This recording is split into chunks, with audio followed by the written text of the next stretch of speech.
the vow.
Welcome. This is the latest I think I've ever started a stream before.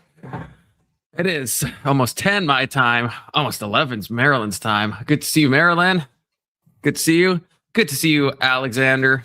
Crazy that me and Alex have technically talked on stream today. Well, I guess that's not that crazy. But if you define days as starting at the sunrise, then that is kind of crazy. Big Soda, good to see you. And only true fans of Big Soda will know if that is the real Big Soda or not. Change the intro to put me in it. You are in the intro, Tyler. You are in the intro. Did you miss yourself? Oxycat is not in the intro. Oxycat probably should be in the intro. But Oxycat's barely on panel. I don't think I can even find a thing of her. Big Soda. Oh, I didn't even have to bring you up. You just hopped right up. Way less shy than normal. Sorry, yeah. Got jump scared there. Security, yeah. Yeah, we gotta fix that. You just came right in, busted down the door. It's the wrench you gave me. It opens up doors. Yeah. I should have thought of that. You can use it to jailbreak StreamYard. And Kokomo, good to see you. Kokomo, it is actually not an anime song. It's not from an anime, so your princess is in another castle on that one. Okay. Secret. It's a secret where it's from. You'll never figure it out. How you doing, Big Soda? I'm doing good. How are you doing? Did you get Anson to do this sit-ups? No, I did not. Anson is not. I've not seen or heard of Anson, so I think he just perma left. He's just like, I can't. I will never do the sit-ups, and he just quit the internet for good. That was a threshold. Yeah, Alex gets IO panel. I just say bitchy things from chat. I think there was one time that you did panel with cam down on my channel. I think there's one time, but it was so long ago, and I'm not sure which video it's in. I think it happened once, though. I think it happened once.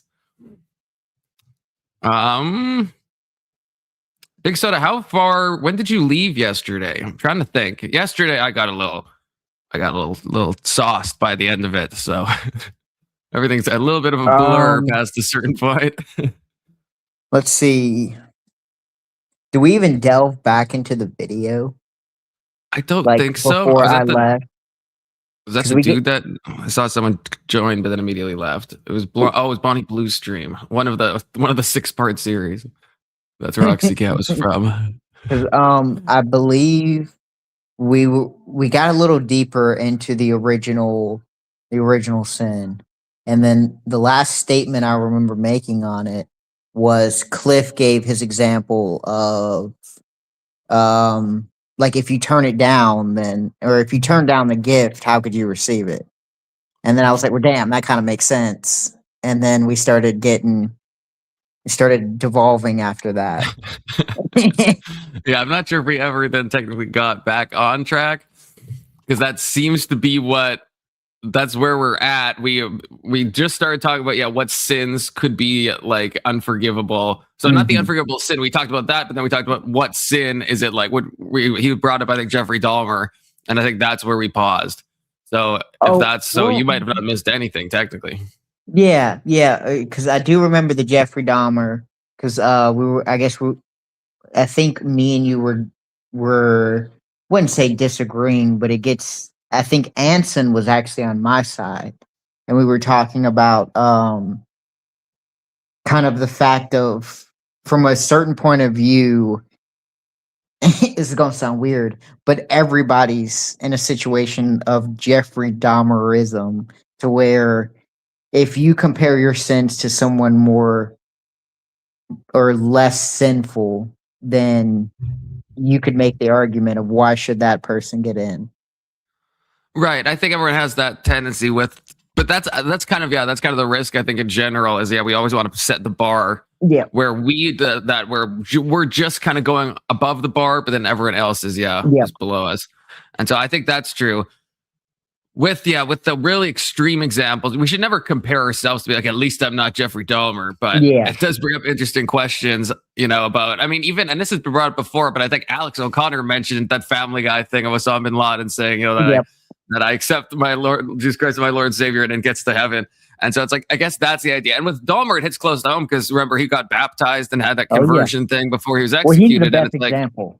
He's the best example of someone I think we have documented that is, most people know, hey, this had happened, and so how do you feel he still gets into heaven? And so, but the problem is it a threshold question? Because, well, what happens if you do a little bit less than Dahmer? You get in, and then what happens when you do a little bit less than that? Person, Yeah. Good to see you, Count Emmett. Yeah, Anson. So Anson is on the internet. Maybe he's just avoiding me now. Anson, you don't have to do the sit-ups if you don't want to. Okay, you don't have to. I'm not gonna. I don't know. That's an unforgivable sin. That might be an unforgivable sin. I'm pretty sure Paul said that somewhere. Misunderstood. Yeah, dodging on doing push-ups is the truly unforgivable sin.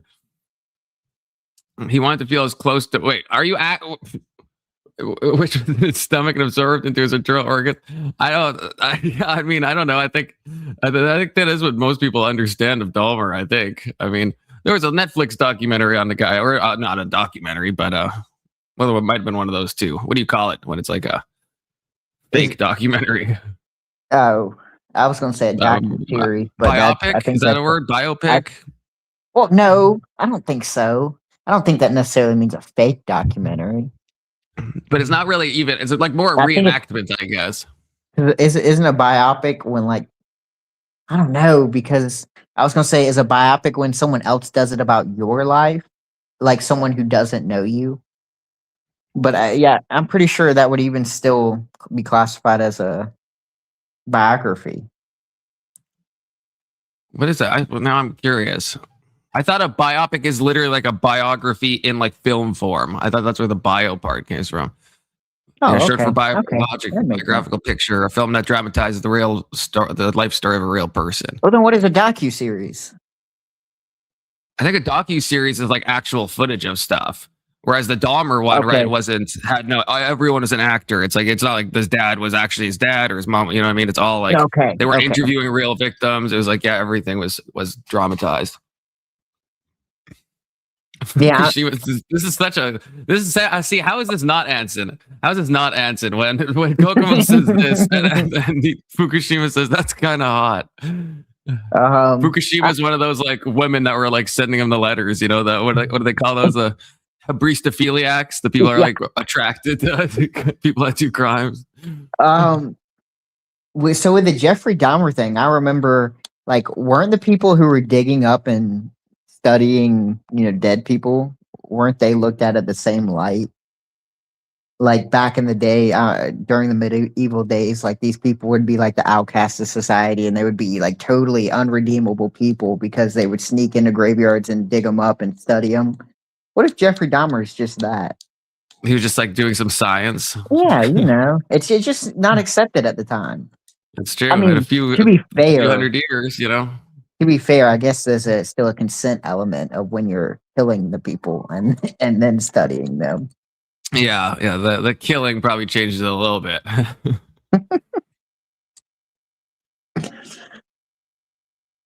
Yeah, that's true. I mean, yeah, there's an argument. Like, it was one of those where I watched it, but I generally feel bad watching those things because it feels a little strange when it's like, if you're an actual, if you were a victim, or if you knew a victim, and now it's like Netflix cool series that everyone's talking about Jeffrey Dahmer, you'd be like, what the fuck? Yeah, but It can't just you make feels the like same argument about 9/11? yeah. And it would feel a little trashy to have like a movie about like a documentary is one thing, but like a dramatic reenactment of 9/11, it feels a little tasteless. And I mean, there's a level where maybe it's not like, obviously we could do reenactments of like older events like World War Like II Civil and War. stuff. Yeah. But there is a line with like, or if someone made a Jack the Ripper movie, maybe it is actually like a too soon kind of thing with Dahmer, which is just, I think, yeah, it's too recent. Too I recent. mean, come on, 9/11 happened earlier than that, right? Or than Dahmer? No. Or later, I guess I meant to say. Yeah. Yeah. So I mean, come on. There's got to be a But both of them are threshold. too soon, I'm saying. Both of them are too soon. I think To do a dramatization of 9/11, I think that'd be a little tasteless. I think Family Guy did one like, well, I guess a little different. But Well, I mean, making a joke is one thing. Making a joke, you can argue that. You can always make it, but I'm saying making an actual like Dahmer is like a serious show, right, on Netflix. And that is like a little strange. So perhaps. like in like episode 2 of the series, if I just made a casual joke, I'd be like, oh, okay, it's acceptable. Yeah, if you maybe made a Jeffrey Dahmer comedy spin-off series, then maybe that'd be acceptable. I mean, that makes sense. I guess it's another one of those threshold arguments. Mm-hmm. But I will say the Dahmer documentary was still good. I don't know if I keep calling it documentary, the biopic. Did you watch it, Big Soda, at all? No, my girl's more interested in that, like those weird little, like. How old is your girl? You let her watch Dahmer? My wife? Oh, I thought you meant like your child. Oh no. Well, I mean, Okay, I own all of them. They're all my property. So I guess that's my bad. That's going to trigger some people. And I don't even know if you have daughters. I think you. Yeah, I've got one daughter and then I got a son. Oh, okay. Oh, so Baby Soda is the daughter. Yeah. Okay. Yeah, the oldest is Diet Soda. He's a little autistic. Well, he's not little. He's a lot of autistic.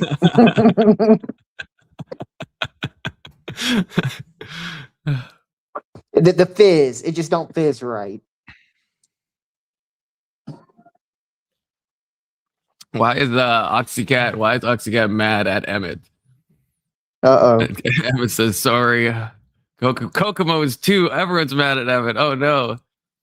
I'm happy with Emmett. I'm a little salty with Abe.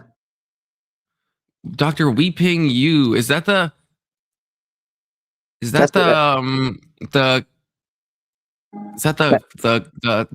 comic guy? The Magnet guy. Oh, for some reason I thought it was the third eye. What's it called? I'm thinking of the Atlas, alien. I thought it was that doctor, but no, that's the Magnet guy. They probably know each other. They probably work in similar fields. They probably do. They probably peer review each other's work. I'm thinking, It's kind of like you. I don't know if you don't seem like a big Joe Rogan guy, but one of the last episodes I remember watching was is it Eric Weinstein, the actor Terrence Howard, and Joe Rogan, where they talk about the crazy shit that Terrence Howard believes. And Eric Weinstein is like trying to be like nice. Yeah, what a good faith person, because holy fuck. He's like trying to give him some. If I remember, he's like, this one thing you have is kind of interesting, or something about how folding works or something. And it was like, I just felt like he was trying to It's what just you give do him with that Maryland. attaboy. Like, I was kind of there's a thinking good it. I was idea kind of behind thinking this. it. There's a good idea behind this. But I Just actually remove all think the there bullshit. is. I think there is good ideas. Whereas with Eric Weinstein, I'm not sure if he actually thinks there is. Although maybe he does. Well, okay, hear me out. There was some stuff that, like Eric was talking about, that I think, or no, there's some stuff that Terrence was talking about that Eric was grasping, but it's like imagine someone who knows stuff about something you've studied for a long time, and they're grasping it from a different percent. It's not that like they're booked up, but it's just like Maryland. It's like that's some ideas that Maryland grasps that you're like, holy fuck, no, that's a good idea. That's a good observation. But it's like it gets thrown in with a lot of other stuff, and you're like, if you remove the other stuff, you just take this idea that's spot fucking on. You got it. Yeah, that is how I feel with Maryland. That is true. Because I would say the Maryland's example of death. Maryland, you're That's getting a- complimented. No, it's 100% a compliment. Because like Maryland's idea of death, I feel like there's enough scripture in there that I understand what she means. I just don't think it's that we physically don't die. I think it's a greater idea than that. Yeah. And with Maryland, she just kind of mixes in some magnets and some chaos. Like I think you could make a killer book out of taking, 12 of Maryland's like best ideas and then expounding on them, but not necessarily in the way she expounds on them. Yes, but if I expounded upon 12 of her ideas, I think that could be an incredible book. No, I'm gonna be honest. Like, I mean, she does got some really good theological understandings. I just the way she incorporates them into her bigger argument, I don't like it. Love the individual ideas. Mm-hmm. This is some good feedback, Marilyn. I hope you're paying attention. Yeah, I figured I'd give Marilyn some roses. But Marilyn's going to want to come up and take all of them. But she so now the chat is talking about black holes now. Black holes are a psyop. I don't even know where that came. Oh, this is Marilyn. We can talk magnets. Be better beware for black hole. Okay, I see. And now, yeah, skeptical about neutrons. There's no such thing as neutrons, only positrons. Do you ever like talk to someone a lot, and then so when you read something they write, you can hear it in their voice? Like I can clearly read this in Emmett's voice. Like I could so clearly hear him saying this. I think Emmett's a unique example. You one of these, or type something in chat? Yeah, there's certain people where it's like very easy. With Marilyn, like I can't really imagine her saying I'm skeptical about your neutrons, unless it's like with a rolled T in the neutrons. But she's like, I don't believe in Jimmy Neutron. K2, is this you? K2. Okay, there we go. That's not Hey, K2. I want my money Cruz. back. That's Jew Cruise. That's right. He said, I want my money back. Hey, we were all duped. I want my money we're back. We're all swindled. Well, we want my money back. How dare you? You didn't read the fine print. In case of duping, the host is protected. Yeah, protected then I from sent publicity. you proof that I did 30-40 with the chest press. I saw that. I'm assuming you didn't want me to add that to stage because it has your face in it, but it was very impressive. He's wearing his Jew curls. What if K2? That would be the biggest plot twist if K2 was actually Jewish, and so is Marilyn. Does it not make sense? He's a self-hating Jew. I'm a self-hating Jew. Kind of does. Yeah, I was gonna say that. What do you think I am? Wait, are you Jewish, Big Soda? Is that possible? Well, see, I'm nervous to give 23andMe my my DNA because there's this funny story that happened, I don't know, like in the last 7 months where someone got DNA from their bearded dragon. And guess what? 51% of that bearded dragon's DNA was Black, Jewish. Ashkenazi Jew. What? This is a real thing. This is a real story. You can look it up. Is this saying that this is saying something about reptilians, or No, is it saying no, something it's about more of a 23andMe being? Old Yeah. Tarzarian Jews are all lizard people.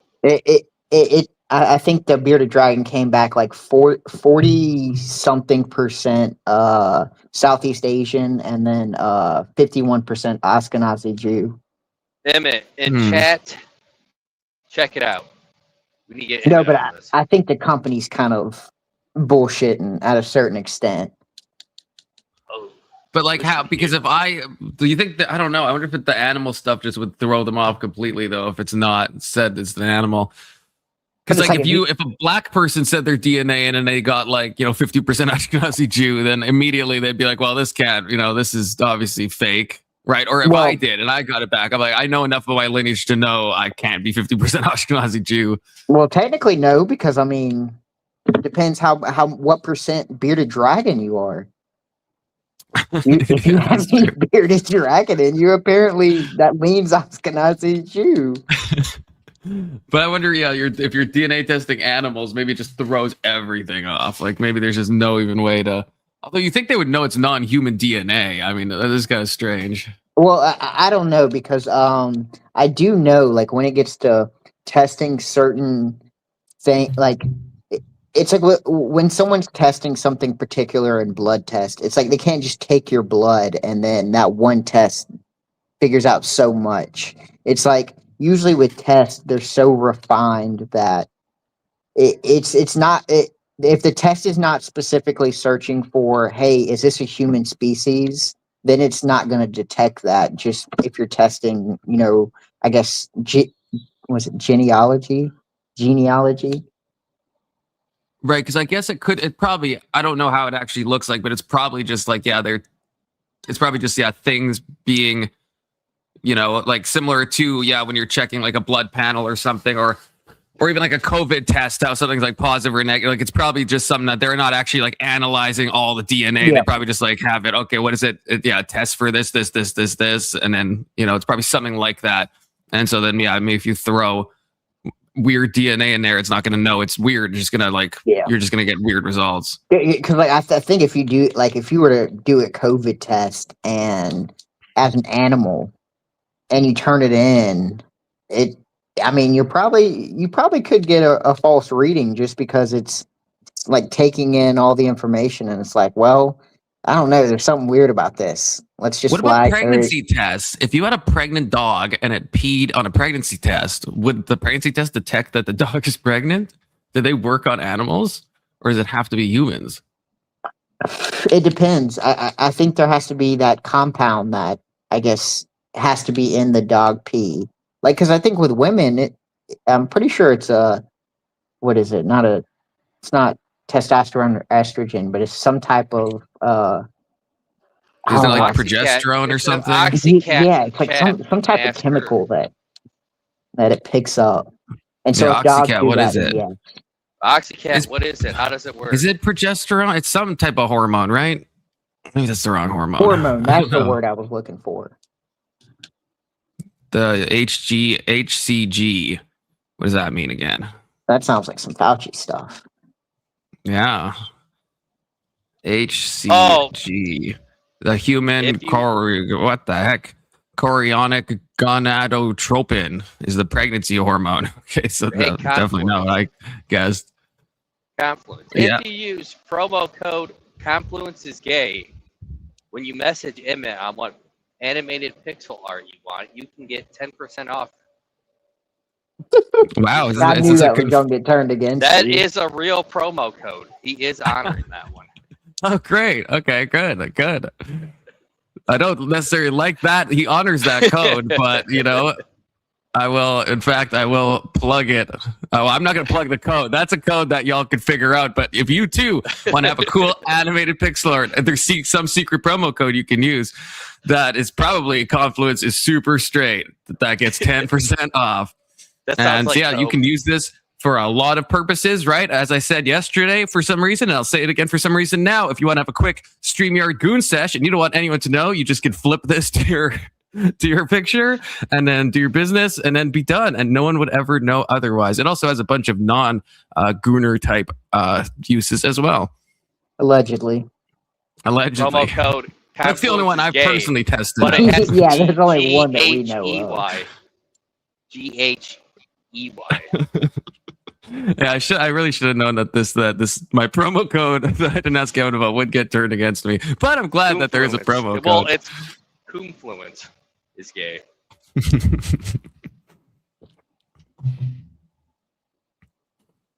God, I got distracted now. I don't know what we were talking about. Oh, pregnancy tests on animals. I want to look that up. Can you see? Hold on, it's in chat right there. That's actually the promo code. If you can highlight that. I don't even see it in chat. That's Cope. Oh, I see this. I see Emmett saying this is an actual promo code. So this is a confirmation. Yes. Well, that is the actual promo code. To be fair, it's an alleged promo code. We'll have to see if it works. Oh, no, he confirmed it right there. Well, I have to see him confirm it first. Has anybody used this promo code to confirm it? Because this could be another Anthem situation. Right. That's true. So pregnancy tests do not work on dogs because they produce a hormone called relaxin. That's so made up. I know, it doesn't sound like a real thing, right? That's fucking BS. Do any other species make HCG? Nah, I make relaxin. It says maybe higher primates, so maybe you could use a pregnancy test on like a freaking ape. Wait, so what's considered a higher primate? Is that like a gorilla? Yeah, I think gorillas, apes, chimpanzees. So not like the retard monkeys, bonobos? But yeah, probably bonobos. Probably they're like the closest to human, aren't they? So high apes probably just mean benefit from that. You could get a talking soda bottle or 2 liter. Oh, that would be nice. Yeah, I probably should have saved my $5 I donated to Emmett today and fucking. The dude's in the back chat. The dude, but you gotta give me one of these. You gotta give me one of these, brother. Or message me on Discord so I know it's you. Or just sneak in like I did. Okay, you're showing me. I see the open road. It's me. Okay. How's it going, dude? Oh, no, dude, when you didn't go live tonight, I thought our conversation got you banned for a week. I was panicking. He went to go track down Anson to get those. And the video is also down, so I'm like, oh shit, I fucked up my voice channel. No. I privated it for, there's a lot of conversations at the end that were just in, just wild conversations. With and there's only like with the one person watching, but we just like kept talking until like 7 a.m. So I was like, so at one point we're like, okay, we can just say whatever. We're gonna delete this. Do I get a shout out for making you $50? You absolutely do get a shout out. Shout out to the dude. Shout out Anson, I guess too, but he actually did the thing. So Anson still made me money, but just kind of a delusional, not delusional, but deceptive kind of way. I've been hoodwinked. On my credit card, I'm going to report those transactions as fraud. Testicular's already challenged the charge. Well, you did. Testicular donated for you, so I mean, you actually did the thing. It's Oxycat and K2 and whoever else donated for Anson's sit-ups that we never saw. Dude, you were on one last night, Confluence. Like what kind of one? I'm just saying. They say don't drink and drive. I'm gonna say you shouldn't drink and live. You were feeling no pain, sir. Oh yeah, I got pretty blitzed. I'm not gonna lie. You're like, I'm in the fucking zone, chief. That's another reason why I decided to private the stream. I was like, I don't know if I want anyone rewatching this, you know. Drinking and streaming is always a risky endeavor, okay? It always is.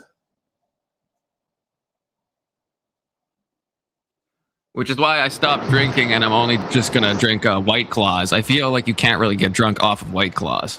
I'm going to say that's biologically inaccurate. It's just like soda water, right? It's just like we're talking about soda water. We're talking about hormones again tonight. And dude, you were a little bit fucking CUNTY. You were challenging my strength gangsta last night. I didn't kind of hurt my heart a little bit. Wait, what did I do? I don't remember this. Oh, you're like, I don't think you can do that. That's sus. This is you can't do that. You were not champion. You were not respecting my agency, nor were you, celebrating. I also said senior arms. As soon as you cammed up, and then I think even Big Soda was like, "Oh, I think he could do it." I think that was Big Soda said that. But that was kind of the agreement. Once we saw you could just see your face and just top your shoulders, and so yeah, it sounded like an insane. But once I saw a bit below, then it was like, okay, that kind of makes sense. Yeah, and then I was told I have a dad bod. Then I was told I'm on. Oh yeah, that was Big Soda that said that. But then I think he clarified because Big Soda's dad is ripped. It's not a dad bod. It's a father figure. That's what I say. Okay, Marilyn, but you guess first, Marilyn. Marilyn wants to know what your sign is, but don't say it yet, dude. I want to see if Marilyn can figure it out. Ask her what my MBTI is as well. I don't know if she would know that, but she might. Can you guess what my MBTI is? Oh God, extroverted. What's the four things? The introversion, extroversion, and then there's perceptive. I can't remember now. Intuitive. No, it all gets blurred together.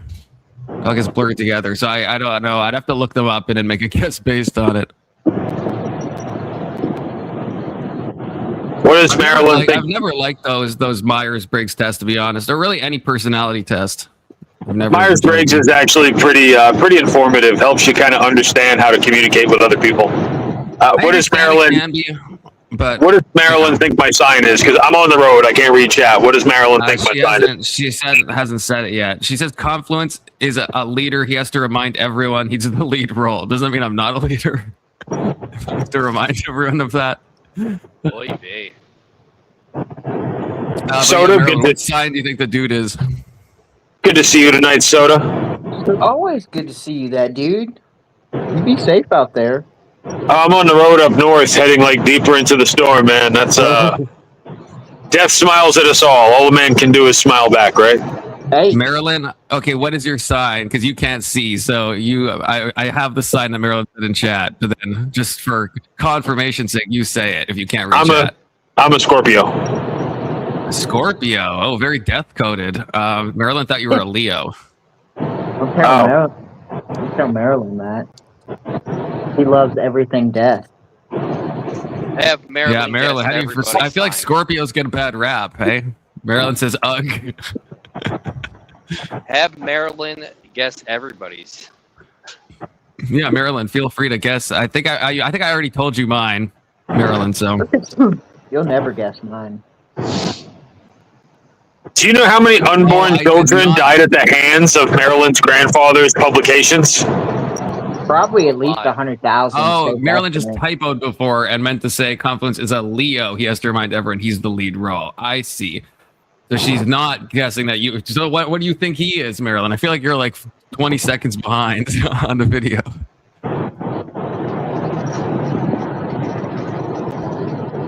Yeah, except now you heard it, Marilyn. Now you heard it. So I don't know if giving you a second really helped. But yeah, everyone else, Marilyn, well, let's hear it. 20 seconds behind. She should make her guess. Oh, that's true. Yeah, that's true. She is delayed. Keelan, is this you? in my back chat. Send me a message or show you. Oh, there we go. It is Keelan. Good to see you, Keelan. How's it going? Happy Saturday. It's not Saturday yet. I was going to say, not yet. I had to check. I checked my. I'm like, it's not Saturday, is it? Yeah, 45 minutes.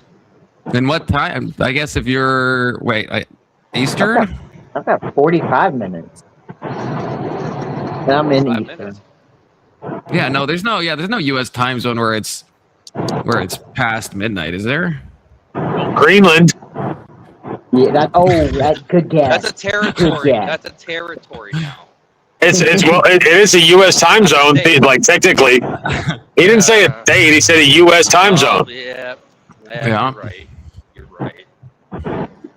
I know because I'm a motherfucking Scorpio that can bench press 315 5 times, and I have a dad bod. Alleged. That's gonna be stuck in the dude's head for a long time. Oh, dude, I looked at every mirror today and I just frowned. I was like, who would ever fuck me? See, Marilyn, I don't think he's going to know his moon rising and rising. Do you know your moon sign, the dude? Is that? Or your rising sign? What the fuck is that? My moon is in Gemini. I think my rising is Aries, but I'm not even sure on the rising one. I just know I'm a Gemini moon. I don't know. I don't have this septum piercing and green hair, Marilyn. I don't speak liberal. We'd have to natal chart them to figure it out. I'm the sun rising, and sun. Gemini moon is crazy. Gemini moon is amazing. What are you talking about?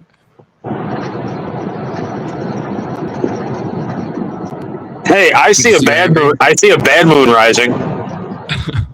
I see trouble on the way. Is that a prediction that Maryland's about to come up? No, it's a Creedence Clearwater Revival song. Oh, damn. Well, you actually didn't recognize that song? No. Okay. I see a bad moon rising. You don't know. I see trouble on the way. Nobody really? Well, I know it. Don't go out tonight, 'cause it's bound to take your life. There's a bad moon on the rise. Yeah. Marilyn says if you don't know your moon sign or rising by now, you're not going to make it. I think I've made it 34 years without knowing. I'm doing all right. I always get rising. I don't even remember what that technically even means. So I think my rising was in Aries, but just astrologically, I don't even know. Right, like what ascending means or what rising means or any of that stuff. I have no idea.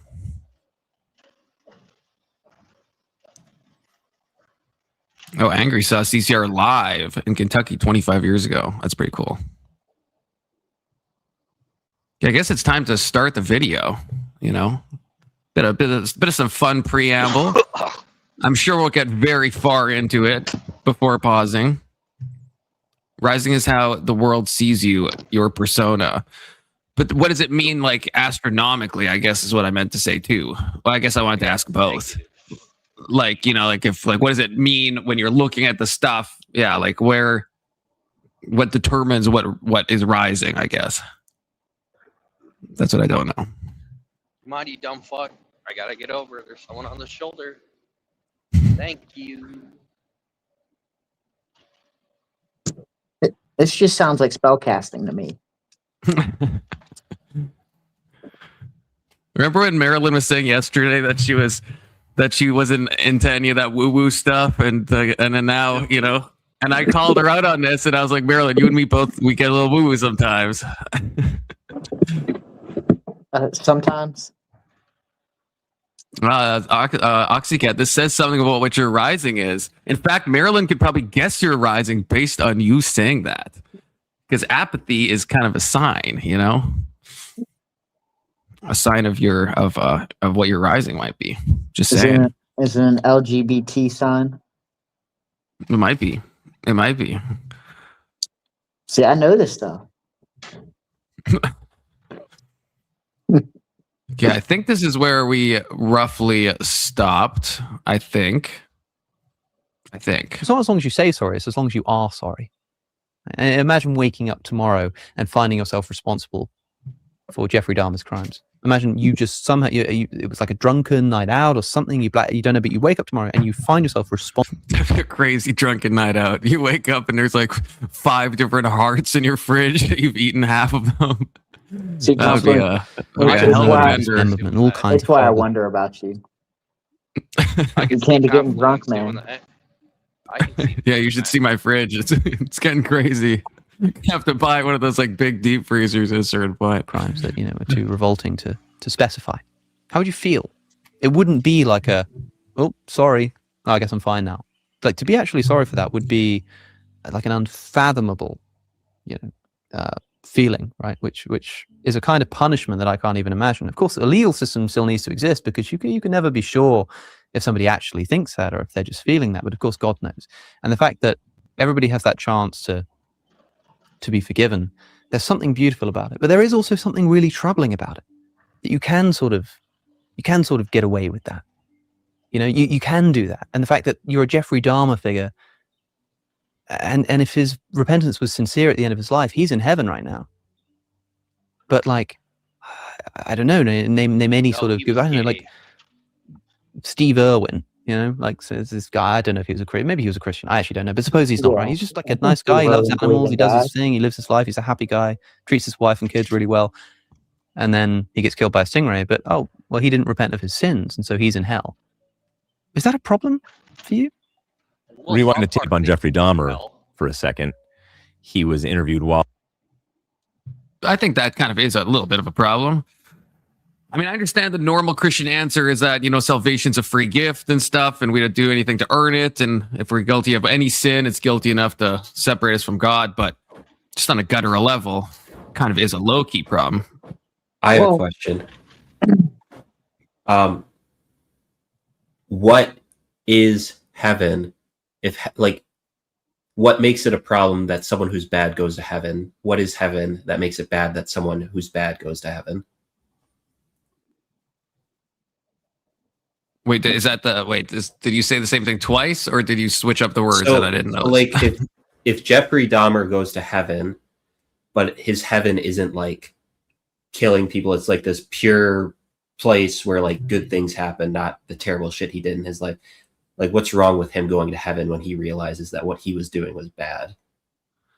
I think there's nothing inherently wrong about that, or that hits me in a wrong way, but the contrast of it feels like that's where there's some sense of moral injustice. So in the example, right, that Alex gave, if Steve Irwin, let's say he wasn't a Christian, led a good life, but just wasn't a Christian, dies, then he's going to hell, and Jeffrey Dahmer goes to heaven because at the end of his life he repents. So the problem isn't just like if everyone went to heaven, then I don't think it would be a problem, and it maybe just be like kind of sour grapes to be like, well, why did I have to do good if everyone ends up getting here and stuff? But the troubling thing is, the juxtaposition of two people, one bad and one good, and bad guy goes to heaven. Good guy doesn't. I think there's someone up in heaven. He met Charlie Kirk there, and then Jesus is like, "I told you so." H-dog. You didn't. I thought no, King. I really had to have you specify, K2. I had no idea before you said H-dog who we were talking about. My question is more like, Jeffrey Dahmer was a bad person in his life, but like, what if when you get to heaven, you're no longer a bad person entirely, and that's the only reason you're in heaven? Not really like a bad person went to heaven, but a bad person completely changed and became a good person, and a good person went to heaven. Yeah, I think that's fine. But then and I guess in your question though, then is everyone going to heaven that is like a good person? Because I don't think people would have a problem with that. The problem is just if Jeffrey Dahmer, can get to heaven, but then, someone who hasn't killed anybody and who hasn't like directly harmed people in such a way, right, can't. So in your example, I think everyone would be fine on a type of what they call like universalism, where everyone goes to heaven, kind of like Oprah style, everyone gets to heaven. You get to heaven. You get to heaven. That's kind of why I think I was born fat. It's kind of why I'm like wondering like what the contents of heaven and hell are, because certainly either everyone goes to heaven because they genuinely want to be in heaven, or people go to hell because they prefer hell over heaven. Well, and to be fair, and it's what gets you into heaven. Is it? It's not simply being good. And so, if you're upset that the one qualifier that doesn't get them into heaven separates on a moral level, but that was never the requirement to begin with. So I guess why would that seem like a moral bad thing? It seems it's not the require, but it kind of is, like, because it's not completely connected. It's like it's because of sin that we lose the right to get into heaven. So it is tied in with morality. It's just that we have just done any sin, and any sin is enough to make us, be damned. No. Welcome, Marilyn. Are you a good person if you don't desire to go to heaven? No. No one would prefer I hell. have to agree with Marilyn. I don't think so. No one would prefer hell over heaven. You have to take an account. We are all of God's design. We're not of the enemy's design. You need energy to sustain yourself. You can't just have all the energy in the world to suffer for all eternity. You need rest. That's what heaven is. It's a place of rest. So you need I guess that my question by would be, design. imagine someone actually does prefer hell over heaven. No. Are they a bad person because they prefer hell over heaven? It's not you that have to desire to do good to be a good person. What you're doing right now is idolizing the spiritual, and you're not taking into account that a person is not just spiritual, but their flesh also, and they need rest. A person's mental cannot go on forever. It's not just, a person is not just the mind. A person is also the flesh also. That's what makes them who they are. So your fleshly identity that is a part of you is not capable of having the energy to deal with suffering for all eternity. You need the rest from that, because of who you are, because of your goodness, and because of your thoughts. Well, are you You're just made of God. Hold on. I know that's loud. Can you hear me? Freaking baby daddy to turn down the TV. So Jesus. What if a Christian wants to proselytize in hell? Oh my God, you're killing me, Marilyn. But Alex,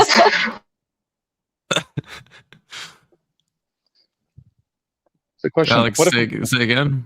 What if a Christian wants to proselytize in hell? Then they would be just like the rest of them. We'd be a damn fighting demon with swords. Oh my God! It's like some steel on steel going on in Marilyn's bedroom. What kind of dojo are you in, Marilyn? She's fighting her baby daddy with swords. She's in the set of Doro, maybe? Not Voltaire's gonna pop up because he was talking about swords yesterday. Oh, Voltaire was. Wait, so, okay, well, Alex, what was your... Oh, you were asking Marilyn about proselytizing in hell. I guess we have to wait. Yeah. Oh, here she is. Well, I think somebody said you can't be a Christian and want to go to hell, and I'm like, well... That was Marilyn.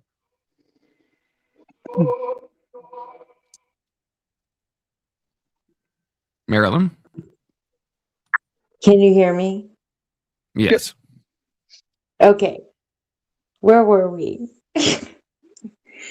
Where were we? About, y'all just said something and I missed it. Alex, repeat your question.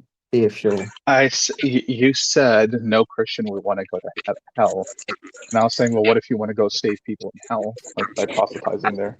Oh, right. That would be just the same as being a demon. because I feel like that's exactly what's happening here. It's like if you go into Acts, into like around Acts 16, Paul talks about, or they talk about Paul, where this woman was following them around for days, and she was screaming, "These are bond servants of the Most High God, and they're leading you to the way of salvation." And finally, after days, Paul was like, he cast the demon out of the woman, the evil spirit. So it's not that what they're doing in hell is not true by prophesying about the Lord. It's not that what they're saying is not true. It's like it's not the time or the place. You're irritating other people. Obviously, if you're prophesying in hell, if hell is even a real place, and if you're even putting that hypothetical into, just reality with God involved, you would have to know that if that was true, and if you were in hell, God's not getting you out. So if someone's out in there prophesying, it's basically just torment anyway. It added on to, like, just the taste of possibly any kind of, reconciliation, and not being able to get it would be a form of punishment and torture. Yeah, it would have to be there. That would only work if there's a possibility of leaving hell. Well, I mean, you don't know that when you don't know that when you're going there, do you? Well, you don't know that, but I don't know. I'm assuming a Christian would. Like if you like after death, like if you are in heaven and there's people in hell, and it somehow is possible to go down and try to save people, right? That it's like, I mean, my understanding is Jesus broke the chains of death, right? So. Right, so why do you that's even true. think hell exists then? Why do you even give credence to hell if you feel that way? I'm positing a scenario where somebody who's actually righteous might want to do something, right? So do you think there could be someone pre-death that would do that? That's like, I'm gonna reject Jesus because my goal is to become a missionary. No, I don't reject him. I just want to go down there and do his work. Right? Yeah, but how do you get to hell? You get to hell by rejecting Christ. So if you actually, I assume at some point you do have the option to. No. The important you usually thing go, to hey, you're remember, dead. Here you are. No choices for you. Bye. To be fair, it describes it as being judged, so I don't know how much of an option you would have. The important thing to remember that is God is the beginning and the end. The devil is not the end, but God is the end, the beginning and the end. You also have to remember that the suffering and pain and all of this disalignment and is not going to last for eternity. You can't put it will appear in hell, right? See, no, because God is the beginning and the end. He reconciles everything. Nothing he sends out returns void. He reconciles everything. He leaves the 99 for the one lost. You cannot have this resentment and unforgiveness in your heart, perpetuating this lie that would exist as long as God exists, because that's just giving power to the devil, just as much power to the devil as you're giving to God. Lost? There's no such animal. We are of perfect design. We're not lost. That's not answering my question. He's got the whole world in his hands. If you feel like you're lost, that's a banging song. That is a terrible song, yeah. Boo, Alex, boo. If you feel like you're lost, you're just believing lies, and lies can be reconciled with a flip of a switch. It's not that you're lost, you're just believing lies. You're being told lies, and it's not your fault. You can't blame yourself necessarily. But you are believing lies because you've been told lies. It's as simple as that. And Marilyn, how do you know that you haven't been told lies? Because lies are not what I'm not trying to reconcile lies. I'm not trying to give life to lies. I'm not trying to feed lies. But how would you know they're lies to begin with? Power to lies. Because there's only two paths. This is how you easily differentiate and rightly divide truth. You have to know what is good and know what is not good. What doesn't feel good is not of God. What does feel good is of God. And there's still an order to things. Like, Well, did Jeffrey Dahmer think eating people was good? no, he didn't. Probably felt good to him. It I'm probably sure felt really good. he still wrestled with it and But knew that how do this you was know? It seems like you're making an assertion you you possibly could can't. never know the So answer you're to. telling me Jeffrey Dahmer was a happy human being. He was just thrilled. He just loved his life He so was much. happy enough to continue his lifestyle for Never years. traumatized person, I never never said that. in any way. I never said that. In fact, him doing that probably helped some type of trauma, make him feel good from that trauma. Because he was a product of the system that we are forced to participate in. If he wasn't, I'm sure he wouldn't have turned out that way. So he shouldn't follow what he thinks is good to Gay him. serial It has killer, nothing to do with him. It has nothing to cannibal. do with him. It has to do with the system that we are forced to be confined in. But That you said people everyone must know crazy. what's good to them and they must follow that. And if he does that, but it's not good for everyone else, how do you explain that?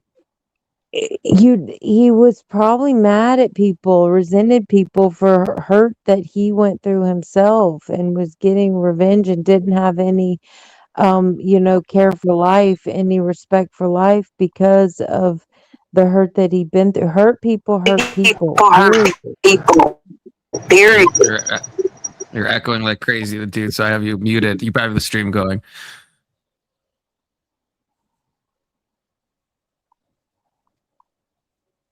Confluence is gay.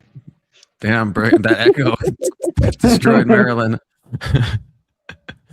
I don't know, bro. Is that any better? Test.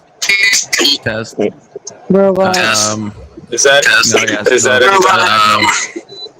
still amount of echoing. Unless that's Maryland echoing. Wait, Maryland, come back. It probably is Maryland. Is it me? Test. No. It must have been him. No. Yeah.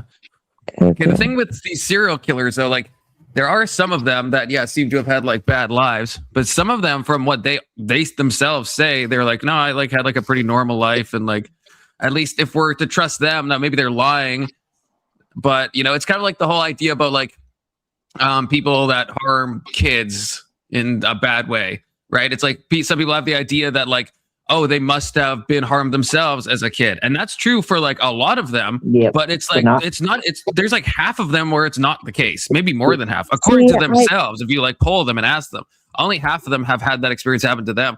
So half of them ain't got no excuse, I guess is the thoughts.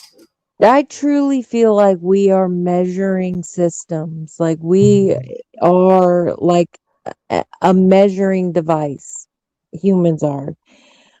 If this system we were under did not exist and we had everything we wanted in whatever color we wanted it, I really do not feel like people would turn out the way they turn out.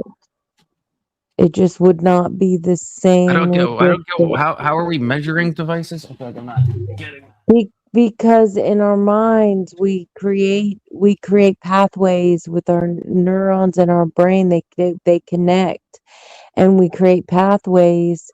And when your parents and grandparents and parents before them have all been through very hard times and lack mentalities, and having to pay Peter to pay Paul. What is that saying? Rob Peter to pay Paul. Rob Peter to pay Paul. Basically, that sort of trauma.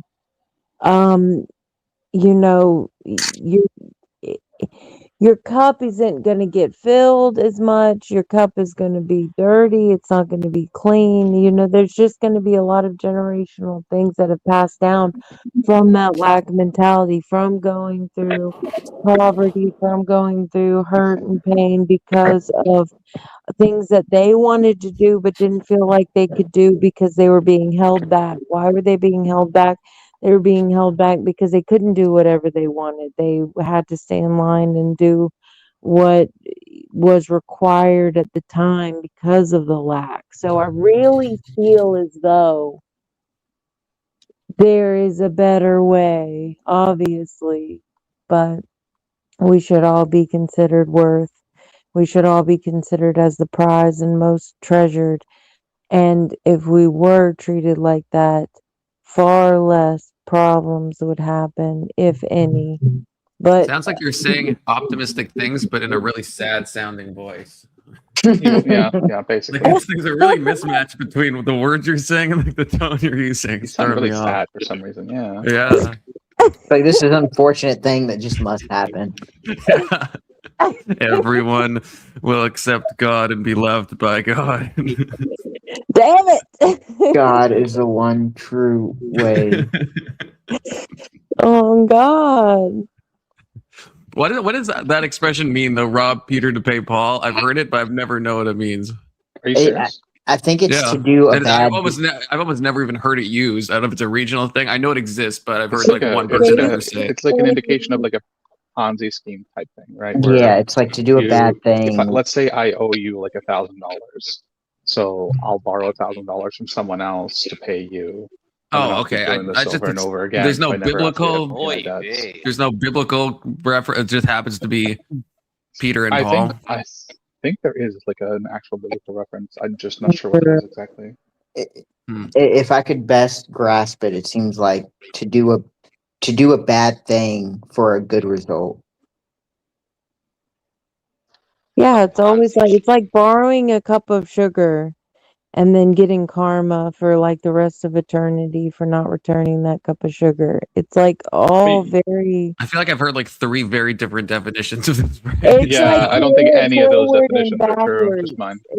It's like we can read a Ponzi scheme. We can read the parable.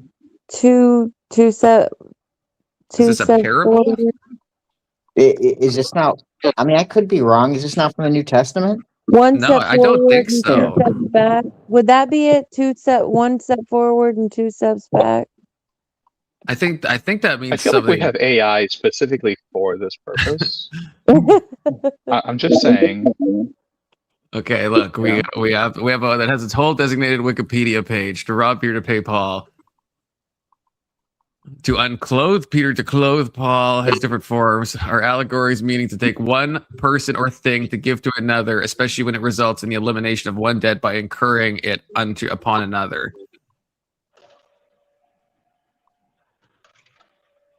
But it did have. Oh yeah, originally it had no religious stuff, and then it just started. They just seemed to add the religious names to it. It's from fucking Protestantism. The popular story that links to the phrase in the 1500s in England, dedicated to Saint Peter. Okay, English folklore alludes to an event in 1550, which the Abbey Church of Saint Peter, Westminster, was deemed a cathedral by letters patent. I don't know what that means, but 10 years later, it was absolved into the Diocese of London when the Diocese of Westminster was dissolved. And then assets were appropriated for repairs for St. Paul's Cathedral. Okay, that kind of makes sense at least. So it is. So it's kind of like check kiting as well, right? Is that my understanding is right? Yeah. Yeah, basically. Yep. Okay. If people understand what that is, but yeah. So we're just going over what the phrase means, Marilyn. What does it mean? It means that to take from somebody to like pay somebody else. Right. So you're not necessarily doing a good thing. You're just like taking, yeah. You're just spinning your wheels. Tell me how this sounds. Nothing got good. The trap of shortcuts from Proverbs 21:5, and this is from AI. It says the verse warns against the core logic of idiom, the belief that a quick, hasty move can solve a long-term problem. And I think that's a similar idea as what's being phrased in that quote. Yeah, I mean, it's pretty close. I guess you could, yeah. Couldn't you use it in a maybe a bit of a metaphorical way? But like, It's supposed to be. Like if I have problems and I'm like, oh, I'm going to deal with those later. In some ways, I'm robbing my future to pay for myself currently. You know what I mean? Yeah, like when you finally make enough money or to pay a debt, and you decide just to make a minimum payment so you can keep spending your money. Yeah, you're cucking your own future over for like yourself now. Right. I'll be honest. There's a lot of verses that talk about not keeping, or I guess do not have a debt remain outstanding. And there's a couple of phrases that kind of indicate this. And I didn't realize how many there were in the Bible. I used to. There's a reason they say that Jews are worth money. I have to go. I'm gonna be honest. That's kind of what I'm reading into it. I'll be back. Hopefully, I'll be back. I'm listening in chat for sure. Wrong button. God's like, I knew my people, and I gotta warn my new people, the Christians, not to get caught in this little in this usury scam. But I've met somebody that was very much like, it was an ex I had, and her dad was like insane, like anti-debt, like thought that like all debt was like completely wrong, like a student loan was wrong, like every debt. But then had like a mortgage, and I'm like, isn't that just like a issue of misunderstanding that a mortgage is debt? Like, it's like ideally, sure, we live like debt free, but in our society, it's very hard to buy a house like outright, It's almost impossible. Right. So it's like, and so it was weird to me. I get how, like, look, I've been watching a lot of Financial Audit with Caleb Hammer. You guys ever watch that? Good show. Oh God, yeah. It's so fun. It's fun. I've been like binging it since it's absolutely watching just Caleb just crash out over people's finances, and his voice gets all high and squeaky. I love it. I love it. But it's like, right, there's good debt and there's bad debt, and it's like, that would be a fair perspective to have of like those biblical passages. But to apply that to like no debt at all, even a mortgage, you shouldn't have one, is like, I think that's kind of untenable in our modern life. I don't know, maybe back in the day that was easier. Yeah, to be fair, I feel like back then all debt was bad debt. Yeah, it seems like it. Although, but then the Bible like has all this stuff for debt and like the year of Jubilee and all this stuff, and even things about, because in the year of Jubilee, all the debts would be forgiven, and it even has stuff that if someone asks you to borrow money, you're not supposed to metagame it and be like, oh well, the year of Jubilee is coming up. Why would I lend him money? He's not gonna. The fucker's not paying it back. He's just gonna wait for the year of Jubilee, and it says don't do that. Well, but I don't think there's any evidence that the year of Jubilee is actually followed through on. So it could have. I just don't think there's any examples where they actually did do that. So, because I don't see how you would avoid that if every year in our country, Confluence. Yeah, because the no year of Jubilee. Yeah, probably if the year of Jubilee was coming around, I definitely would get that car. What is the year of Jubilee? It's when all the debts were forgiven. Is that followed by like the 7-year thing? It might be. Wait, I don't don't we do know. that now? That sounds amazing. I think now people just wouldn't. I think even like I said, it has commandments to tell people to, well, not necessarily commandments, but I guess kind of commandments that says, yeah, don't think about when the year of Jubilee is coming up when you're thinking about, when someone comes to you to ask to borrow. But in real life, how would you not? If someone hits me up for a loan and the year of Jubilee is in like 2 days and they're asking for like $10K, right? What bank would be like, sure, you know what I mean? So basically all debt would like close to the year of Jubilee would just stop being given out, because they'd just be like, there's no possible, way they're paying that back. Oy vey. Isn't that why you'd like buy it like a month before, or get your debt a month beforehand? Your first monthly payment goes through and you use some of the debt to pay it. Right, but then no one would. That's what I'm saying. No one would give out any debts. Maybe that's why they don't loan, or like they don't provide interest to each other, because they know they're just going to weasel out of it. bad See, even business. God Well, knew. That's why he isn't had to the give all those lack of extra interest thing commandments. true in Islam right now? Isn't that what? Isn't the lack of interest like a thing they do in Islam? They don't charge interest for their debts. Yeah, I think so. I think they think interest is wrong, but I don't know how that actually plays out. Like, I'm assuming they have like mortgages and stuff in Islamic countries, like at least not the shithole ones where like there's got to be some Muslim countries, well there are, where they have houses and cities and stuff, right? Like Malaysia and Singapore, and so it's like, yeah, do they? I don't know. I feel like they must have mortgages. I don't know if they just count that somehow different. I mean, do they only apply it to other Muslims, or is this like a thing they just think is wrong and don't do it to anyone? I've heard them say that they think that just debt is wrong, but I feel like they got to be nuancing it in like the same kind of way, like with the interest stuff. Yeah, where it's like else. What? K2? It's like Google it. Google everything else. I guess Alex is right. We do have Google at our fingertips. Okay, so you got to stop feeding it. We got to figure out some of these things just with our sheer willpower. We should watch a video on Al-Ghazali. Maybe another day. The sheer willpower thing. We should talk about Warhammer. Al-Ghazali was absolutely not. A Muslim philosopher. If you've heard of Sufism, he was big on that. Oh, based. You know I'm a fan of those Sufis. The only goated type of Islam, literally. Not to be confused. Sunni is usually fine. Disavow. Like, I think Shia is like where a lot of the extremists come from. Oxycat is telling you something. I mean, all of Hamas is Sunni, though, to be clear. So, you know. Yeah, but Sunni is like in that case, Sunni is the most popular version of Islam. Right. But I'm saying a lot of extremists have come from Sunni Muslims, you know.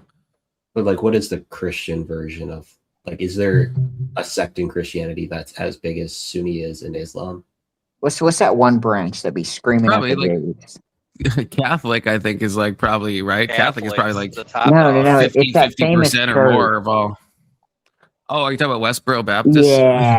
Yeah, that's probably some of our more extreme. But also, if you engage in terrorism, that is completely against the Quran. Huh? Well, the Quran is absolutely against terrorism. I don't know about that. It's very clear. It's very clear. It's very clear. You should not ever. You should not ever kill anyone unless it's in self-defense. It's repeated throughout the Quran. I don't. There's parts of the Quran that seem consider peaceful. To be self-defense? There's parts that say other stuff. Yeah, I mean, it's pretty easy to argue also says that the Bible's the right way. In some. It does. It does have that verse where it says what they had, what their or I guess what the followers had before them.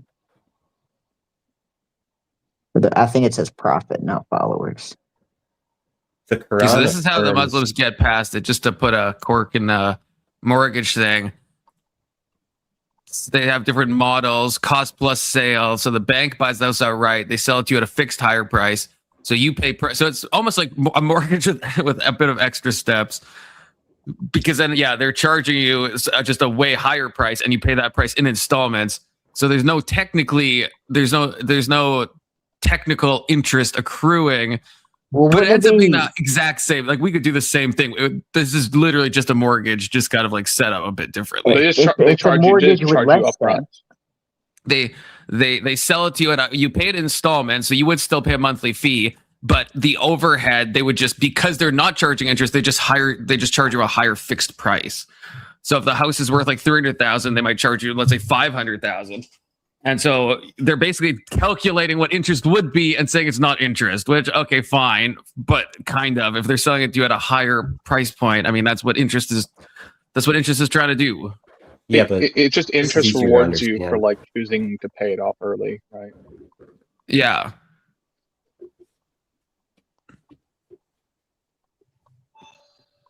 But the Quran affirms the gospel that was given to Jesus. It does not affirm the gospel as written down into the Bible.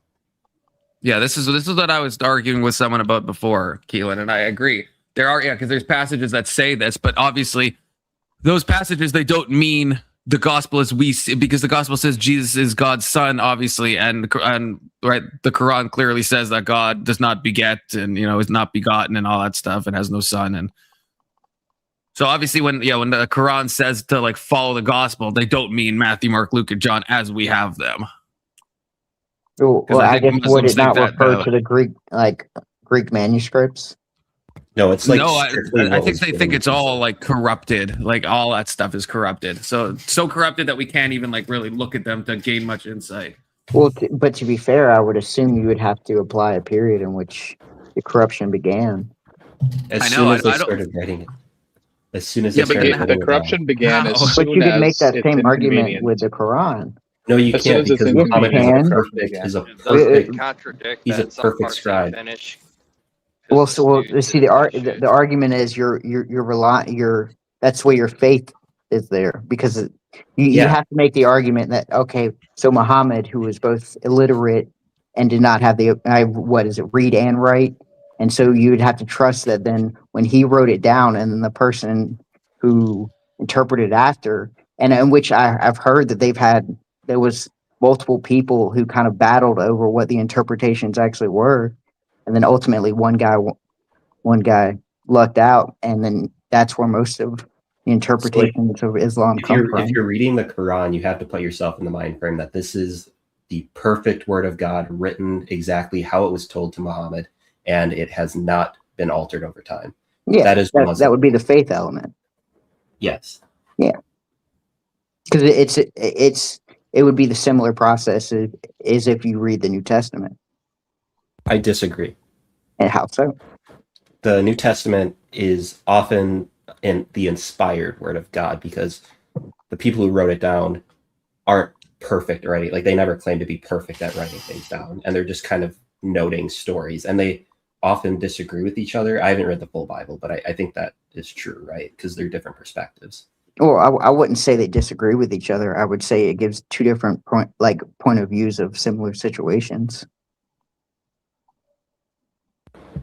But the difference is that the Quran is like God speaking to Muhammad, and he's writing down what God is telling him, whereas the Bible is people writing down what their witnesses. I thought Gabriel spoke to Muhammad. Well, yeah, that's what I'm saying. Is it so when it refers to Gabriel giving, or was it him grabbing Muhammad and then giving him this inspired word of God? The gospel itself speaks against this. It says this is if an angel were to come and deliver a message that is opposing to Jesus Christ's message, then you cannot perceive it as divine. So they're Mormon. Keelan, are you a Muslim? No. Did you used to be? Because you seem very pro-Muslim. No, I like Muslims. I like the Quran, but like I also like Christians. I don't know very many Jews, so I can't speak on that. Well, you should go down to Texas. Yeah, I was going to say Judaism is quite interesting, especially once you start getting to the more rabbinic side of it. I would definitely. You seem to kind of dive into the depth of a lot of these theologies. The thing would that be Muslim, the right word?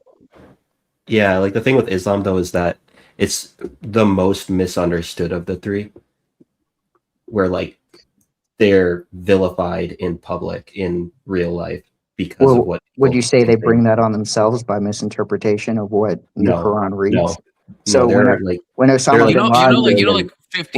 bin Laden quotes the Quran and slaughters people, do you think that's a fair implementation of Sunnism? No, but there are over 2 billion Muslims, right, that don't do that. Do you know? At least do you agree in region?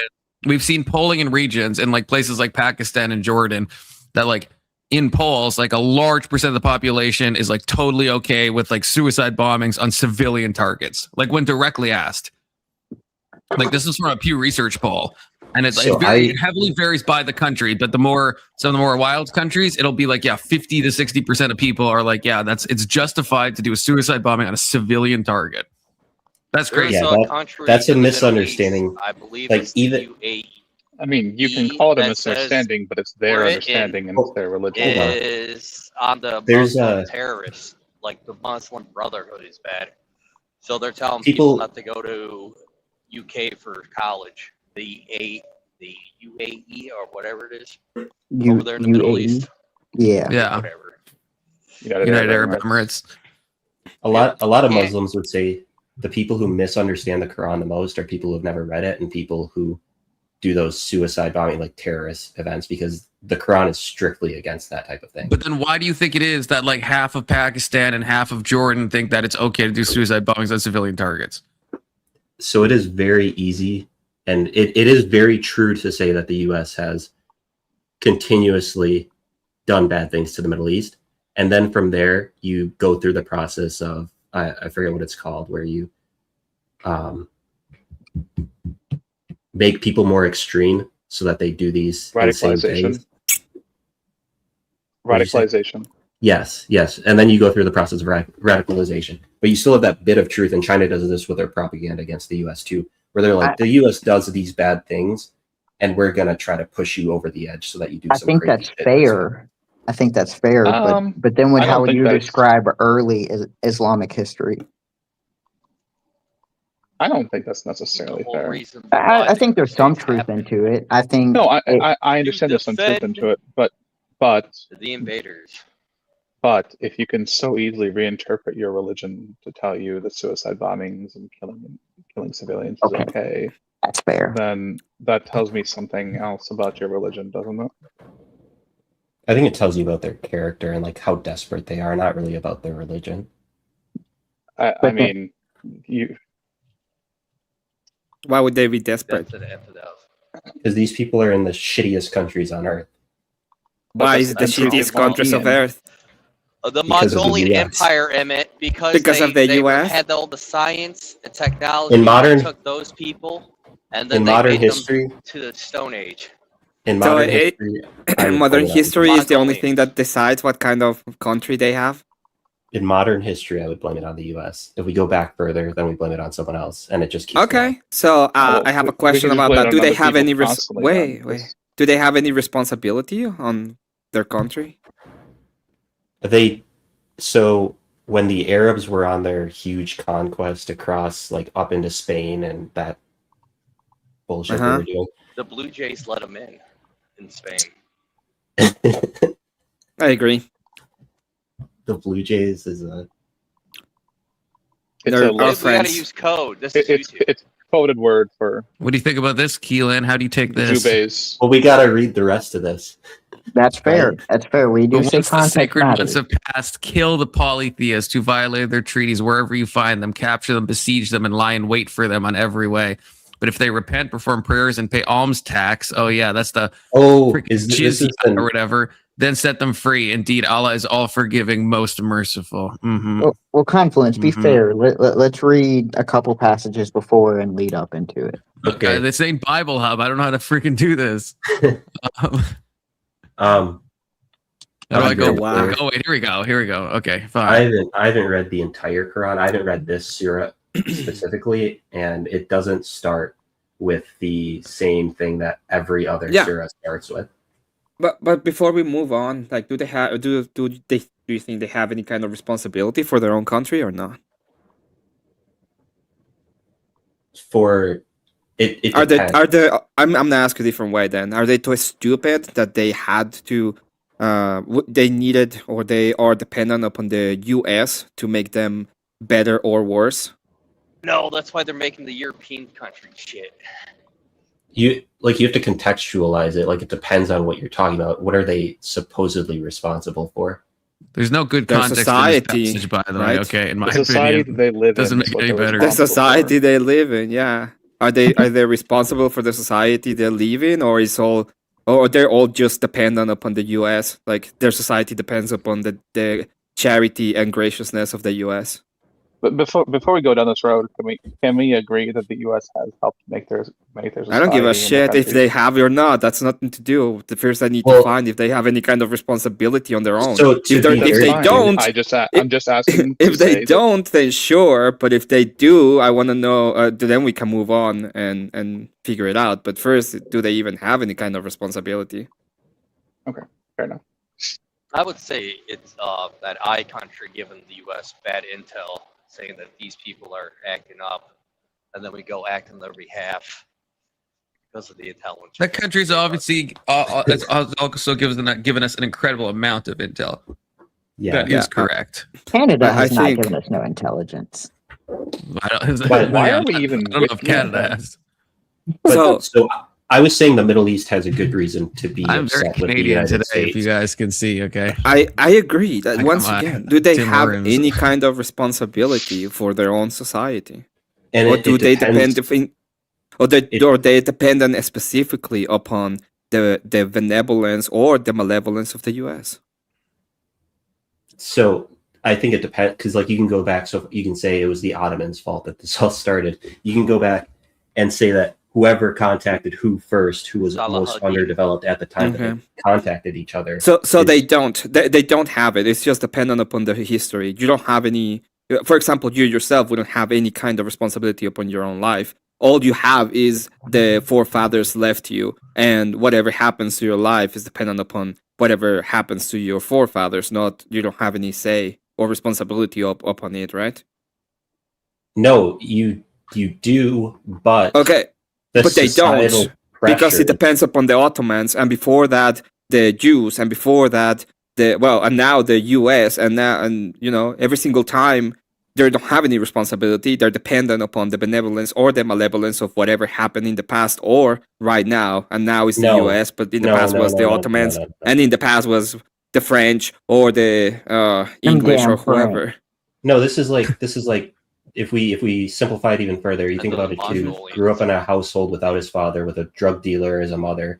Blah blah blah. Terrible life. He can get out of that under his own will, but it's very unlikely that he will. And that's kind of what I'm talking about when I talk about these countries not having the agency, the complete agency to not be so desperate.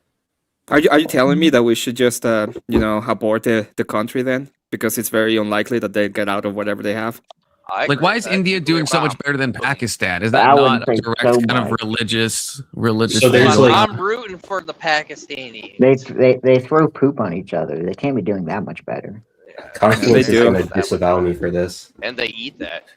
They eat. What are you going to say, Keelan? I've been reading Kwame Nkrumah, and like I can speak on Africa, where it's like Pan-Africanism is a way for Africa to get out of the situation that it's in by itself without the help of the rest of the world. However, because of neoliberalism, these countries remain dependent on the metropoles around the world. What do you mean? Say more, I guess. So, like, you know how France helps some African countries? Yeah. Why is France helping these African countries? Is it so that these African countries can be successful, or is it so that France can be more successful? Probably more so France being more successful, but I think there's an amount of legitimate philanthropy that happens too. I don't think every aid is like some CIA, soft power grab. Some of it is, but not everything. Nowadays it's a lot better, but like it used to be where these countries would just control these other countries from a distance with capital and just extract all of their resources from them. Would it be better that they didn't have any kind of help then? It'd be better if the Europeans never contacted Africa. Yeah. I don't. That's insane. I don't know if that's true. Rhodesia, South Africa. No, I agree with him. By the way, this is a specific context. But let's say that you are an European, and then you find out that Africa, they're living in huts and eating shit, pretty much. And wait. No, right now, let's say that they never. You for the first time, you're seeing Africa, and you see a bunch of people. They're going out. They're kidnapping other people. They're eating them. They think that it's perfectly justified to do the things in Papua New Guinea. We all know about that one. Would you go ahead and say that there should be any kind any kind of interventionism in those kind of cases.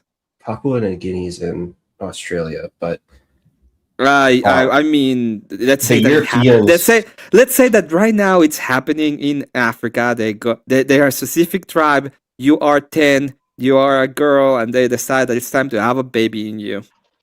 Would you do anything in regards to that? So, would I do anything? Yeah, but you'll have the power to do something. Let's say you're the head of a state. You're obviously way military advanced. You can go in there and stop the kind of practices. Will you do anything about that? I'll tell you what I wouldn't do. I wouldn't. Tell me what you wouldn't. Answer my question. What would you do? Yeah, what would you do? I'm gonna tell you what I wouldn't do because I'm gonna tell you what the Europeans did. I don't care about what the Europeans did. We know what the Europeans did then. The question is not what they did. The question is what would you do differently? What would you do? Would you use force to stop any of those kind of things, and would you intervene or not? That is the question. So it depends on like if they're a sovereign. They're sovereign. They're sovereign. They've never seen you before. They're tribes and huts for the most part. Am I a feudalistic? Am I a feudalistic society at this point? We are it's a democracy like we have right now. You have the power to go in and do anything you want because you have the might of the whole United States Army behind you. Yeah, then there's a way to peacefully resolve what's going on in any country with the might of the United States. Not in that case. They're saying that this is their cultural heritage and they're unwilling to change any of the practices when it comes to having kids. To resolve atrocities like that, you have to take somebody who's in power and get them out of power. And those people aren't exactly willing to step away, right? If you try to contact them, they will try to tie you up to a pole and eat you. Let's say that. There's a reason why the U.S. has bombed some of these places, right? Like U.S. went and bombed Yugoslavia when they were acting up. I would just leave them alone. Okay. So let them keep like... You would leave... Wait, so you would just... with like Rwanda, for example, the Hutus and the Tutsis, you would just like let that play out. You're just like, well, we'll see what. Are you talking about the Rwandan genocide? Yes. I am. Yeah. Would you just let it play out and just we'll see what tribe comes out on top? Would it have happened if the Europeans... Rooms full of skulls? That's fine. You say that, but do you think tribes didn't slaughter each other before the Europeans came? They absolutely did, but it was their choice. Sure, and it's their choice to do it now too. And it's our choice to stop it. So choice to sell you're just you're gonna mislead. But where is your choice coming from? Because it's the illusion of choice. The choices are coming from these invisible borders that were set up by the Europeans when they left Africa.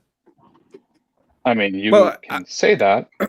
every they border made choices without these borders as well. They destroyed trade routes that never came back after they left.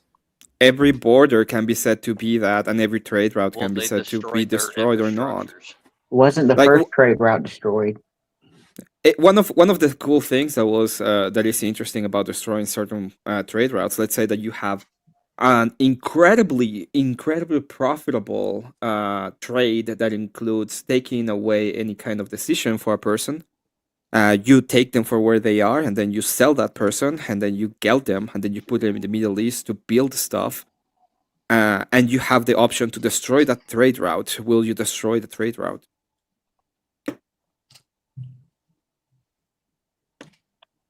Yes.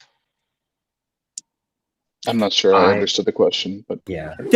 There's this, slavery. I don't want to say it like that, but there was a specific. There were a lot of trade routes with the slavers that go to the triangle trade going on. That went to the Ottoman Empire, and what they do is they took people, they gelded them, and then they send them up to the Middle East. And the question is, would you destroy that trade route? Or let's put it another way. Let's say that you have one that goes from Central America to the United States, in which 90% of the women get raped and used for grape slavery per se. Would you destroy that trade route? So I would. Yeah, but this is a different type of trade route from what they destroyed. How do you know that? Because the Europeans became middlemen in Africa so that they could have dominance over the local traders. Yeah, and before that, one of the biggest trade routes were done by the Ottomans and by the Arabs, and what they did is that they literally took millions upon millions of Northern and Africans Eastern and put them in the Middle East. They killed them and used them for labor. in Northern and Eastern Africa, but not in Central and Western and Southern Africa. It was all through Africa. What are you talking about? It was very profitable. There were natural barriers It with was the so Congo River, profitable.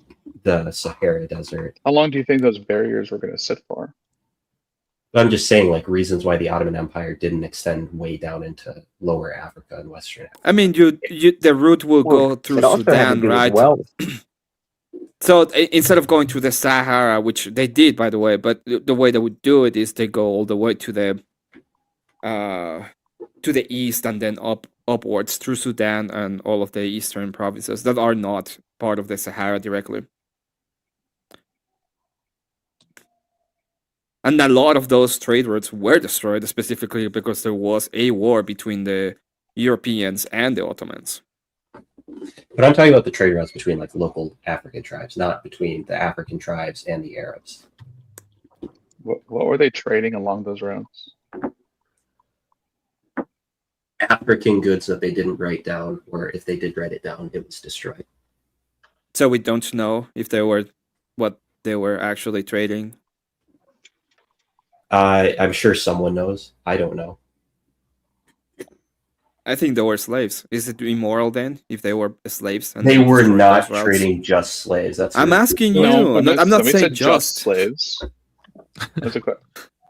I guess the point is you realize that they were doing slave trading before anyone came there. Slaves without Arabs involved and without Europeans involved was usually like prisoners of war in Africa. It wasn't just trading people and buying and selling people. And it wasn't as big as it was after. Are you familiar with how they treated these prisoners of war?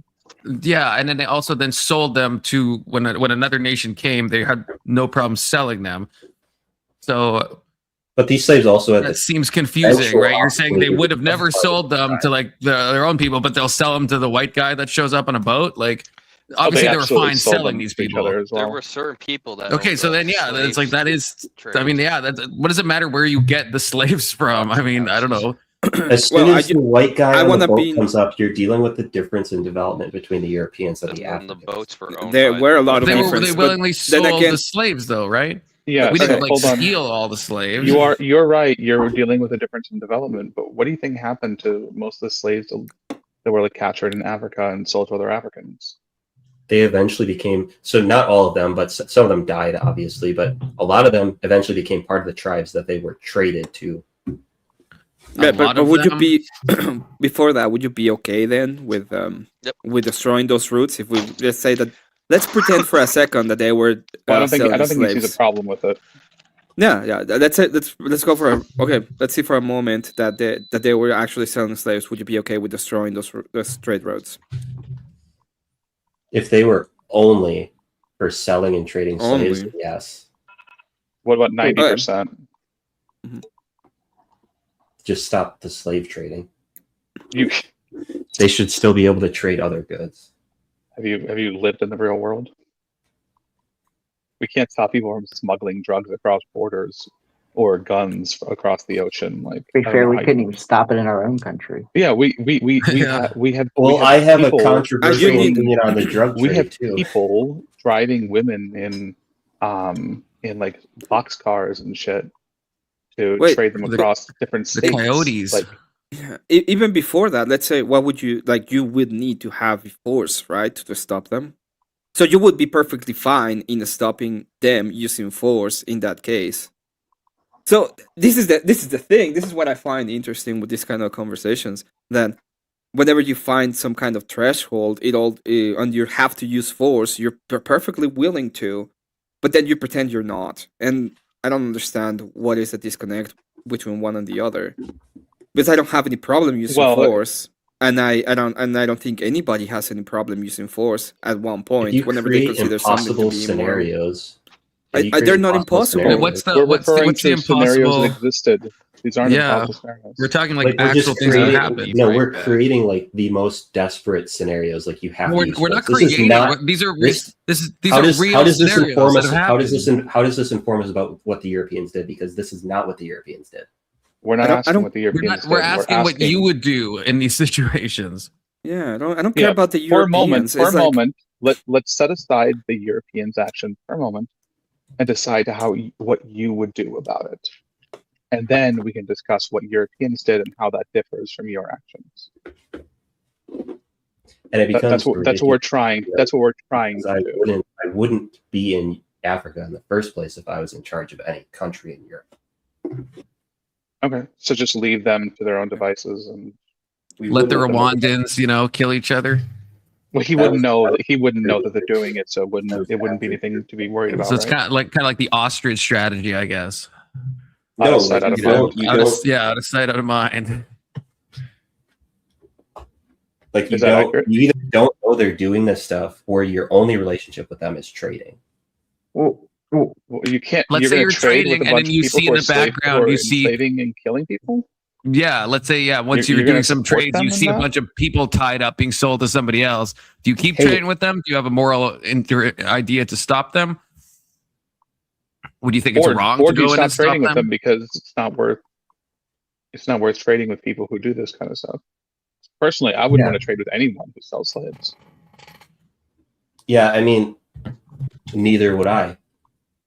But you just said you just trade with them and ignore the other stuff. No, I didn't. I said I wouldn't be in Africa in the first place, or if I was, it would only be for trading. And then you added onto the scenario saying if they're doing slavery, then don't trade with them. We know they were doing slavery.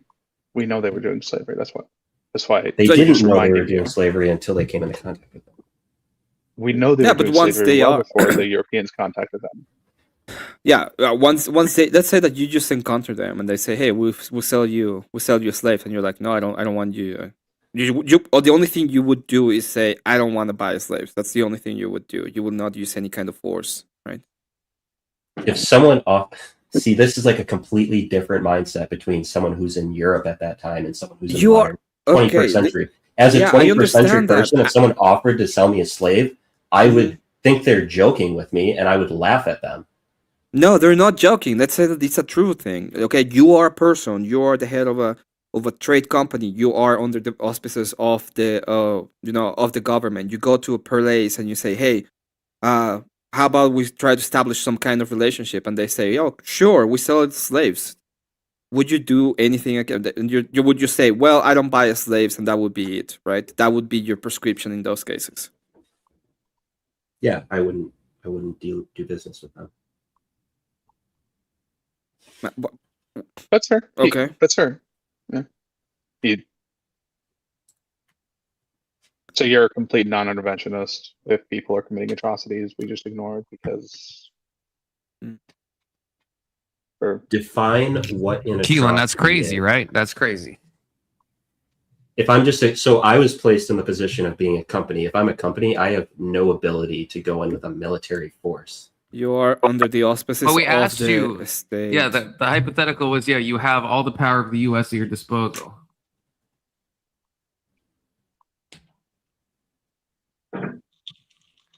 Are you just, completely hands off, even in the case of, like, let's say the Rwandan genocide? You're just like, let them sort it out? I'm thinking. The reason I'm thinking is I don't know if I should say this. Dude, this is a free space, and I think everyone should promise not to judge. Yes. I think if it's like just don't say anything TOS. But so I don't know. I'd be a very bad president because I am totally against the use of force. If it's something happening internal to a group of people, I think they know their history better than we do, and we shouldn't get involved. Okay. Well, can I ask one question? Would that apply to like a similar situation like World War II? So if Germany started sinking my boats, I think I'd still get involved. Well, you would be a pure non-interventionalist, so you wouldn't be selling weapons to both sides of the war. You wouldn't be selling weapons to Europe. You wouldn't be selling weapons to like Italy and stuff like that. See, this is where it becomes really difficult because if I have the full might of the U.S. military and I'm like worried about the U.S. continuing to exist in the future, then I have to get involved. But I don't think at that time, like, most Americans were looking at that situation as we have to get involved. It wasn't until Japan attacked us until we started realizing that this war affected us as well. Yeah, the non-interventionist strategy fails on this account. When there's an actual threat to you, you're going to ignore it because it's not really to you in this moment. But eventually, when it turns its head towards you, now you're kind of screwed because you already didn't help people who were fighting it. It's kind of like the Iranian stuff, right? I'm assuming based on how you're talking, Keelan, you're probably against, Israel and the U.S.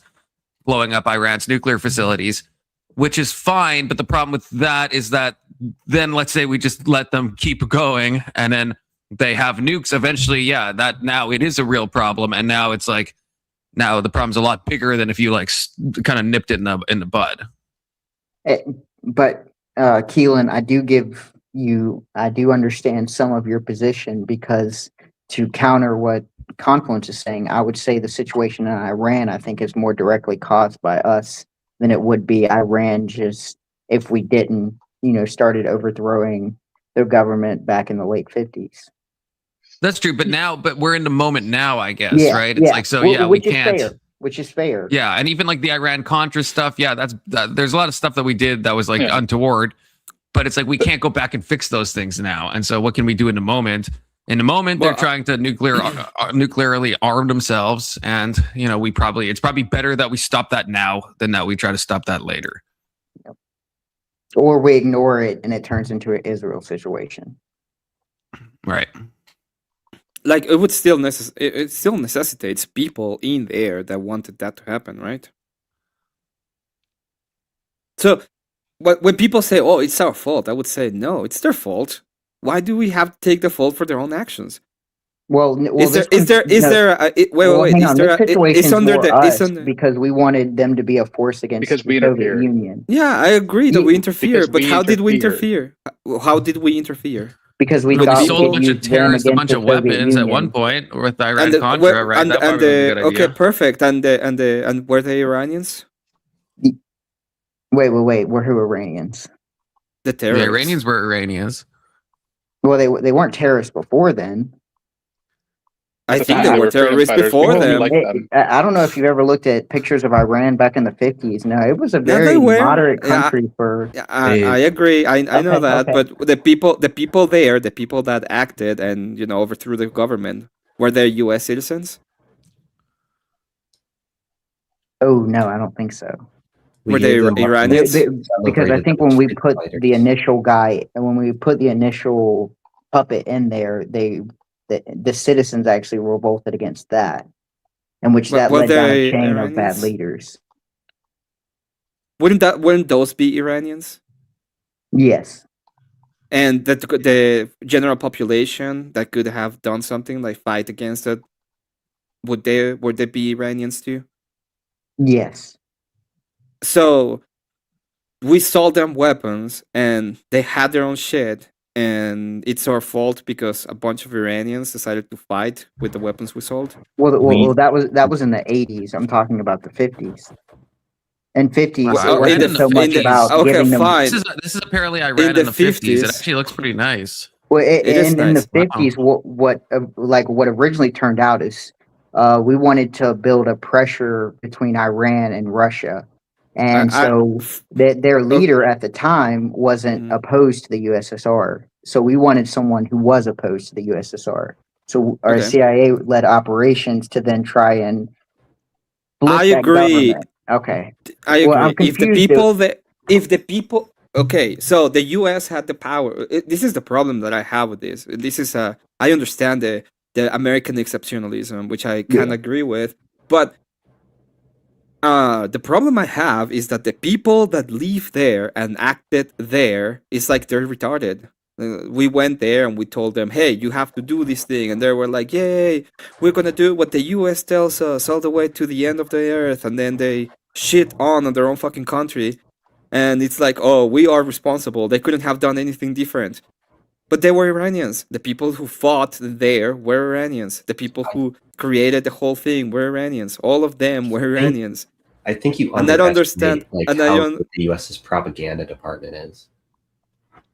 I don't. But that would mean as well that the propaganda department from those countries are shit. Yes. So it's the U.S. so is they're so totally more powerful if that than is either. Perfect. If that is the case, it's still the responsibility. Why didn't they have a better propaganda department? I don't know if that's something they could just decide. Well, is a government able to create? Power, you know? Is a government able to create a propaganda department? They are, but it doesn't make it effective. Not with the same, not with the same efficaciousness. So it's only our, like, we are the ones that can only do a good propaganda department. None of the other places can. Well, you no, say ours can. versus Russia Iran, had a good you need. department. Yeah, Russia They did a still really good job with their agitprop. Yeah, they actually really have a good one now. You have to be a nation of a certain size and resources to. The best propaganda department for the Russia is the U.S. All of the U.S. run universities, for example, they were all captured by Russia. You got to cam up in the back. No one can see you on YouTube or in the panel, just me. And you got to give me one of these. Well, like my issue dealing with this type of discourse is like I am not fit to be a leader of a country because I could not make these difficult decisions. I understand why the U.S. does things to secure its peace and freedom for itself, but I still think it is. So let me ask you a question. Yeah. Do you think the U.S. only did it for its own peace?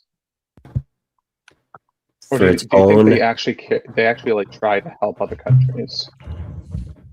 I think some people in the U.S. try to help other countries, but I think the overwhelming, like the major reason for every time we get involved in other countries' business is for the U.S.'s benefit.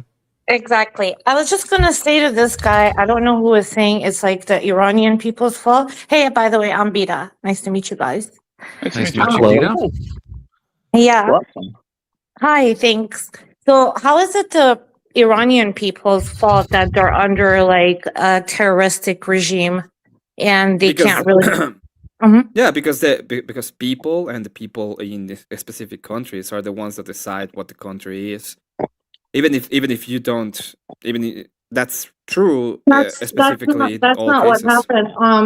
I think in 2000 and I think it was like in 2012, they definitely rigged the votes for the people. They don't give a fuck about the people, so it doesn't matter. It's called force. Yeah, it's called force. So the people in power will always have force. But that doesn't mean that there's no ways. The average person doesn't really have. No. That doesn't. Wait a second. That doesn't mean that there are no ways for the people and the population. They don't have human rights. They don't have democracy. They don't have the right to protest. They don't even have the right to protest. I agree. So how are they supposed to fight for anything if they can't even protest? With guns. Who chose that? They don't have weapons. I don't know if they chose that because I think the Ayatollah was backed by them. Civilians don't have the military people that work. They might have weapons, but regular civilians do not have weapons in Iran. Are you Iranian? Are you from Iran? I'm American. I have dual citizenship. I was born here in the United States, but my parents are both Iranian. Yeah. Okay, they're both Iranian. Okay. Why don't you? I lived in Iran for 8 years. Okay, wait a second. I believe that you have enough purchasing power to get yourself a bunch of, let's call them pew-pews, and send them to the men in Iran that could go ahead and do something about it, wouldn't you? Have you been watching the protests? They bringing like military from like Arabic countries to go after the protesters and people that are fighting. On freaking protesters. Do you know how the Ayatollah got in power? Yes, I do. With what did they use to get in power? What do you mean? What did they use? They used like England to bring Ayatollah over there to replace Shah. Shah was pretty much exiled. You know, the son of Shah. With what? What is the tool they used? They use fucking Islam. They use the fucking stupid fucking Islam to come up with the laws of how to just like make Iran less westernized. They thought that, you know, people were getting westernized and they used like Islam to like control people. So they didn't use any guns? They did with, people that were working for the Shah or Savak or whatever, but yeah, they definitely went So at the government has, the military government has like weapons. Regular civilians do not own weapons unless they, they have some connections or whatever. You can get it from Russia, but it's not like it's not like United States where you can go and get a license or you don't even need one and get, guns over there. They don't have them. Do you understand why the United States have the idea of you want to have an armed population? I don't I mean, oil, pretty much. I don't know. Oil is the reason why your population should be armed is what he's asking. Mm-hmm. Why should the population be harmed? Yes. Why does the U.S. put so much emphasis on the Second Amendment? They don't have that. They don't have any rights. It's not like they have constitutional rights over there, like the right to bear arms, the right to like protest, the right to practice their like any religion. They have no democracy. No, they don't have it. Yeah, I agree. I don't think rights are real. Okay, rights don't exist. They just don't exist. The rights are enforcement things that we created, and without enforcement, they don't. They're not even true. So when you go ahead and you're like, well, what are their responsibility? The people that live there are responsible for what they have as their government.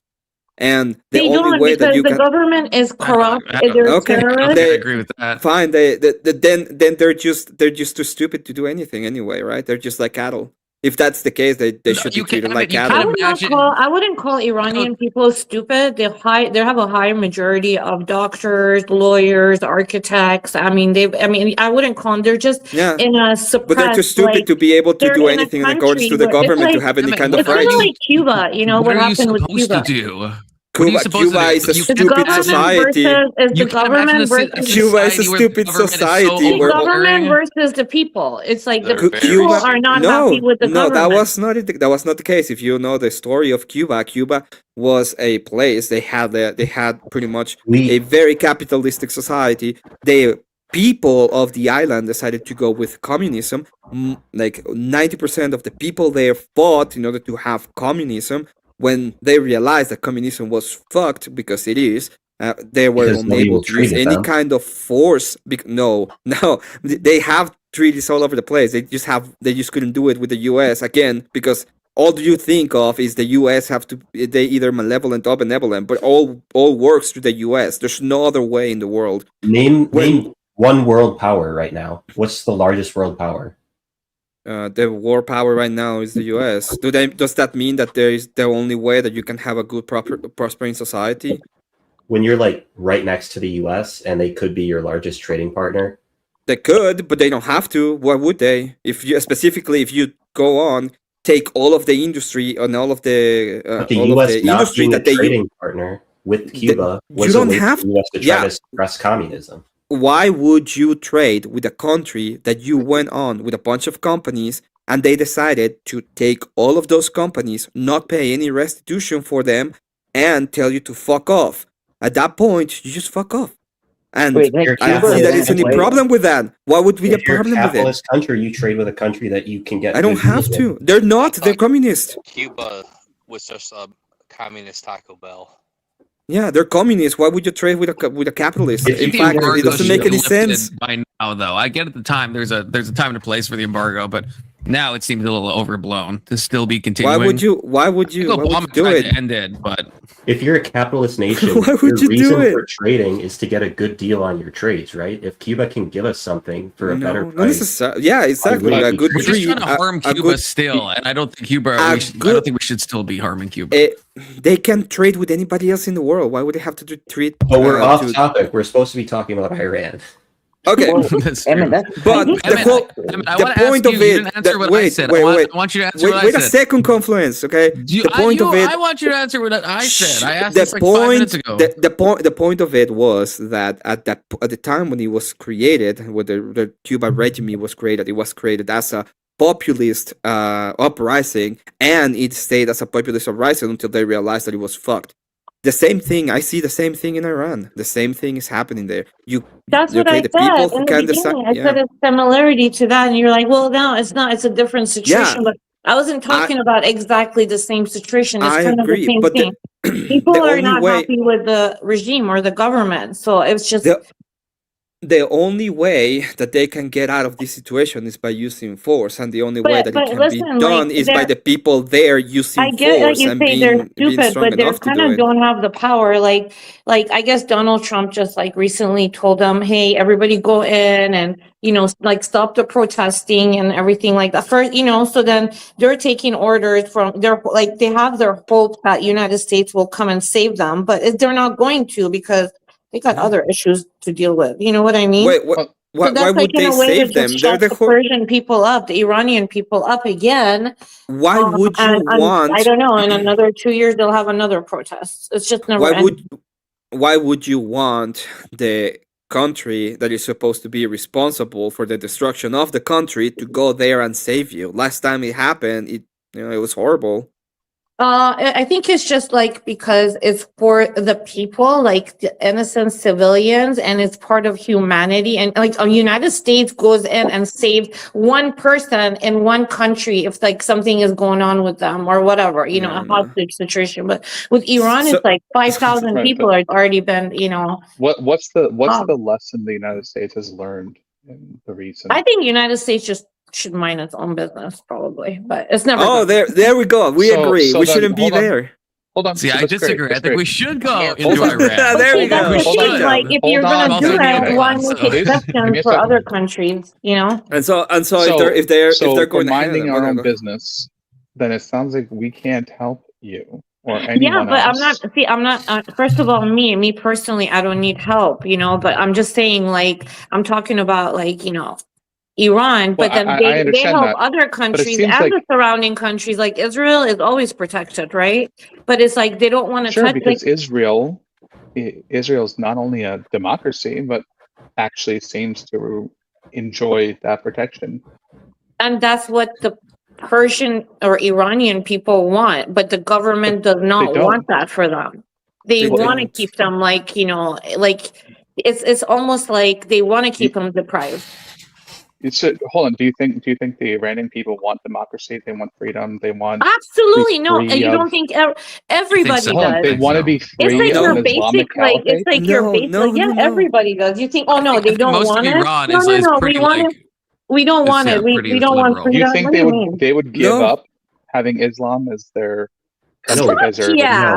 Fuck yeah, like if you've been seeing the protesters, they're asking for like the son of Shah back, which was, the Shah, like, before the Shah was the father of the Shah, like this is, we're talking about 1979 was the revolution, when the revolution happened. Before that, it wasn't an Islamic country. Of course they don't want this shit. They've been dealing with it for fucking, 40 years now. I mean, I will say this is totally anecdotal and there could be some selection bias, but we have a lot of Iranians in Canada and every single one I've talked to, hates the Iranian government, hates all that shit, hates the fact that it's like strict Islam. Maybe Iran would want to be kind of like Islamic in the sense that like Singapore is in kind of like in name only and in like certain laws, but really it's like westernized. But I don't think they want a strict caliphate system. They don't want the Ayatollah. I can tell you this: we have Mexico has one of the worst possible governments. Their governments have been extremely corrupt and bad. And when you talk to people from Mexico, they will tell you how much they hate it, and then they go up and vote for them. Yeah, the same people that are in power that is completely and absolutely destroyed. People tend to vote for the familiar. They're not. No, they don't vote for the familiar. They vote for the fucker that says, "Hey, we're gonna give you the free cheat," and then they go on and vote for that, and they get fucked, and they're like, "Oh my god, how did this happen again?" I guess. So, okay, Emmett, I want you to answer my I will go ahead and say that they're retarded. Yeah, go ahead. Ask me a question. What should these people do? You can surely imagine that there's an amount of that, even if it's your populist's fault in some far-flung way. I know, but you have to imagine that there could be a degree where the government has all the weapons. You're just a civilian, and you have a couple of rocks and maybe a few guns that you smuggled in from fucking Russia or something, right? Like, you're not going to win. You're not going to take down. It's not going to happen. You're just going to get slaughtered, right? Anyone who steps out of line is going to get slaughtered. So at that point, it's like, is it to say it's the people's fault and they could just use force? It's like there is such a power discrepancy that it's like there's really nothing they can do. Well, I'm sorry to inform you, Confluence, but if that is the case, then they're fucked, right? If they're not willing to actually go ahead and die. Are you gonna let me answer? Are you gonna let me answer the question or not? Okay, I'm gonna answer. So, if they're not actually willing to go on, put enough numbers so that they actually make a difference and go ahead and fight for it, then they're fucked, and they have to accept whatever they have. That is how revolutions work. They just killed 5,000 protesters, like just 5,000. Yeah, there's not. Yeah, in it's like, not enough. I don't know, 2 days. I mean, they are going out there to fight. How many people live in Iran? I mean, you want everybody to go out there? Like, let me just tell you something. Yes. You're right, and you are right in that aspect. But at the same time, do you know a lot of the people that are there? Big majority of them are actually working for the government, so they're opposition to the protesters, right? So even if the regime gets overthrown and they bring son of Shah back, there's still like kids and grandkids of these terrorists living there. How are they going to fight? They're like cockroaches. They're going to be everywhere. I think it's going to be 200-300 years before they can get Iran westernized again to how it used to be. But if I've learned anything from history, if I learned anything from history, is that when you use force to get done whatever it is that you need to do. When it comes to all these past revolutions, it's not that like technology and power have been so consolidated that it's like it's not like back in the day with the French Revolution that you could overthrow something. Like this. Then there's nothing they can do, right? If there's nothing they can do, they foreign intervention. Hence neoconservatism. That sometimes you need to go to the country. Let me tell you how fucked up they are. They cut off all communication, including Starlink, which is supposed to be available to everybody, like during the whole protest. So it's just like, I mean, that's the government, Iranian government, doing it to its own people.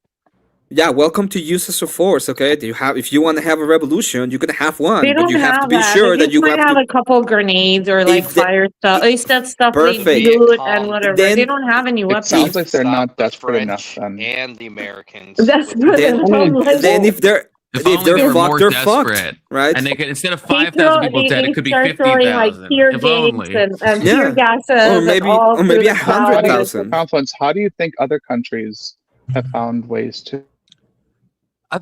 First of all, the countries that have succeeded is in countries way worse than Iran, like Syria and stuff like that. Yeah, there's enough tensions going on in Syria that it's like, yeah, shit eventually just hit the fan. Fine. How did they do it in Syria? To be fair, even we needed the French when we had our revolution. Okay, there's ways, of course. Okay, the question is how did they did it in Syria? They had foreign in Syria. There was a lot of militant groups already fighting. The Syrian government was not had not even a semblance of the power that the Iranian government has. Like it's an entirely different. Yeah, if you have a they did it. You're already they did it with guns or not? Yeah, it's obviously with force, but it's like you can't just look at one nation where the government is already super shaky. There's a whole bunch of instability from a lot of directions. There's a lot of militant groups already around. How did they get unstable? And then compare that to like a top-down, structure like Iran, where Iran has like the government has all the weapons, or the vast majority of the weapons. How did they get unstable? Nothing. How did they get unstable? How did Syria get unstable? Because we drone struck them back into the Stone Age, because we wanted to take out ISIS. So it's us. The only way. The only thing that happens in the world is by the U.S. So then again, it's like if Syria got so destabilized. Yes, if that is the case, and all they are is cattle, and they can do anything on their own, then fuck them. They can live in their huts, and nothing's gonna happen. They can't do anything. I'm just saying. They can't because the only way. The reason we're able to overthrow is because of of us. The only way that the only way that could happen at any point is because we did something. Otherwise, they're completely fucked. So if they're completely fucked anyway, they can go ahead and be cattle. Okay, I don't care. I don't give a fuck about them because they're not smart enough to do anything on their own. They're dependent upon us they're so dependent upon us. It's all they have. They have the dependency on us. You don't realize, before 1979, United States really depended on Iran for a lot of things. They actually still owe them money, but even if they pay them back, it's still going to go to the shitty government. You know. It's interesting that you say that, and still like we Zero are Jubilee, responsible for baby. everything. So Like you now say the that, but government is shitty. United States want nothing to do with it, but before that, they did depend a lot on. yeah, I understand. Okay, but you say that, and at the same time, you say that you depend where is upon your us. accent from? What is your accent? It's from Czechoslovakia. Oh, okay. He's Mexican. So, no. Oh, that's what you meant by Czechoslovakia. Yeah. Oh I my used to have there a you friend go. from Czechoslovakia. She I'm was so finally getting it. gorgeous. Like women from Czechoslovakia are so pretty. So any situation on Earth and say add the U.S. bombing them, and they'll turn into a third world country. That's fair. I mean, that's what bombs typically do.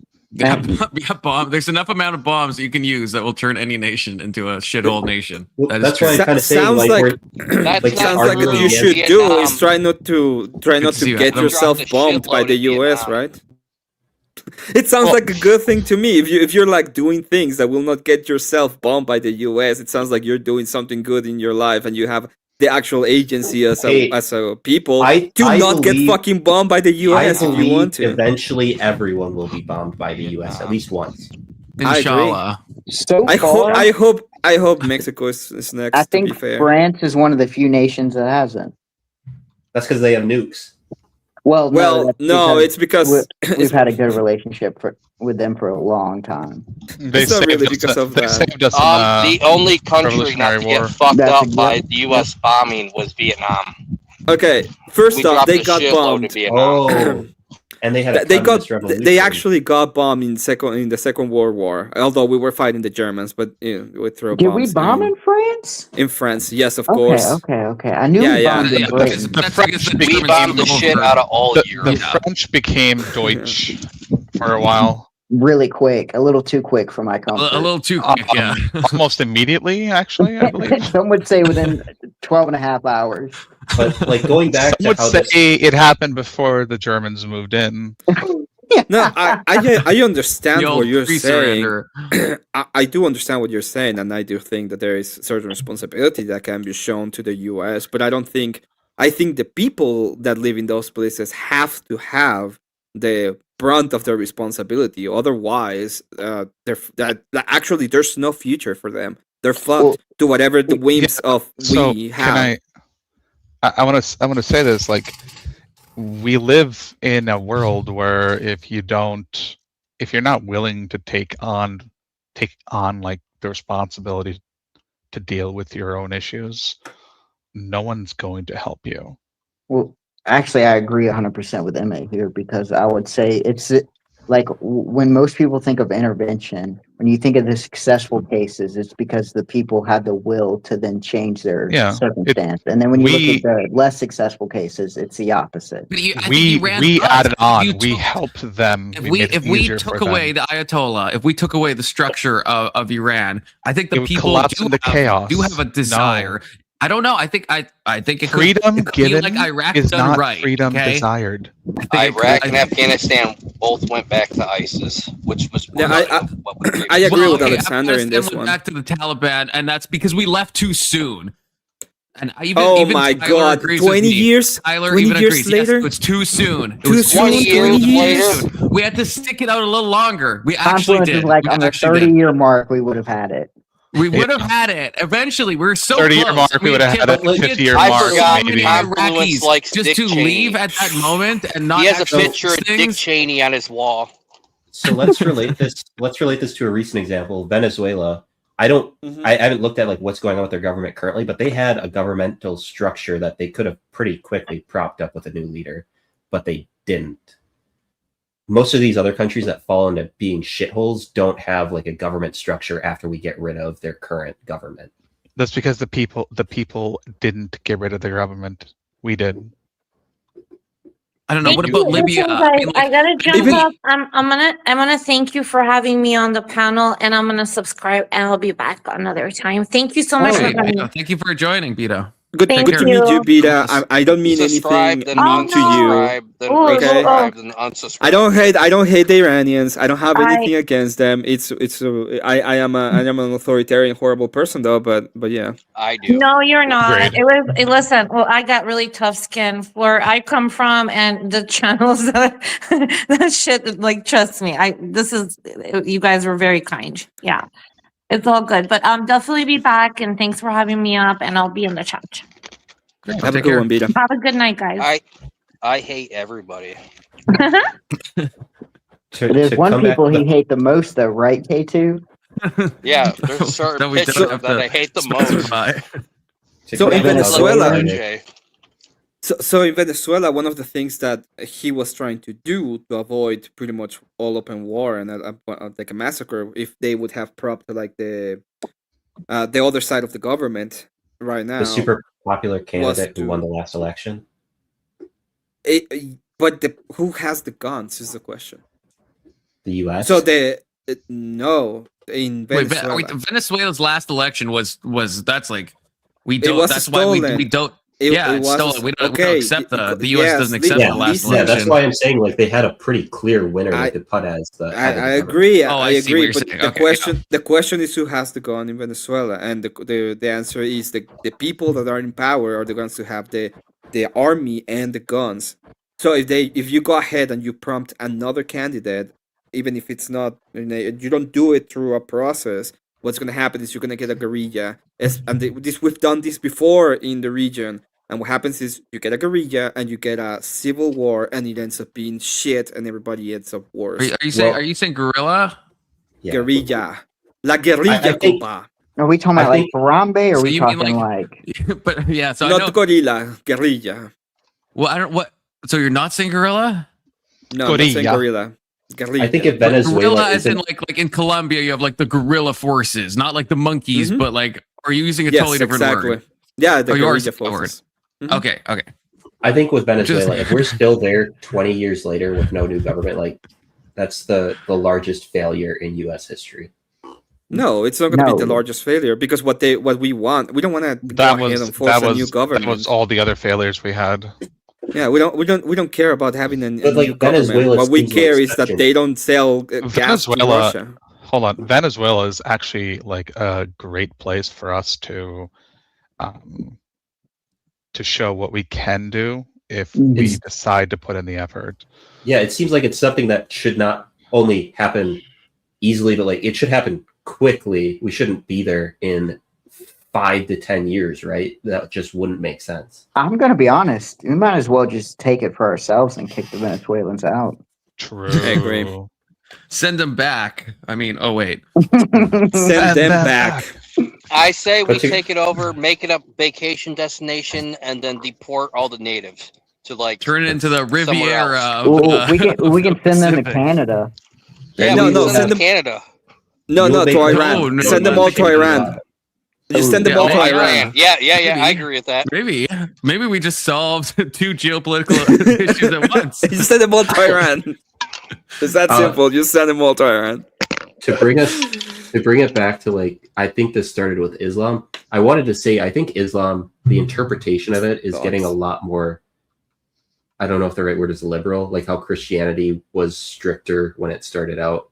It became less strict over time. I think that has happened significantly with Islam, especially with like Sufism coming into prominence more.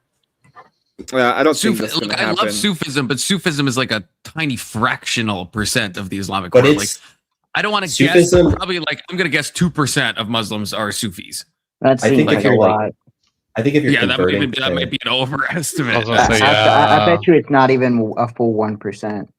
Let's see. I think if you're like looking at someone converting to Islam, I think Sufism is the most appealing version of Islam. But if it makes up such a small amount, maybe it's a gateway drug. Maybe it's a way to like bring you into the full-on let's damn the whole world version. You know, it's like a cultural gateway drug that eventually leads you back to what it manifested from.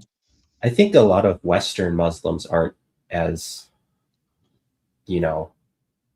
like. Okay, this is more white pilling. Oh. I mean, this is just AI, but says that there's no precise number, but most scholars estimate about 10 to 20% of Muslims worldwide are affiliated with Sufism. So here's I don't a know story. if that's true, but what does affiliate mean? Yeah, Here's I don't know a what they mean story. by affiliated. I'm gonna leave right now, so let me just say bye. Sorry about that. Thank you, Bye-bye. Confluence, for having me on, and good to meet you, Killen, once again. Seven's Red Good King. to see you, Big Soda. Good to see you, Alex, and I love you. bye bye, K2. I love you, buddy. Love you. About Sufism, I was talking to my friend who's a Sunni Muslim, and she was arguing with me that Sufism and Sunni Islam do not go together, and I argued back, and then we got upset at each other. But then days later, we came back, and she had read about Sufism, and she's like, she actually thought that she believed what Sufism was saying. I think it's just she didn't know what it meant. So there is that very real possibility where there are Muslims out there who prescribe to Sufism without knowing really what it is. And I hope, like, I would really like Islam a lot more if, like, it was all just Sufis. I would. Yeah, but you know what happens when there's two different versions of it, and one of them is militant, right? Technically, neither version always wins. Technically, all the versions are militant, probably except the Sufis. I think that the actual people who are actually Sufis are not militant. Well, then you'd say every religion is militant. No, because there's no part. There's no what Christian nation could you poll and get the numbers? I know you. I'm not sure. I'm not sure what your response to that was. I guess you said that they're just have been disenfranchised enough and radicalized enough, but you don't see that, at least in the current moment with Christianity. You don't have, if you poll like Iceland or something, it's not like you don't. Yeah, back in the day. So I agree. Like Islam. I mean, this is what I think. I don't know. Sam Harris or someone said this. Probably a lot of people, that Islam has never, for some reason, it didn't go through the Enlightenment in the same way that Christianity did. Well, and I don't know why that is. It started in the Enlightenment and then never completed it. Instead, it turned around and did a 180. The Arabs gave the Europeans Christianity good math. No. What are we saying? Islam. What do you mean it started in the Enlightenment? They're like one of the most advanced religions during in the world. the time of the Enlightenment, so it missed that, like. No, Islam's wait. What do we say? Islam started like I don't know, 1,200 years before the Enlightenment or something. You got to watch a video about Al-Ghazali. Okay, well maybe I'm not. Maybe 1700s. What I was saying is Islam. I think is like the 8th century or something like that. Yes, it is. What I was saying is, the Enlightenment is way like 1,000 years later. Islam started. What's it called? It started during the Enlightenment, which means that they... No, it didn't start during... I don't know what you mean by that, Alex. They were already enlightened. It was a religion that was already far beyond Christianity when it started. I agree. But then, because some of the first things they did was they developed... You mean like the Islamic Golden Age? Okay, a brief period of time. Okay. Yes, that's what I'm talking about. But So then their golden I don't know age... why you could say Islam started during the Enlightenment. Islam was like... cucked for a long time, then there was like a golden age, and then they cucked themselves again. How long were they omni-cucked? Islam had centuries of Arabs being amazing backing it. Yeah, I would say a couple centuries, yeah. Out of the 1400 centuries, yeah, there's a couple centuries or whatever it is. There's a couple. They were the first centuries of Islam, were they not? Let me see. Then the Mongolians fucked them up. Golden Age of Islam. I wish I knew more about. Yeah, they got about a nice fiber. From traditionally did it from the 8th century to the 13th. And Al-Ghazali was right in the middle of that. And that's when we pushed some fuckers back, and we've been dominant ever since. And then somehow from the 13th century upwards, right? Then they've been kind of down bad a little bit. 07's fucking button. 07's.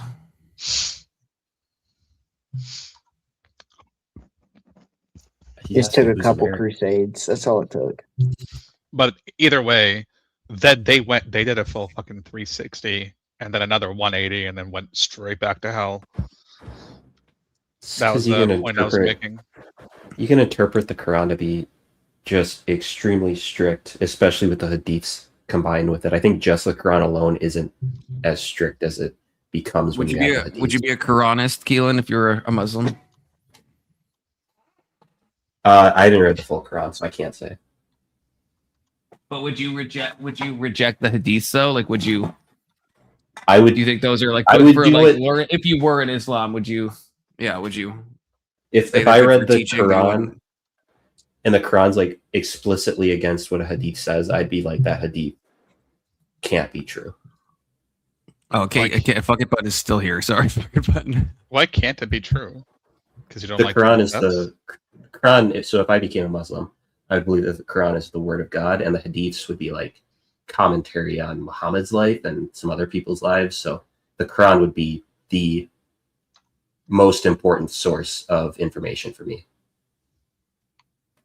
All right, but doesn't every truth need an interpreter or interpretation? Yeah, but interpreters can make mistakes. Well, yeah, some of those hadiths are absolutely cucked. Okay, and they don't even agree on like what hadiths they follow. Like the Shia Muslims and the Sunni Muslims follow different hadiths. Yeah. Well, that's why they're killing each other right now, right? Are they? Is that still super big? Didn't it just happen? Like in... I don't know who the groups associated with the Shia Muslims are, because I don't know very much about Shia Muslims. To be fair, nobody really does. Hey, I know a little bit. But only the worst of the worst cases of Shia representatives. But it's like 80% of Muslims are Sunni and 20% are Shia, something ridiculous like that. Yeah, it's only going to get worse. I forget when Iraq and Iran went to war, I think in the 90s. I believe that was a conflict between the Sunnis and the Shias. I just don't know which side was which. Yes, Iran is Shia, and they make unholy alliances with the Sunnis, like Hamas and the Houthis and stuff. Those are all Sunnis, but they bond over their shared hatred of Israel. Which is I think Iran is the biggest Sunni, Sunni. Yeah. No, Shiite. Imagine Iran is the biggest Shiite nation. Imagine how based World War III is going to be when Israel destroys that one Islamic monument. Yeah, that was like Al-Aqsa. It's in Gaza, right? It's in Gaza, or it's in the West Bank. It might be the West Bank. I forget what it's if you called. talk about Al-Aqsa, that's like one of the most holy sites. I feel like you're probably talking about that one. That's built on the Temple Mount. Yes, I think in Jerusalem. And they've been like, I've heard people like, if they destroy that. The Muslims care a lot about that. That's why they named October 7th the Al-Aqsa flood. Like that's what it's called in Arabic. Because that was like one of their reasons for, acting up in Israel. They keep spitting. Jose, in my back chat, Jose, you have to cam up. You got to give me one of these. No one on YouTube can see me. Only I can see you. You have to do a series of hand signs as a new person. Give me one of these, Jose. And then give me a thumbs up. There we go. Okay, bring it up. You can cam down if you want.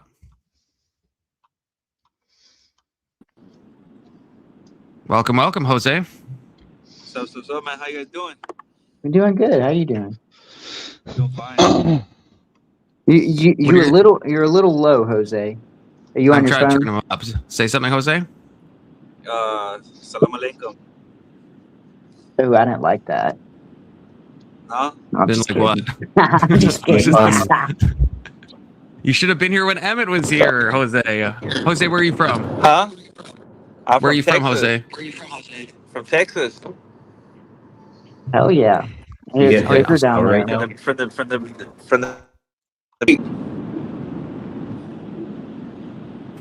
What? You guys come again?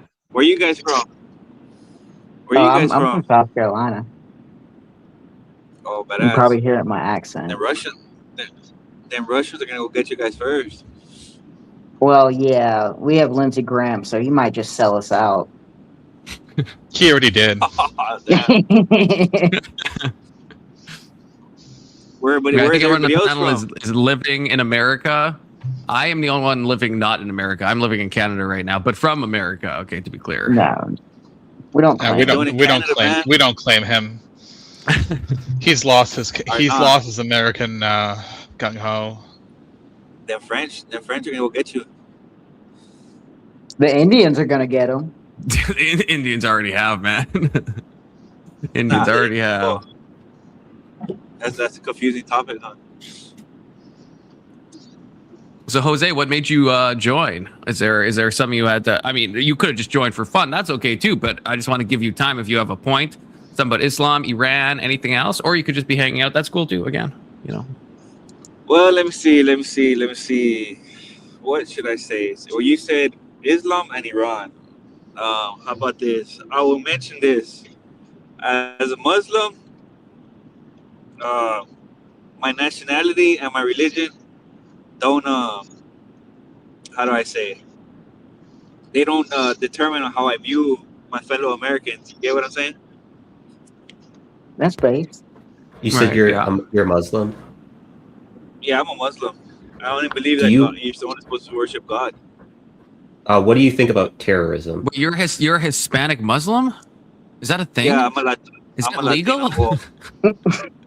Well, no. I mean, my people, they well, who do you guys pray to? The Jesus?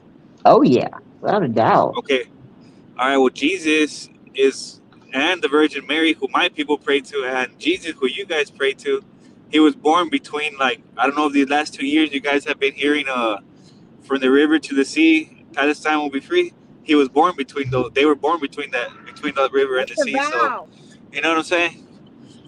But those two people, they pray to God. So why would I pray to those people? And that's what I try to tell my people too. You know, like, why you pray to somebody that prayed to somebody? I'd rather pray to. I don't need an intercessor. You get what I'm saying? So I just pray to God. Do you not pray to Muhammad? Religion. First of all, hold up. Do you pray to Muhammad? Johnson, and I guess I technically do have to read every super chat, even though I don't want to.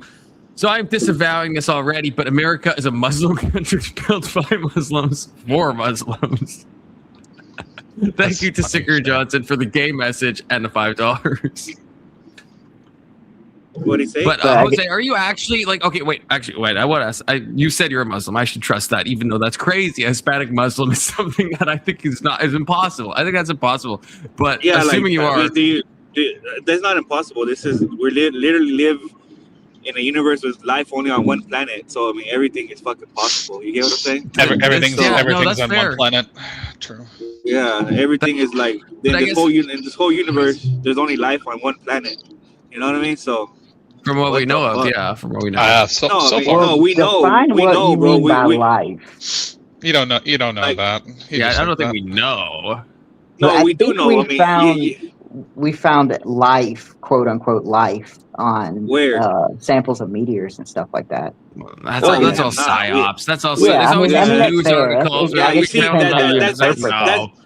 the thing about another thing about Islam. You know, like we like to go off of proof and evidence, and for a fact, bro. Like I was born in America, and since I was born in America, 100 years before me, people were saying there was life on other planets and blah blah blah. And now I'm 32 years old, and there's still no fucking evidence of life on a fucking other planet. You get what I'm saying? So I didn't say life on another planet. I just said what qualifies life. I guess absence of evidence is not evidence of absence, though, right? No, so, well, I mean, you got to think, bro. We have evidence. We have telescopes that look into other fucking galaxies. They say, you know, like for millions and millions and millions of miles away. You're telling me they haven't looked into any of these planets and found life? I'm saying we've looked into like 0.0000001% of like planets. That's the problem. Like, and way less. I'd have to see what are zeros. To be fair, like light takes time to travel from place to place, so it's not like whatever we've like seen so far is even what's happening right now. Like a planet, like wishful thinking. A planet that's like 1,000 light years away from us. We're only seeing the light that's 1,000 years old from it. Like, we don't know what's currently there. We only know it was there 1,000 years ago. Yeah, I mean that's what they say, man. But like, you know what I mean? No, I mean that's what it is. Like if I grab a telescope from right here and I'm looking at 1,000 miles away, I'm looking at what's happening at that exact moment. You get what I mean? Like, you know what I mean? NASA has bullshit us so much that, like, I mean, you're not looking at what's there right now. You're only looking at whatever light coming from there is showing you. I mean, you do believe that light travels at a certain speed, correct? It's not it's not instantaneous. And light travels really, really fast. Right. Yeah, but the universe is really, really, really big compared to how fast the light travels. It's like, have you ever seen have you guys ever seen Buzz Lightyear, that movie, the cartoon one? I think so. Like the more about his real life, or like him as an actual, like, I guess. No, like Space Ranger. Movie, if you go and look up that movie and you see it explains perfectly for children, so us men should understand it, how it works. You know how going to the moon and coming back, you go like like you age 4 years or so. You get what I'm saying? Yeah. So those astronauts that went to the moon, they didn't come back 4 years younger than us. You get what I'm saying? You get what I'm saying? They came back the exact same age that they left. Oh, we'll see. I don't think he was going to the moon. I think he was going to Mars. That's not how it works. Yeah, but you can. The further away you live, the further away you go at the speed of light, the slower you age compared to everyone else. Yeah, I understand that, but those people, it's not the further away. Wait, maybe I misheard you, Alex. It's not about the distance. Well, the further away you go, the longer you're gone. The longer you're gone, the slower you age compared to everyone else. No, that's not true at all. It has nothing to do with distance. You could do the same thing. No, it is. Yeah, it's a distance. No, it's not. It's speed. Yeah, it's speed. Yeah, it's speed. But what I'm saying is how much you travel. The difference between your age and mine would only grow the further away that I go. No, it wouldn't. No, it wouldn't. If you could travel at the speed of light. Hey, brother, watch. I'm gonna hop on right back. I'm gonna get off real quick and I'm gonna hop back on. Okay. That's because I'm having a. But if you go at the speed of light and you're only 50 feet above the Earth, so you're always close by, or you could be hovering in the same spot, but you're just like doing this. It's not about the distance away from anything. It's about just your distance over time in the sense of in the sense of speed. The amount of space that I travel. Right, but not but when you say further, I guess maybe we're talking the same thing. Well, I mean, most of the time, light you could be like a mile away from me at all times, and you could still age in a different way. I don't think you could going the speed of light. Light doesn't bend that quickly. So a light year is a measure of distance. We think of it like, so people think of it as like time, but it is a measure of distance. That's what a light year is. Well, it's a measure of the distance of light in a year. Yeah. So it's a distance in time. It's in the name. Measurement. It's not just distance.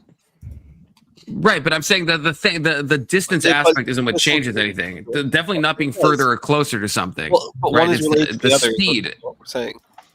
Well, yes, speed is defined as distance over time, but it could be. It doesn't have to be distance in one direction. It could be. It could be this, right? As long as we're all on the same page. You're on like if you're like track and field or something, and you're running around the track constantly, like I don't understand.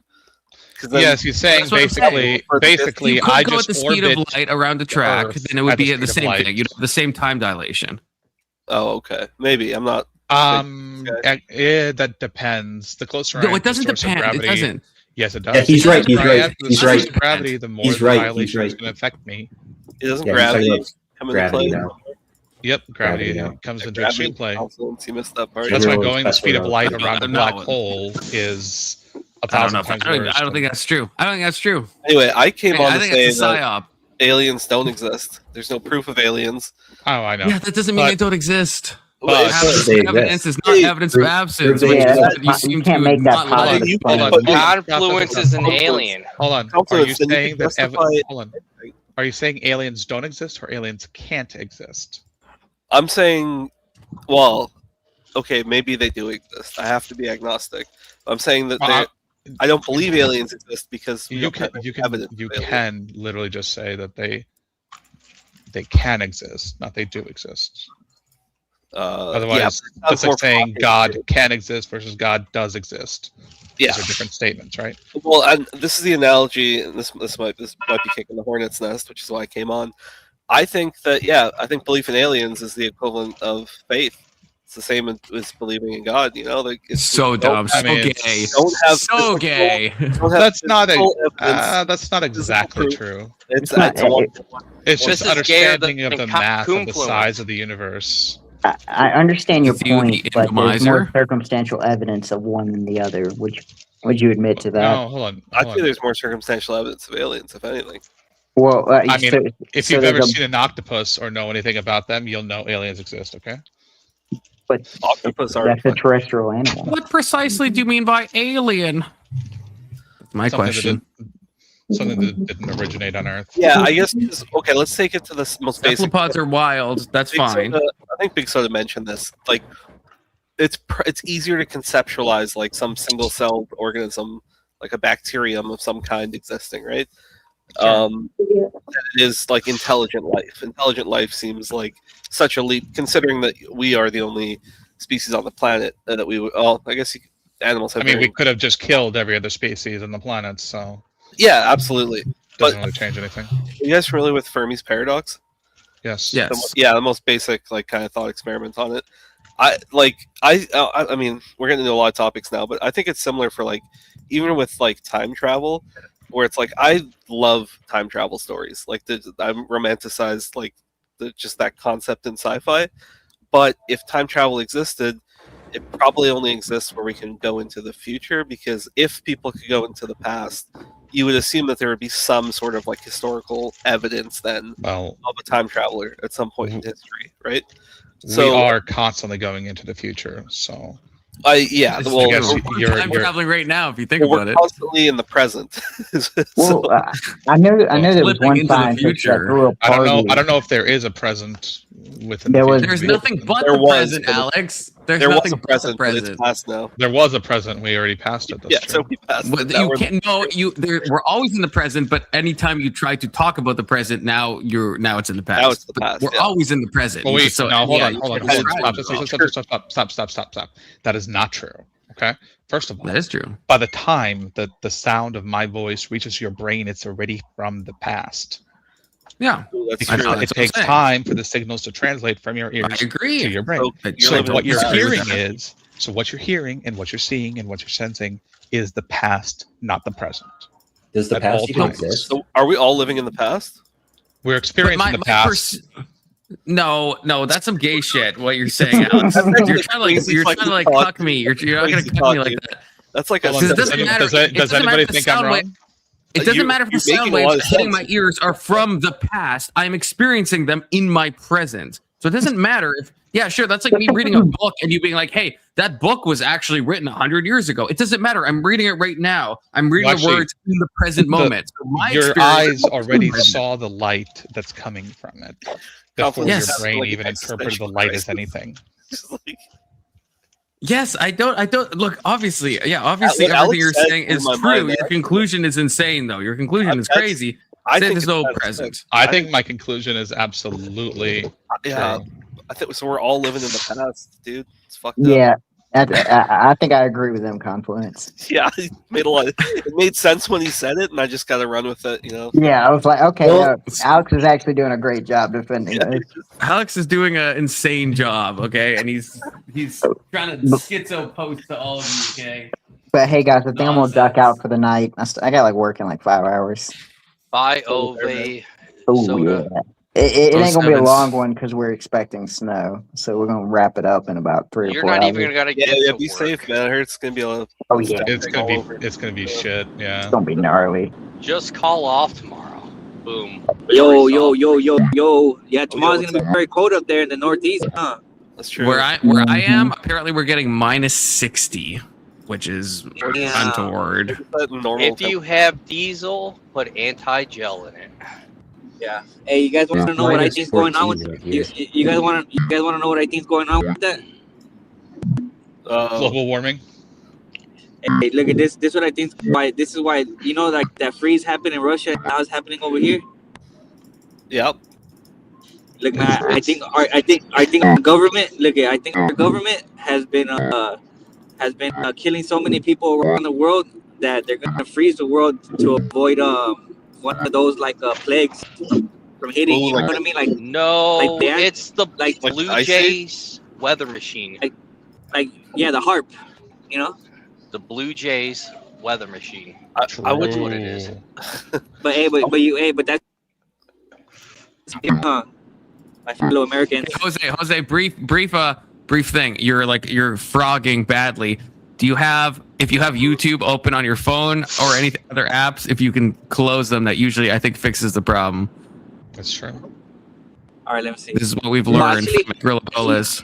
I really like when you I'm in my talk, it's car like it's and it's- making these. Do you have other apps open? What about now? Like in the background, even. That's Is actually it, better. what about now? Yeah, it's because I was connected to my car. I'm driving right now home. Oh, there we go. Yeah, you're good now. So the speaker, I think. It's the noise cancellation from the speaker. Yeah, it's back. Yeah, it just came back. Did you reconnect your Bluetooth? Some cars force you to reconnect unless you disconnect from the car itself. It's the Blue Jays trying to stop this man from speaking the truth. Yeah, that's what it is. But look, yeah, I'm just gonna call you guys when I get home. I'll log back onto y'all's live when I get back home. All right. That's all good. Yeah. All right, Confluence, end the stream right now. Dude, so I don't really have like social anxiety, but when I play games, like online games, I hate making those temporary friends. You know, like somebody will add you as a friend. And it's like, yeah, we should play, but you know you're never gonna play with them ever. It's like meeting somebody when you're at the bar or at a rave or something. It's like you're gonna be friends for a bit, but you're never gonna see them again in your life.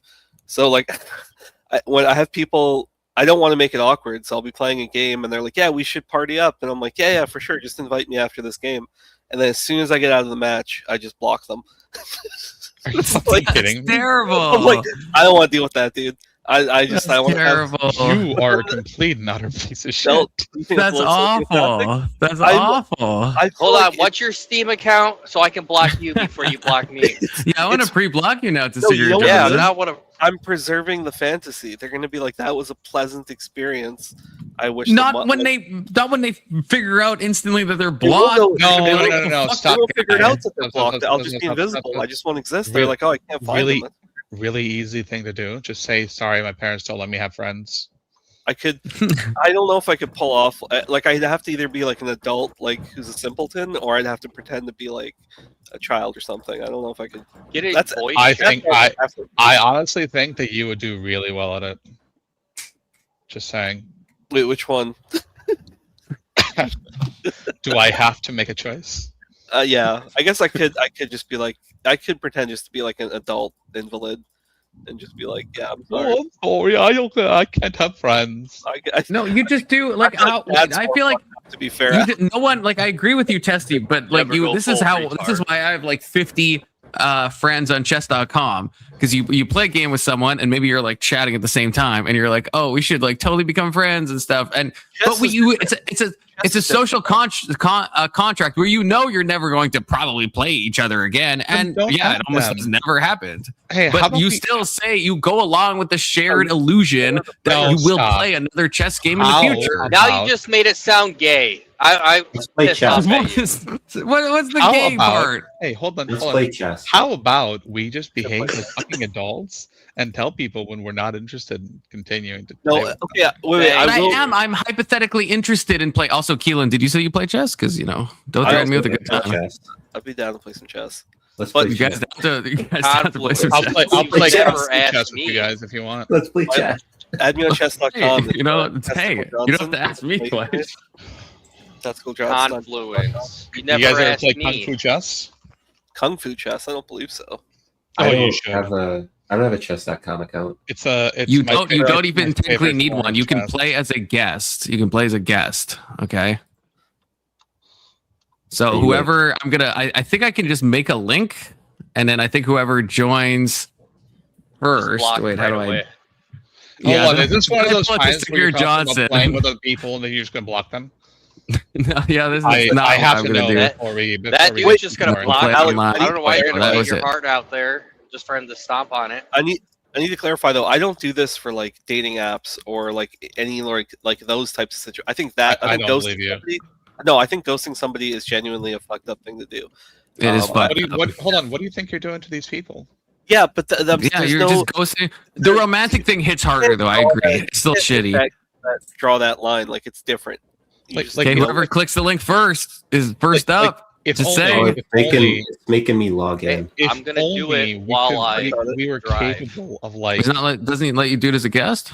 Adults who hold on, have like legitimate relationships with other adults and are willing to just say nah, fuck off when we don't want to. Agree, but this is like it's like you played a match with this person. It's like I just feel like the connection isn't there. Did you guys make out and make love or some shit? Oh, it's happening. Ooh, Testicular Johnson. Oh my god, dude! I killed some people with this person. I can't say no to them.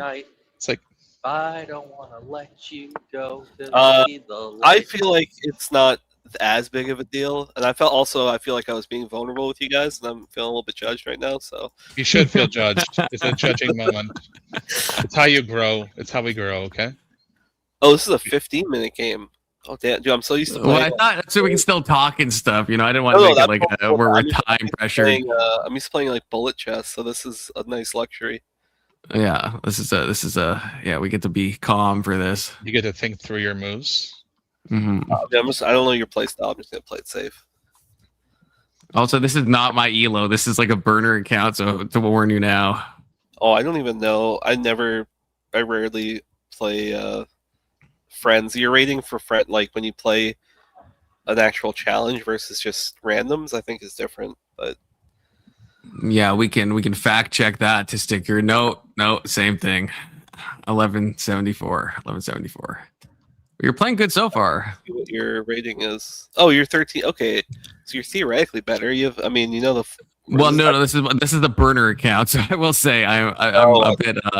Yeah. Normally I'm like on my other accounts I'm like 1850. I'm gonna be honest. So really, okay. But then you're I'm also slightly intoxicated, which takes off like 400 elo in my experience. Well, if you're around 1800, you're like a league above me, because my elo is, I think I topped out at like 1500. So you theoretically you are much better. I mean I don't know Ivor, if you guys know Ivor, he's around 15. I think he hit 1600. But when I play him, I mean I'm fighting for my life. I feel like I don't know how. Dude, there are those people that you play and they have your number and there's nothing you can do about it. Yeah, it's always like it's such a fucking struggle. You know that a lot of those people also just like don't actually play. They're just using a computer to game their moves. Well, some people, but you get, chess.com does have a robust banning system for that. They use a bunch of algos and everything. Yeah, it used to be super bad. Actually, so I've always been into chess since I was fairly young, but once the Queen's Gambit came out, it like sent chess to like a whole new level. Like there was so much more interest in chess, which is cool. It was not negative, but chess.com definitely cleaned up their act a lot after that. Not that cheating was like every other player, but like there were so many more cheaters like pre Queen's Gambit. Maybe they just invested more money into it or something. Well, you don't have to, but you can just use like ChatGPT now and just insta win. We're talking about cheat detection. Yeah. Like you yes, and you can tell open, ChatGPT not to make it obvious to make mistakes that happen. Make like Alex, I hasten you. Try that. You will be banned within at least the first 3 weeks if you and do also, that. ChatGPT Guaranteed. sucks at chess. Yeah, that's That's part of the true reason as why you'll well. never get banned. Well, they have chess engines that you could like. People they'll play on their PC and then they'll just run a chess engine on their phone, and you literally just mirror the moves, and it's super easy to actually do, but. It's easy to do. It's also very easy to get banned because again, they're applying statistical analysis based on your moves, and it's hard for a human or an AI to actually like do that in a believable human way, right? That no one could tell. That's kind of the problem. Confluence. I'll be back. I gotta go pick on somebody else. That's where it's daylight. Let's say. I gotta go pick on him really quick. Say that he drinks Bud Light and that he's gay. All right.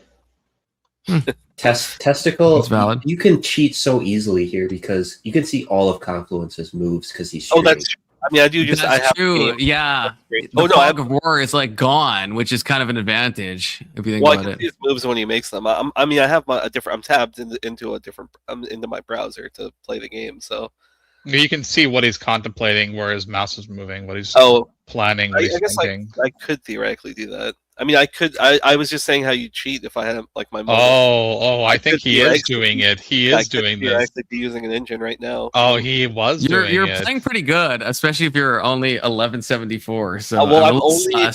I don't have. He said he's normally 1500. Yeah, I don't. Yeah, have that's true. I don't have a game plan. I'm literally just playing like as defensively as possible. Same.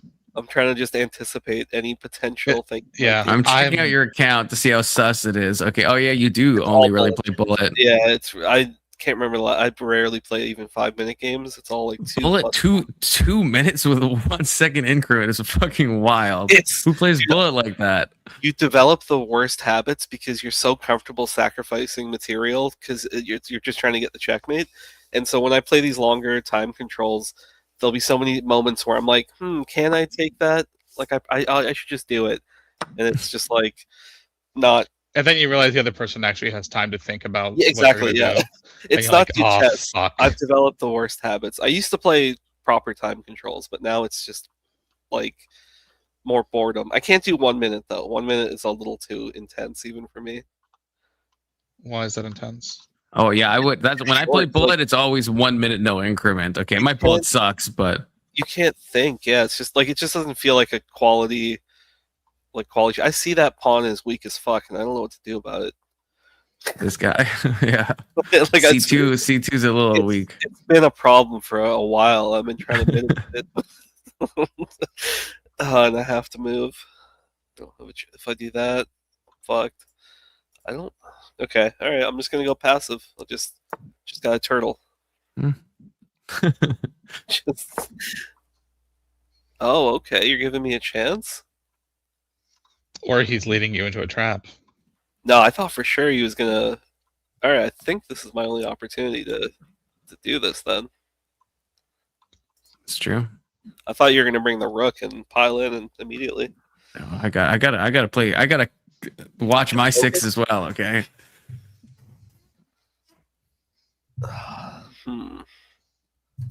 I guess I also could have used that opportunity to bring my knight in. It's too late. Is this exciting content for stream? It's exciting to me. Okay.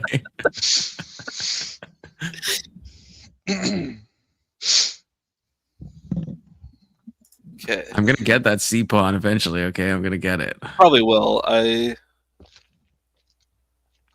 God damn! It's a liability, and I have to kind of do something about it.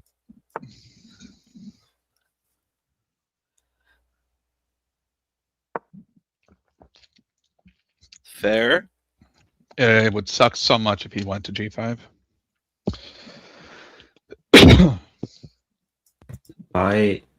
My attention to chess is so cooked because I only play bullet. That's why I try to avoid bullet. It's the ultimate bad habit creator. It really is. Okay. See, yeah, you are playing quite good at this Sicker Johnson. I mean, I've always been better at being a defensive player. I'm not like the huge tactics guy, so I'm not sure why you made that choice, to be honest. But it's overly passive, but it's not. Well, it's not. He's he's you could threatening. have gone knight right, to g5 and attacked your knight. That would at least. yeah, I did have a discovery, but he said. I mean, I only mention it now because he clearly saw it. But yeah, I don't. Yeah, I actually this is good because now I have to either move my queen probably, or now I'm going to be hit with c4. I don't necessarily want to be hit with that. He's going to liquidate everything and then try to win the end game. Yeah, we'll take the bishop. Take that. Take the trade. And now, yeah. Yeah, I was waiting for this. I was this waiting guy for away. I was ready for this one. Where my knight always was coming to. That knight was stuck on that side of the board for a while. I was trying to plan his escape.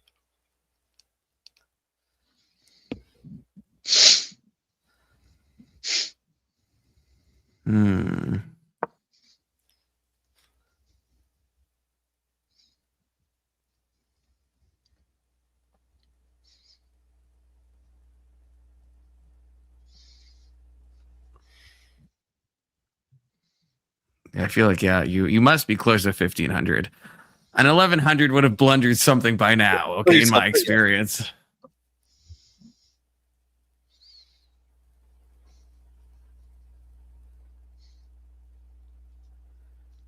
I'm just wondering if I want to try for something more or just. Dude, just wreck him. All right, let's just do that one. Fine. Oh, the pawn break. Okay. Okay. It wasn't necessary, but the impatience in me. I didn't quite. Fuck. It was like I didn't quite calculate the lines, and that was. I mean, it's not the end of the world, but I definitely was not paying attention to that. I can do this. Ooh. Oh, but then you bring your bishop in.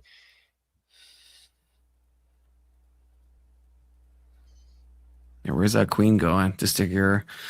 Where's it gonna go? Bad boys, what you gonna do? We're focused on the queen side. It's interesting.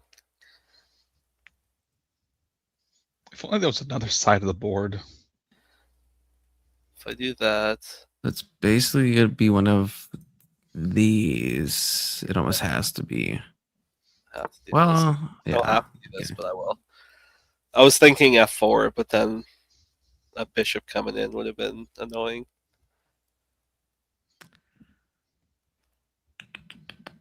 Why would the bishop come in? Oh, c3. Yeah, and then the knight is awkward. If I try to defend, I could defend it with the rook, but I tie myself up. Oh, why would you do this? Why don't do this? Why not? Terrible fucking. Told you this my plan all along. Just liquidate everything. You missed a liquidation right there. Look, I'm not trying to liquidate. No, you want to make the game take longer. I see. I mean, the board's opening up, but you're the only one with a bishop. You're the only one with two knights.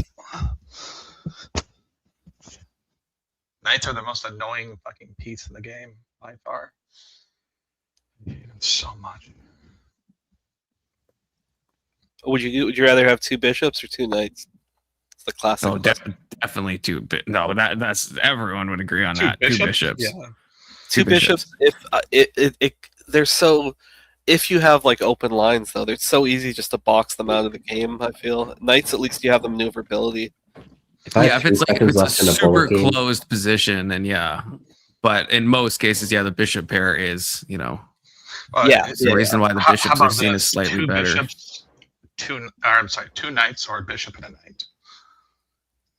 I think it's kind of even and depends. Yeah. I don't know if I would say the bishop pair is actually something that is a real thing. Like I think it's in a lot of cases worship to gain a bishop pair, even if you're losing some other type of thing.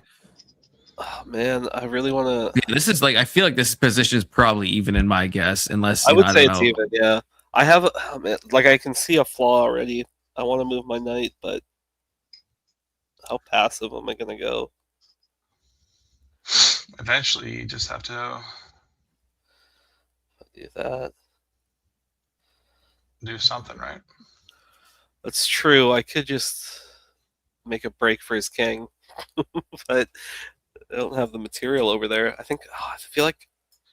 I guess I don't have to do this just yet. Okay.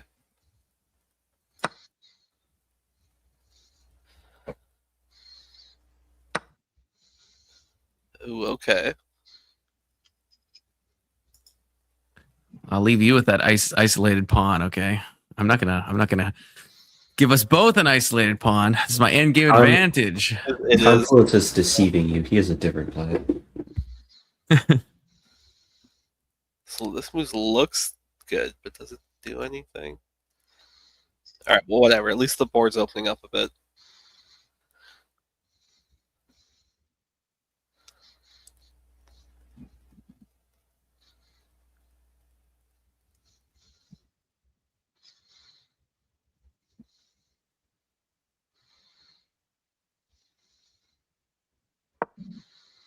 Yep, expected.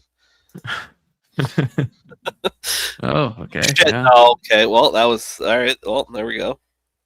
All part of the plan. Wait, let me. Yeah, this doesn't. I can't take this, right?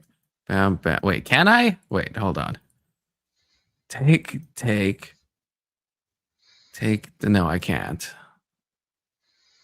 No, I definitely can't.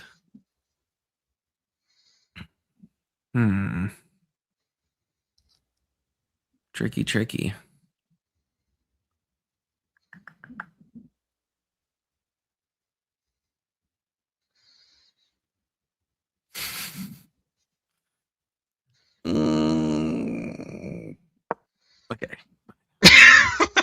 I'm not gonna lie to you. That was just your focus. I actually don't know why you couldn't have taken. I lose the queen if I take. If you take the knight, take the knight. Because That's right next to her and if I unprotected. take knight, then knight would take. No. Your queen takes knight. Yeah, queen takes knight. Wait, so my knight takes. Then what takes my knight? Queen takes knight. You had a free knight. Queen D5 takes knight. Oh my god! Oh my god! I was so focused on a D4 pawn and think if I could take that. I didn't even see the hanging knight. You were like, I can't take, and I was like, ooh, I'm not gonna say a word. I'm not gonna. It's just all my attention was on this fucking pawn, and if there was a way to win it, I didn't even understand. Yeah, Jesus. I just dropped a piece for you, so that was your one chance. Yeah. All right, now we're checking with gas.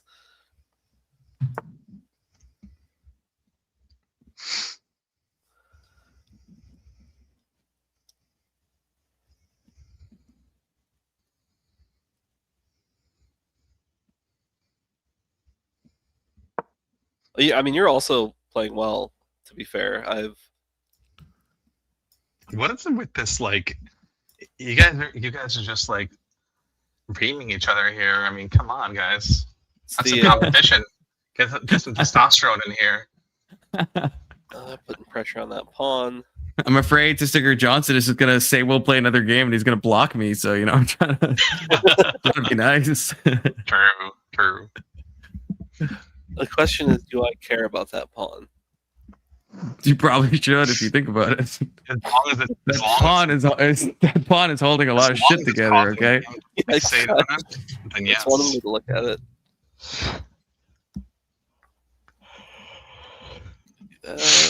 No. I mean, he's like literally fixating on the pawn, so I don't know why you wouldn't care about it. I mean, there is a lot of pressure. Like, I think I would lose it unless I. Just don't forget your queen is being hit. That's the only thing. I do. Yes. Well, thank you. That's nicer than I would have said. I do see that. I understand I have to move the queen, but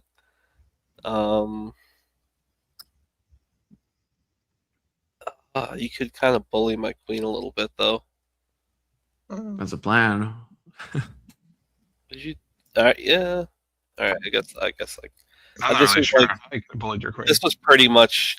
I felt like. I was just looking for something better. This was like 90% gonna be my move anyway. Okay, all right. Not quite what I was expecting, but makes sense.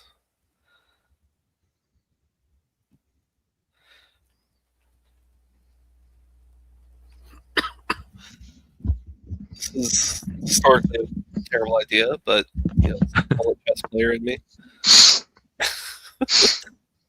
Wow, that's bold.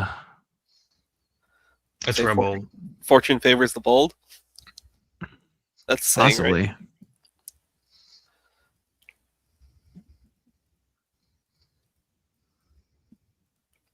Okay. You temporarily cut off your rook there.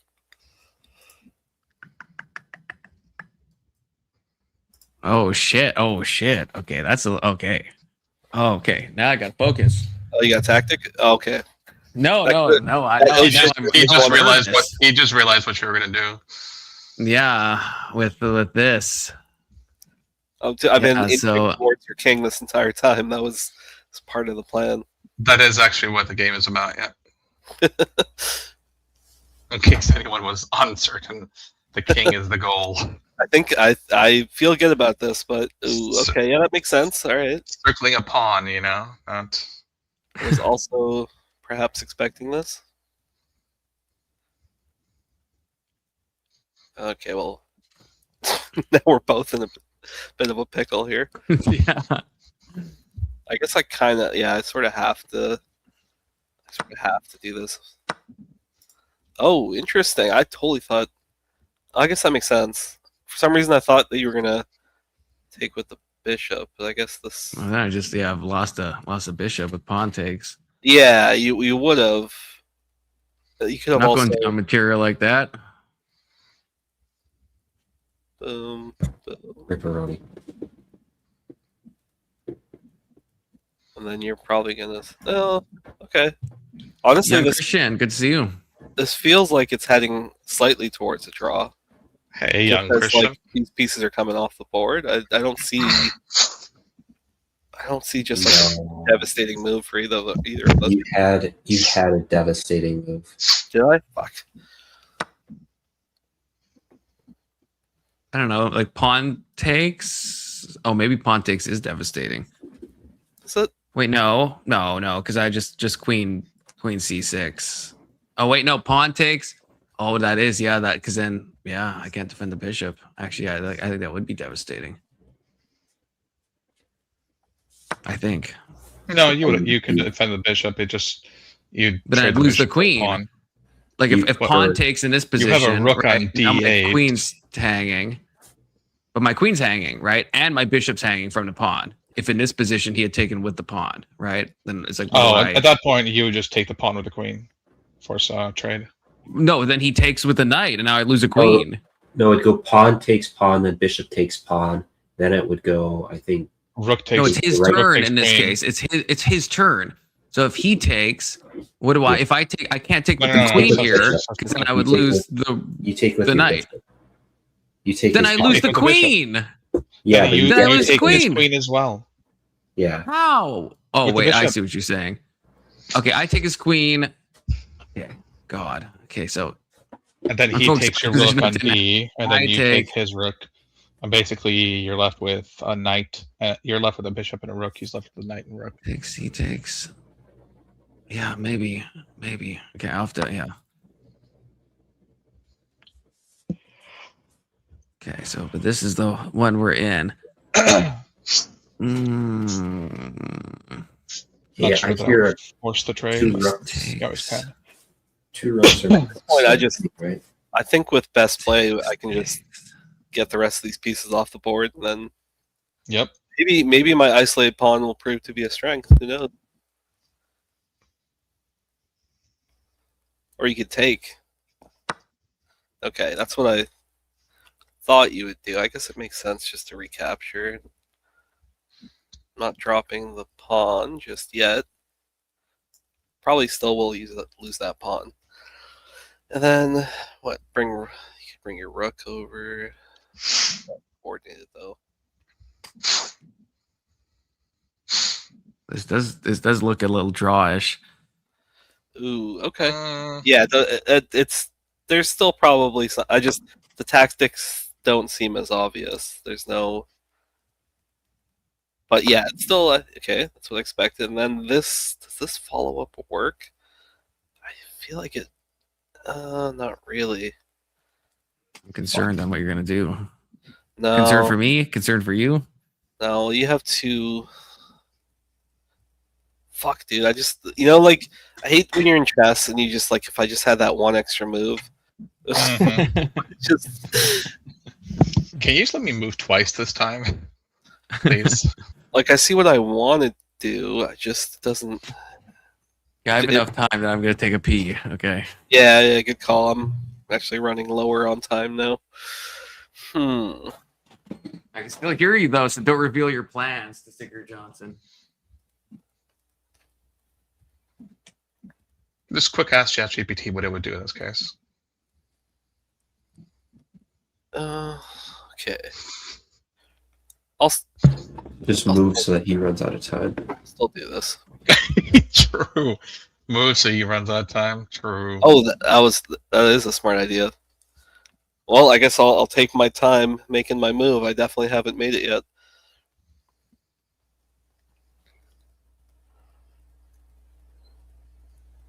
How is he down to 2 minutes already? He's taking a lot. I don't know. He's like peeing all over his hands, trying to rush right now. Did he notice how much time he had left when he walked away? I don't think sure. he did. I'm sure he would at least glanced at it. I doubt it. I sincerely doubt it. I don't think he expected a. It's okay. This was kind of a silly move. Now that I'm. Yeah, it looks nice, but there's just. It does not look nice. It looks like a terrible choice. No, I mean I have options. Like there is, like his.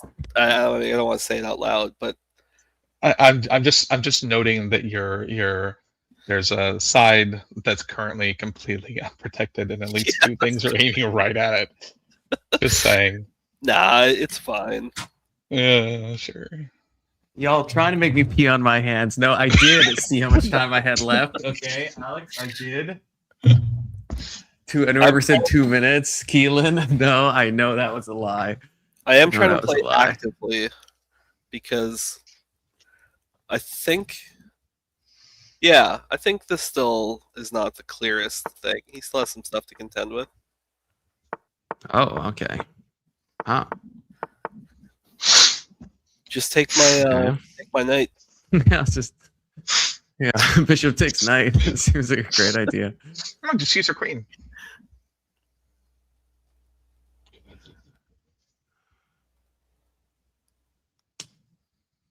Probably just this, I think. I'm just seeing if there's something I want to do more than that. This.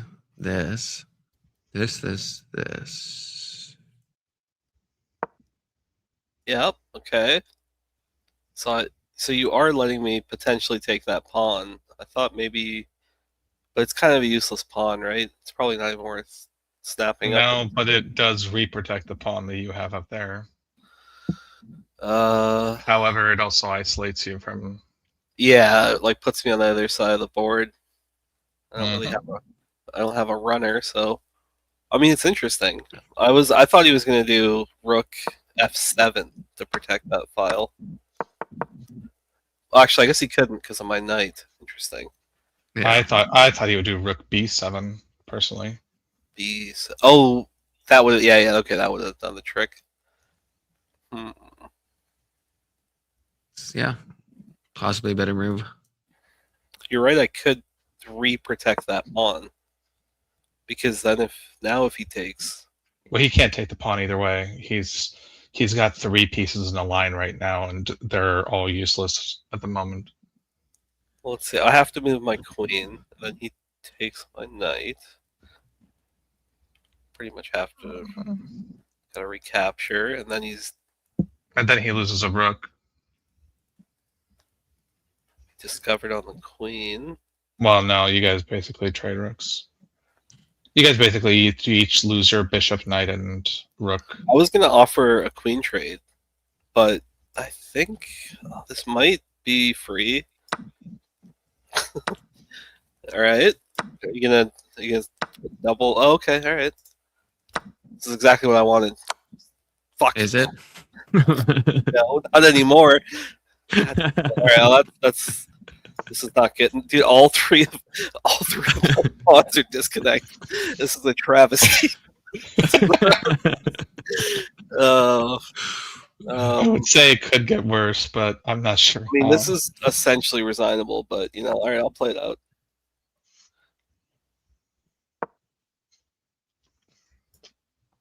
That makes sense. I will say no, thank you, but I appreciate it. The offer's there, if you want it. Yeah, fuck. Just slipped up at the end there. I'm happy with my efforts, but another thing I'll do when I play Bullet especially is that because people panic near the end, like when it's a time crunch, so I'll just keep making moves and try to basically feed them my pawns so that I only have my king left and just go for that draw where they make an awkward move. It happens more often than you would think. The stalemate traps, yeah. God, I'm so fucked. There's nowhere that's safe. If you do that, you'll just double up. I'll lose that. All right, well, fuck it. I'll just march my king straight up.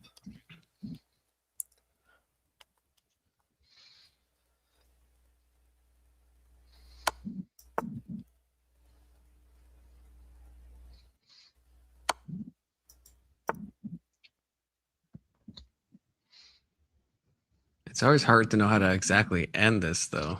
So that's the problem. I'm fingers crossed that you fuck up. I do know my rook is hanging currently, so this is definitely where the bad happens. Just gotta make sure there's not a perpetual. I don't think there is. No, I think you can always tuck your king in the way, or out of the way, I should say.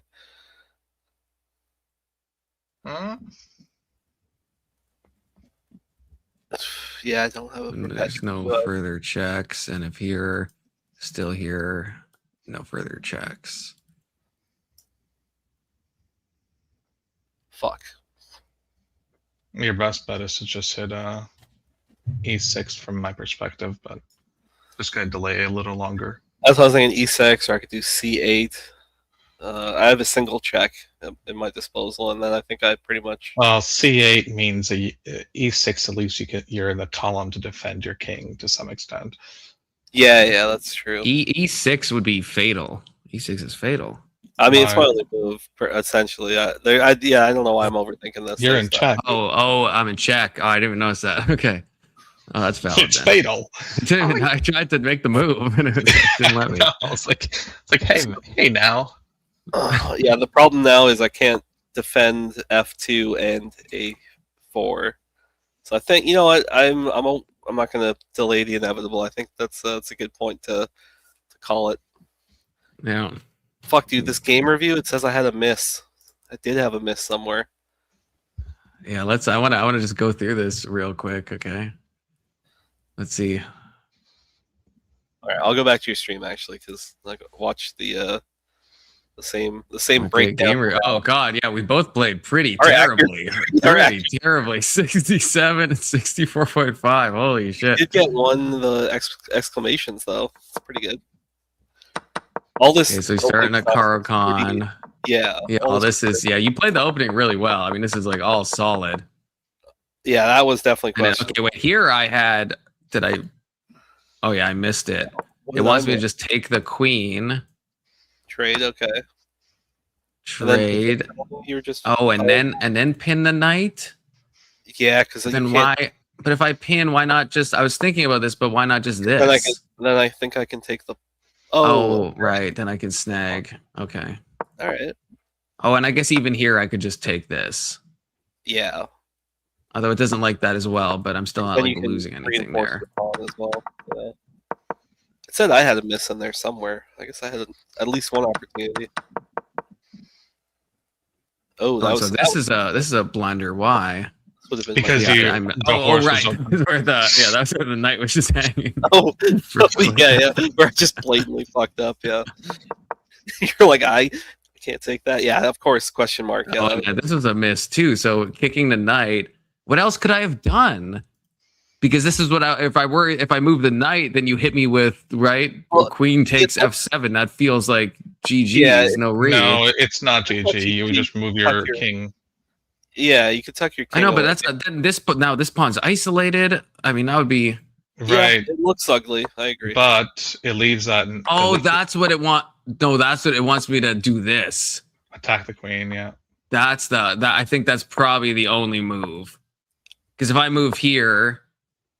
Let's see what it says. Yeah, terrible. Yeah, terrible. I mean, times. I made the move, but instinctually playing G5 is a hard find. Like you're just like, anytime you're intentionally. I mean, that's what fucked me over in the end. I weakened my king side for a even this looks scary from like a sacrifice way. Like this to me looks terrifying. But I guess it's just saying I survived just by blocking with the knight. But yeah, I don't know. Well, that's a little sus.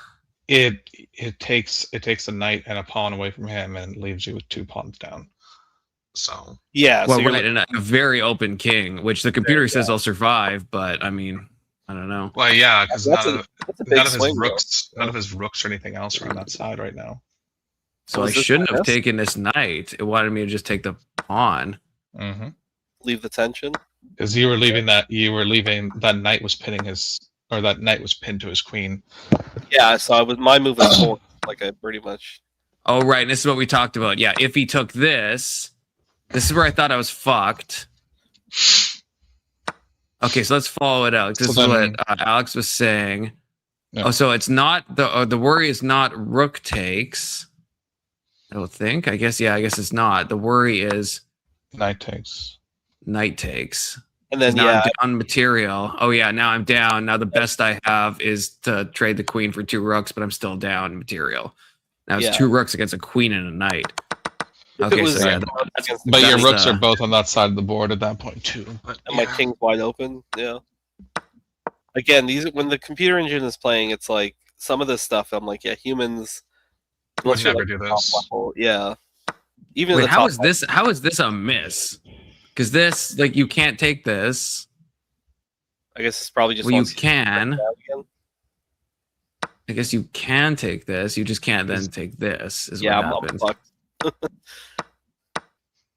I think. But it just wanted me to do this. I guess I don't know what that. Yeah. After this, I feel like I don't know. The king's open, but it feels unclear. Yeah. But I took, and this is where everything went to shit. Yeah, with you taking there, because then I have the intermediate check. Yeah. And then now it's mate and 9 that I miss because I can't see mate and 9 and yes. Yeah. Well, it was a good game. Yeah. It was. It felt competitive. Yeah. Yeah, that was good. All right, who's next? Well. Yeah, Alex. Yes. Alex has a lot of. He has a lot of talk in the back. So, Alex, do you play? Not very often anymore. Will you play? It's the more important question. Anymore. Will you play right now? No. Sus. Okay, I'm just gonna leave I'm gonna leave it open. Okay, if anyone watching, is gonna. It's been a while. Take up the offer. I gave up on it. I couldn't find any ways to lose. So. I can teach you one. I can teach you a way to lose if you want, Alex. Well, I saw just now. Don't worry about that. Well, yeah. Let's see.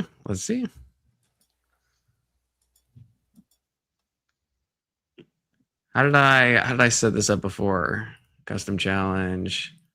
There we go. So I got a dip. I'm sure. Are you going to be streaming late?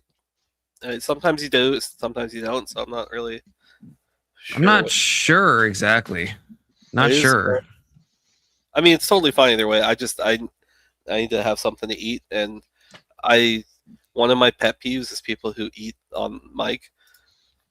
Can you not mute your mic? Yeah, just mute for crunching. It's awkward just to sit here like a lump. What do you mean? But that's like what half the people. Then you can like hear the conversation and then actually interact. Yeah, look, you just by saying that you made Keelan leave because he's like, wait, I haven't said anything in a hot minute, and now he's like, am I a lump? And now he went to an existential crisis and then he left. Yeah. Oh shit. Yeah. Maybe you gotta give him social anxiety. No, maybe it's because I brought up. I was like, Keelan, you were saying you play chess because when we were talking about it, he also chimed in. So. Oh, maybe he wanted to play.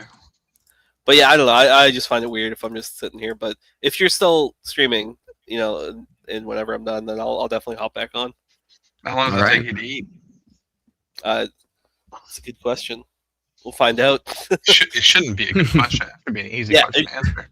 I'm a slow eater, but depending when he's cooking, is he watching something while he's eting? Hopefully, he's watching the Confluence stream. Okay. You guys, what you guys need. You're getting antsy. Is you just need a topic. What were we talking about? We're talking about aliens and time travel and gravity and shit. I mean, we have a video we can go back to too, so we are sidetracked a little bit. That's true. Uno says it's. I'm trying to go upstage, but it's telling me to report. I don't know what you mean. Uno. Are you clicking the link, the StreamYards link? The first couple times I tried to use StreamYards, I did have some like tech issues. It took a little while to figure out, but. Well, ever since Eduardo P-bombed me, then I do have to. Yeah, you have to authenticate through YouTube. And so that's the only thing that is a thing now, at least. Well, I never brought this up before because it didn't really seem like it mattered. But the very first time I came on panel, you didn't, I guess I was in chat, but you never asked me to turn off my cam or anything. There was like a pre P-bombing moment where I was omni-trusting, and that's how I, got a little bit, I felt like this was after because brothers. Oh yeah, this is perfect. Were you a member? Because if you're a member, then yeah, yes. I was a member. If you chat, then I know it's you. So like fuck it button right on my chat, he's got the green thing because he's a member, and so if he says it's me, well then I know it's him. And Testicker, you're one of my oldest members. So yeah, I've been sub. Yeah, anytime you're like, hey, you're chatting, and then you come up, then at least that's some confirmation. Which means everyone should become a member if you think about it. Okay. That's true. If you get a member, how do you become a member? Oh, the fucking join button. Yeah, the join thing. You have that. Yeah. You can also it's $1.99 Canadian, so I feel like that's like $1.25 or something American. Why don't you have a higher fucking rate? Yeah, don't sell yourself. I don't know, because I'm like a socialist and stuff, and like I want everyone to be a part of the Confluence community. You can have a cheap ass tier 1 and then like a higher level tier 2 through 5. Yeah, I've been told. IJ, I think it was IJ that said I'm retarded for not having any other. You are. But you are. I just don't know what to offer people. All of a sudden, like everyone gets just emotes right now. Oh, there we go. A super. I don't even know. Is that the thing? A super sticker? What does that even mean? What should you just do? It's like a sticker. Like an emoji, basically. Yeah. I can't even see it on StreamYards. Oh, I see it here. Oh, it's a little peach thing. Okay. Yeah. I hate that it doesn't show on StreamYards. Appreciate you guys. So, thanks. All right, enjoy your meal. I refuse to sub until you actually get something more than $1.99. More than the lowest possible tier of membership, because that's the cheapest it'll let me set it at. I honestly, it honestly makes me feel insecure. I'm just like, nah. You guys got muted. Who got muted?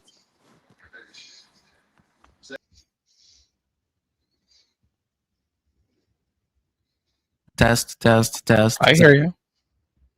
Did you hear me before or just now? Just now. Okay, yeah, my mic was cocked. I accidentally unplugged it.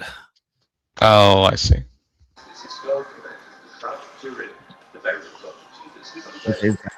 Jose's back. You guys can hear me? I can hear you, yes.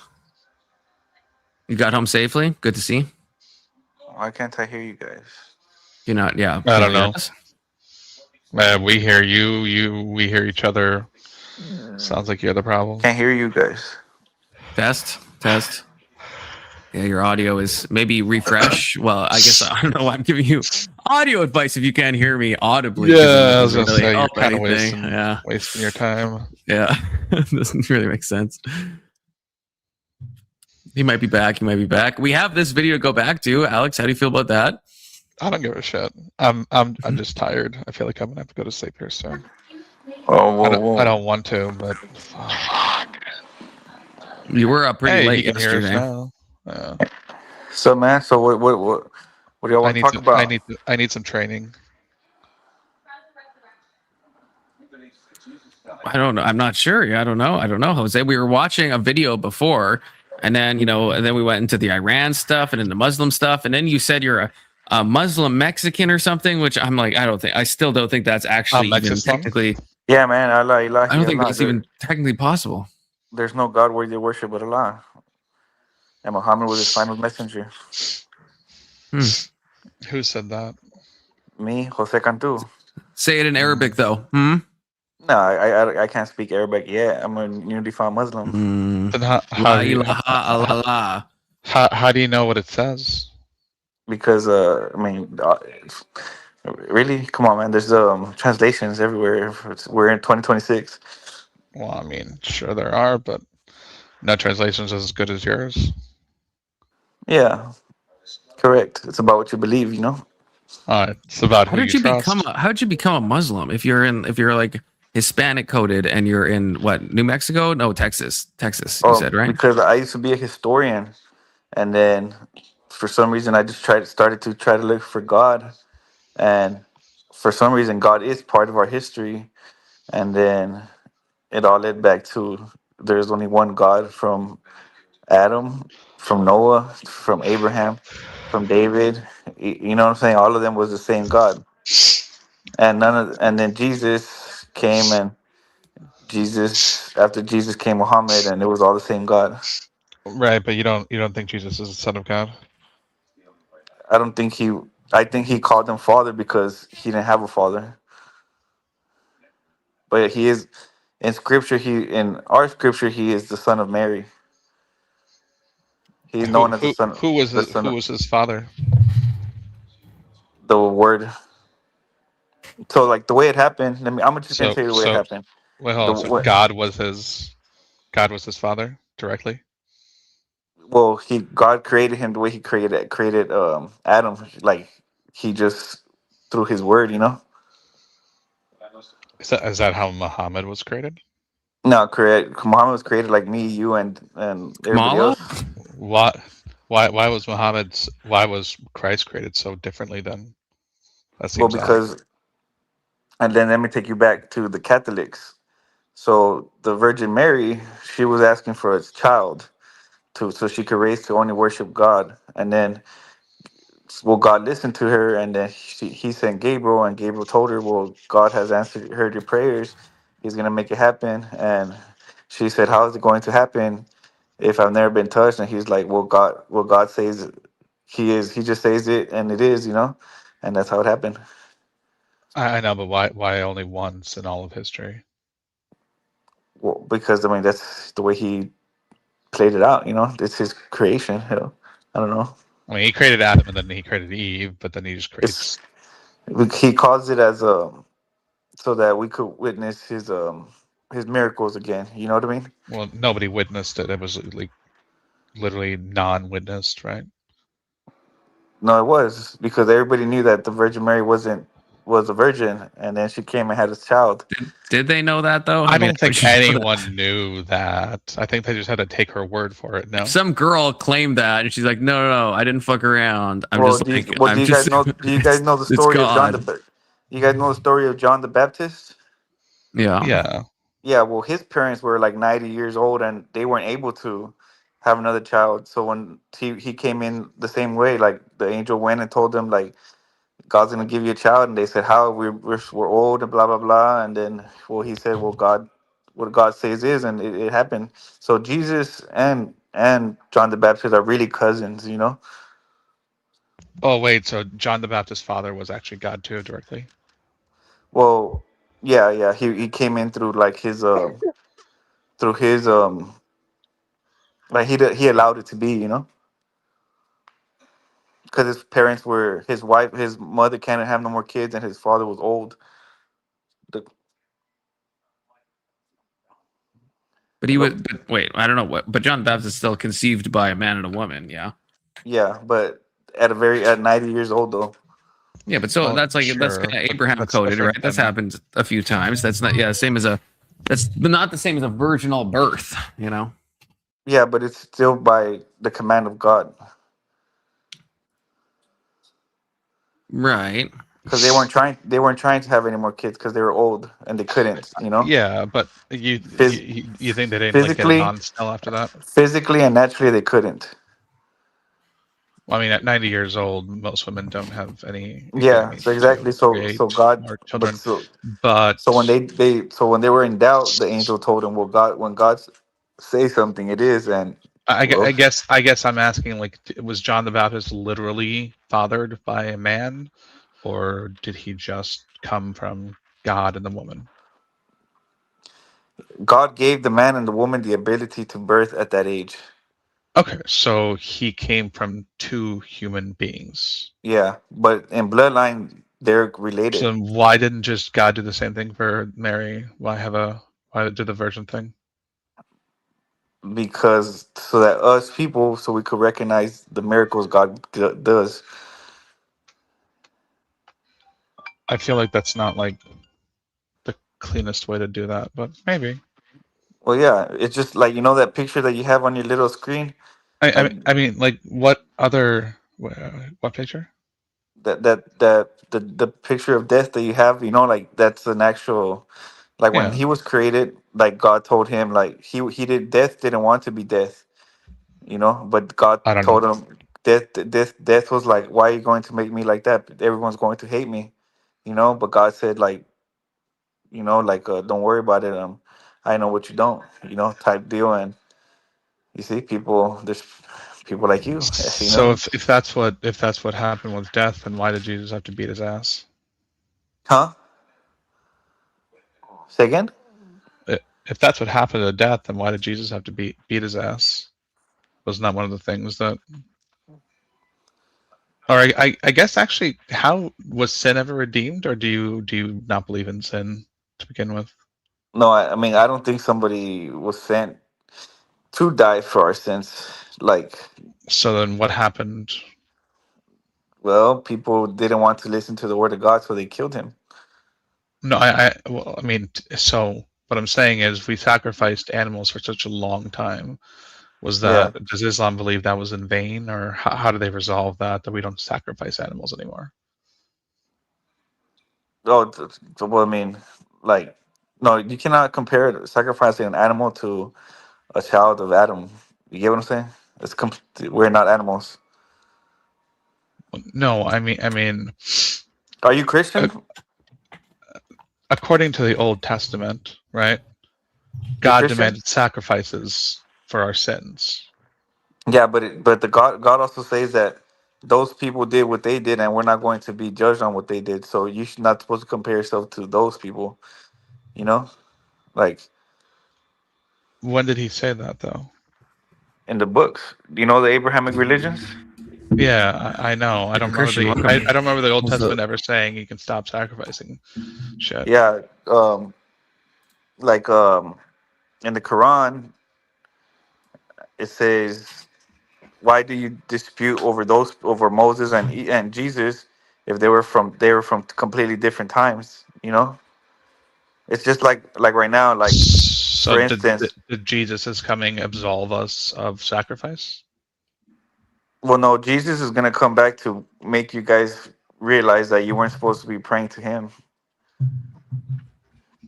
As another sign of mercy to clarify the confusion. Well, I'm asking, like, the original sin. At some point, it either had to have been forgiven or forgotten. No, otherwise, it wasn't. we would still be required to sacrifice. Correct. We have 10 commandments. You break those commandments, you're sinning. I understand that. And it's like this. Let me tell you this, brother. Like it's like this. What is the first commandment? Fuck if I know. That was that God is telling us that He's only one, right? And to not take anybody else to worship, right? And what do you guys Christians do? You guys make them into three. You guys literally don't even make it past the one first. God. You guys literally don't. Faces, no, you guys literally don't. But He's telling you He's one. He's only He is one. God is one. There's no cannot go. Christians say that God is not one. No, you guys break him into three. You guys make him to be It's born the in a womb. Trinity, one being, three faces, so to speak. Okay, so what would Moses tell you guys about that? Well, I think Moses would say that's based. That's what I I don't. I think Moses only met the Father, right? So you're saying Jesus Did Moses ever meet anyone but the Father? So you guys were going to. So you guys would say Moses will pray to Jesus and the Holy Spirit, and not just God clearly alone. not. Jesus wasn't around then. So Jesus wasn't here since the beginning. So God wasn't here since the beginning. No, Jesus as the eternal Christ was here from the beginning, but Jesus, the incarnation, was not. He came at a certain point. Okay, what do you mean by that, Confluence? Like in the beginning of Gospel of John, right? It says, "In the beginning was the Word, and the Word is with God, and the Word was God. He was with God in the beginning."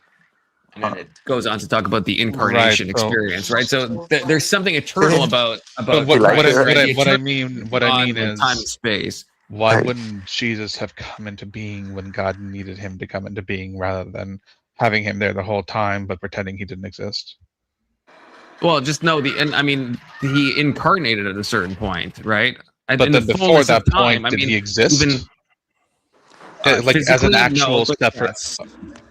Christ. No, but still yes. exists. Well, no, like as a physical being, no. But as in terms of like God the exist Godhead, as a yes. physical being? Well, not until you have Christ.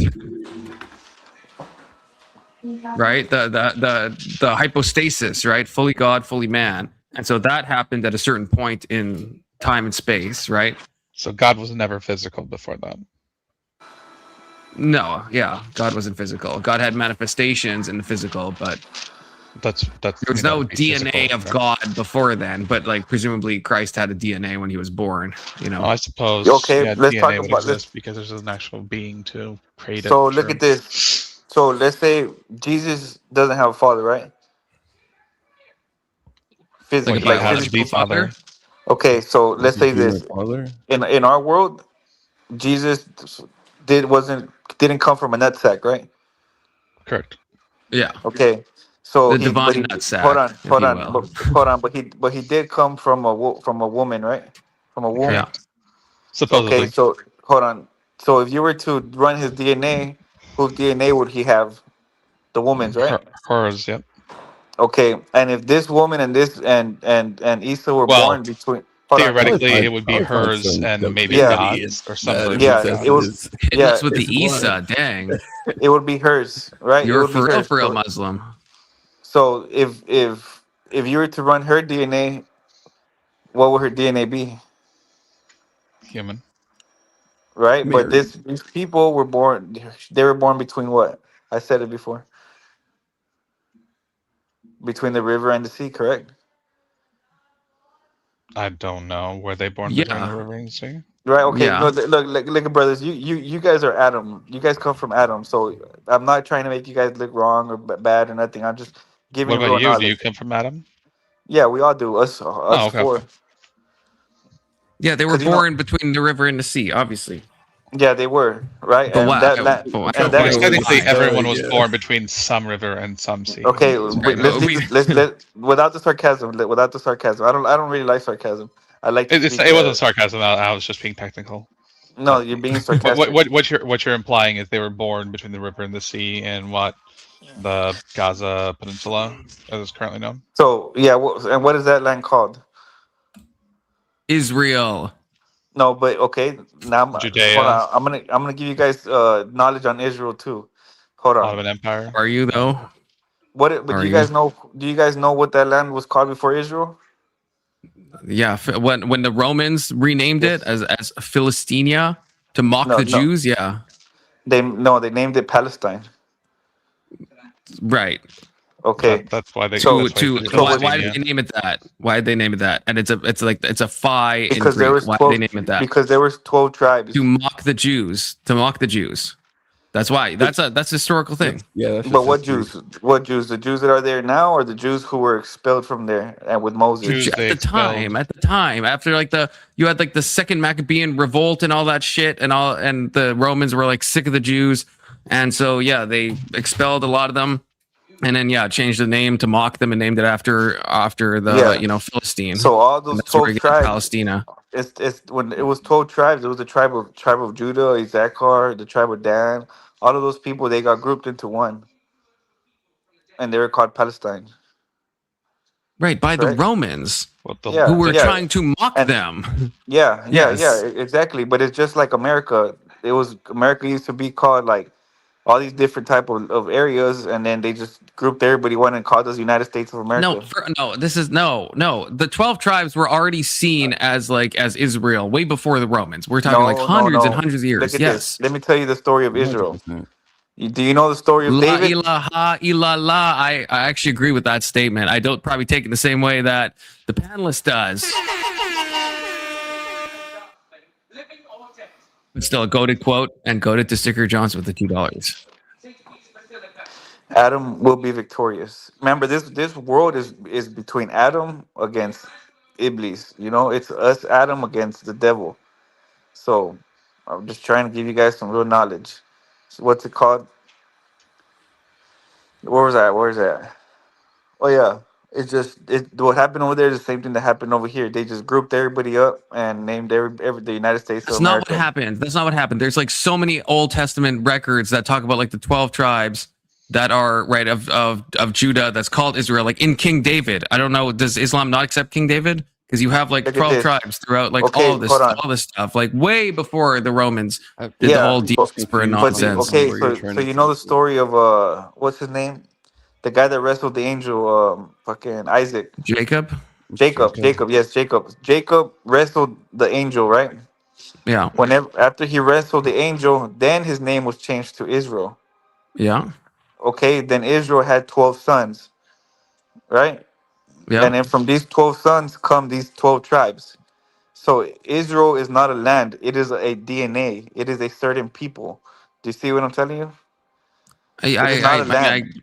Those look if you want to be technical. I mean, things can be two things at the same time, right? No. Because if you want to call it within their time, then you should just call it Canaan. The Israelites were living in Canaan. Well, they took the land of Canaan. Yeah, right? but it wasn't. The land is not called Israel. The people are called Israel. It's just like an African American, you know, like or a Mexican American. Like I'm not America. You know, I'm Mexican living in America. What was David? What David is a king over what? What do you think like the Bible says? David's the king of what? He was a king of what? Of the Israelites? Yeah, do you think it's what do you think it says if we look back in the Old Testament? You think it says he's the king of Palestine? Yeah, you're correct. But they came in. Right. No, but he's talking about the people though. Because remember they didn't have a land for a long time. They were wandering. But he doesn't there's like if I mean, I don't know. I guess if you're Muslim you maybe don't accept the Old Testament. I'm a believer in the Abrahamic religions. Right, but also kind of not in a way, right? No, I am. So where's this? I think the only thing that he disagrees with before Muhammad is that Jesus is actually the Son of God, as in God Himself. No, I do believe He was created by God, and I understand why He called Him Father. You do not believe I don't believe He was God. three.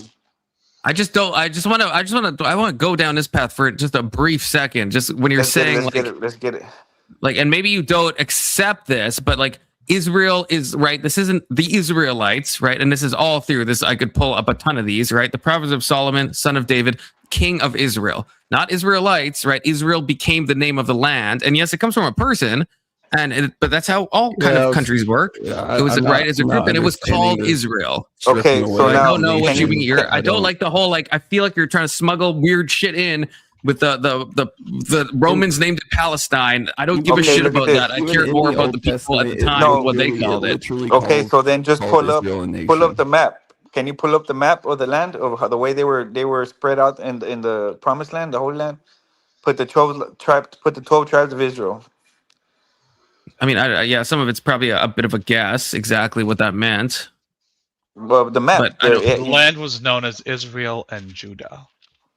Yeah, because that's because the northern kingdom split off from the southern kingdom. The kingdom of Israel and the kingdom of Judah, north and south, existed between 1000. and 586 BC. Yeah. Yeah, but if you bring up the map of where, because like the tribe of Judah was like 400,000 people, you know what I mean? Like, and then the other tribes were like 200, 300,000 people. Like, they weren't like they couldn't inhabit all of the land between the river and the sea. There was area, and then the Romans came and they just said all of this is going to be Palestine from the river to the sea. You get what I'm saying? There you go.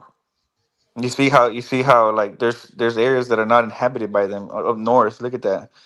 But like I can't really see it. like what? Like Damascus I don't and understand the argument here. like Galilee obviously was inhabited. Samaria was obviously inhabited. Judea was obviously inhabited. I don't know enough about Perea or Decapolis. No, but that's there's other maps, bro, that will tell you where every tribe was exactly at. You know what I mean? But hold on. So after the Bar Kokhba revolt, there was a revolt in 132 CE, right? Yeah, that's isn't that the Maccabean one? Yeah, that's when Rome decided to rename Judea to Syria, Jerusalem to Aelia Capitolina, and to break the Jewish national identity, they renamed the Israel area Philistinia, which came from the Philistines, a long extinct coastal people. Yeah, like do you guys know when the story of King David? Well, so hold on. Do you accept all of that as actual fact, or do you dispute that? What? That there was a place called Israel that Rome renamed to Philistinia. No, because it wasn't Israel. Israel is a people. Do you think people would not name the land after themselves? What you're denying is crazy. There's so much evidence that it was called Israel. What was the land called at that time then?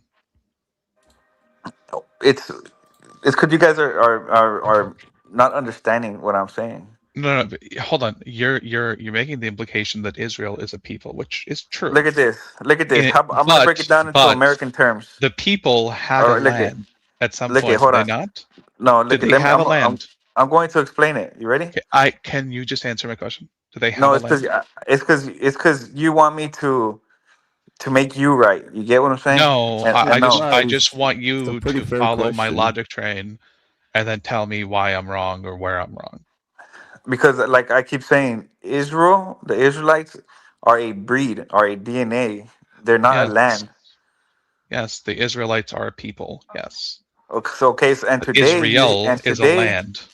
Now it is. No, it was then as well. No, it wasn't. It was known as Canaan. So what was the land? That's not true. That's not true. You're actually just wrong. Stop. What was the land that the Israelites lived on called? Canaan. Where does that show up? In history. Because I can tell you the Assyrian and the Babylonian records. All of that Israel. All of that was Canaan. The Assyrian and the Babylonian records would contradict you. No, they are the same people. Just because they went astray and started like worshiping extra stuff besides the God of Israel. They called it Israel at that time. It was the kingdom of Israel. So now you need to go and get a map of that area this map is not really the correct map, you know?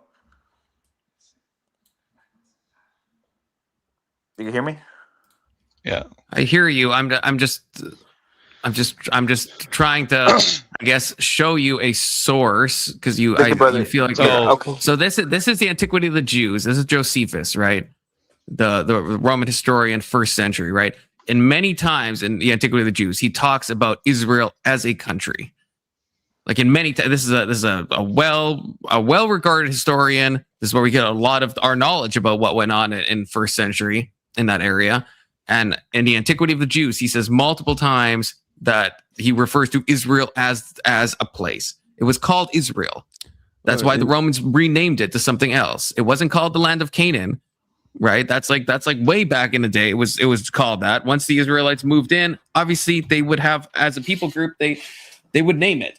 And this is obviously we went through an Old Testament thing where it's called Israel, but this is just a historic document that is also calling it Israel in many places. And the Merneptah stele also named it as Israel. But you're reading it. There's a lot of it was that was what it was called. It was there was multiple records. Boundaries being laid out for it. Yeah, like the border. There's multiple records that refer to the land. Yeah, as but actual the Israel. colonizer is what calls it that. But the colonizers. Okay, see, I feel like now the truth is coming out. So hold on. Get to the meat of it now. What was the land called before that? I mean, I don't know what you mean by that. I mean, we're all Americans. Who were the Canaanites? The Canaanites are the original inhabitants of that land before before the Jews came in. What happened to the Canaanites? Some of them were killed off during the war, and some of them accepted God as their only deity. You know. So they became what, Jewish? They became not Jews. No, a lot of them just stayed living their own thing. It's just like the way there was like the way there's people from Gaza living in there. They're just those people was them. So the new rulers of the land called it Israel, and then the rulers after them, which would be the Romans, decided to rename it. Yeah, like do you know this? Like, do you know when the story of David and Goliath? Yes. Okay, when David and Goliath fought, David's army didn't go and massacre everybody. You know, they allowed them to remain living there. You know what I mean? Like, what does that have to do with anything? I don't know. I mean, the sarcasm, like, sure, and that, like. I don't think he's being sarcastic. It's just I'm not being sarcastic. I'm saying yes, you're correct. I'm just wondering what. Also, Alex's tone is just the way Alex talks. Yeah, I'm sorry. This is the way I talk. This is not me being specially like questioning, or I guess what's the right word? Sarcastic to you. I'm not trying to be sarcastic. Yeah, I get you. But yeah, you know, I mean, hey, there's it's confusing, man, you know, but but the truth is the truth, man. Well, you're saying the truth is the truth, but so far you haven't actually explained anything. Yeah. Well, it's because it's hard to explain to someone who doesn't want to accept it, you know. I don't even know, brother. I don't even know what I don't even know what you want me to accept.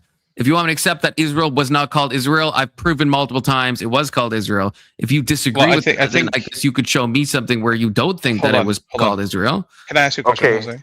Hold on. Can I ask you a question? Find that riddled in the Old Testament. Do you just deny that they had the right to rename it to Israel, or are you denying that they ever named it Israel at all?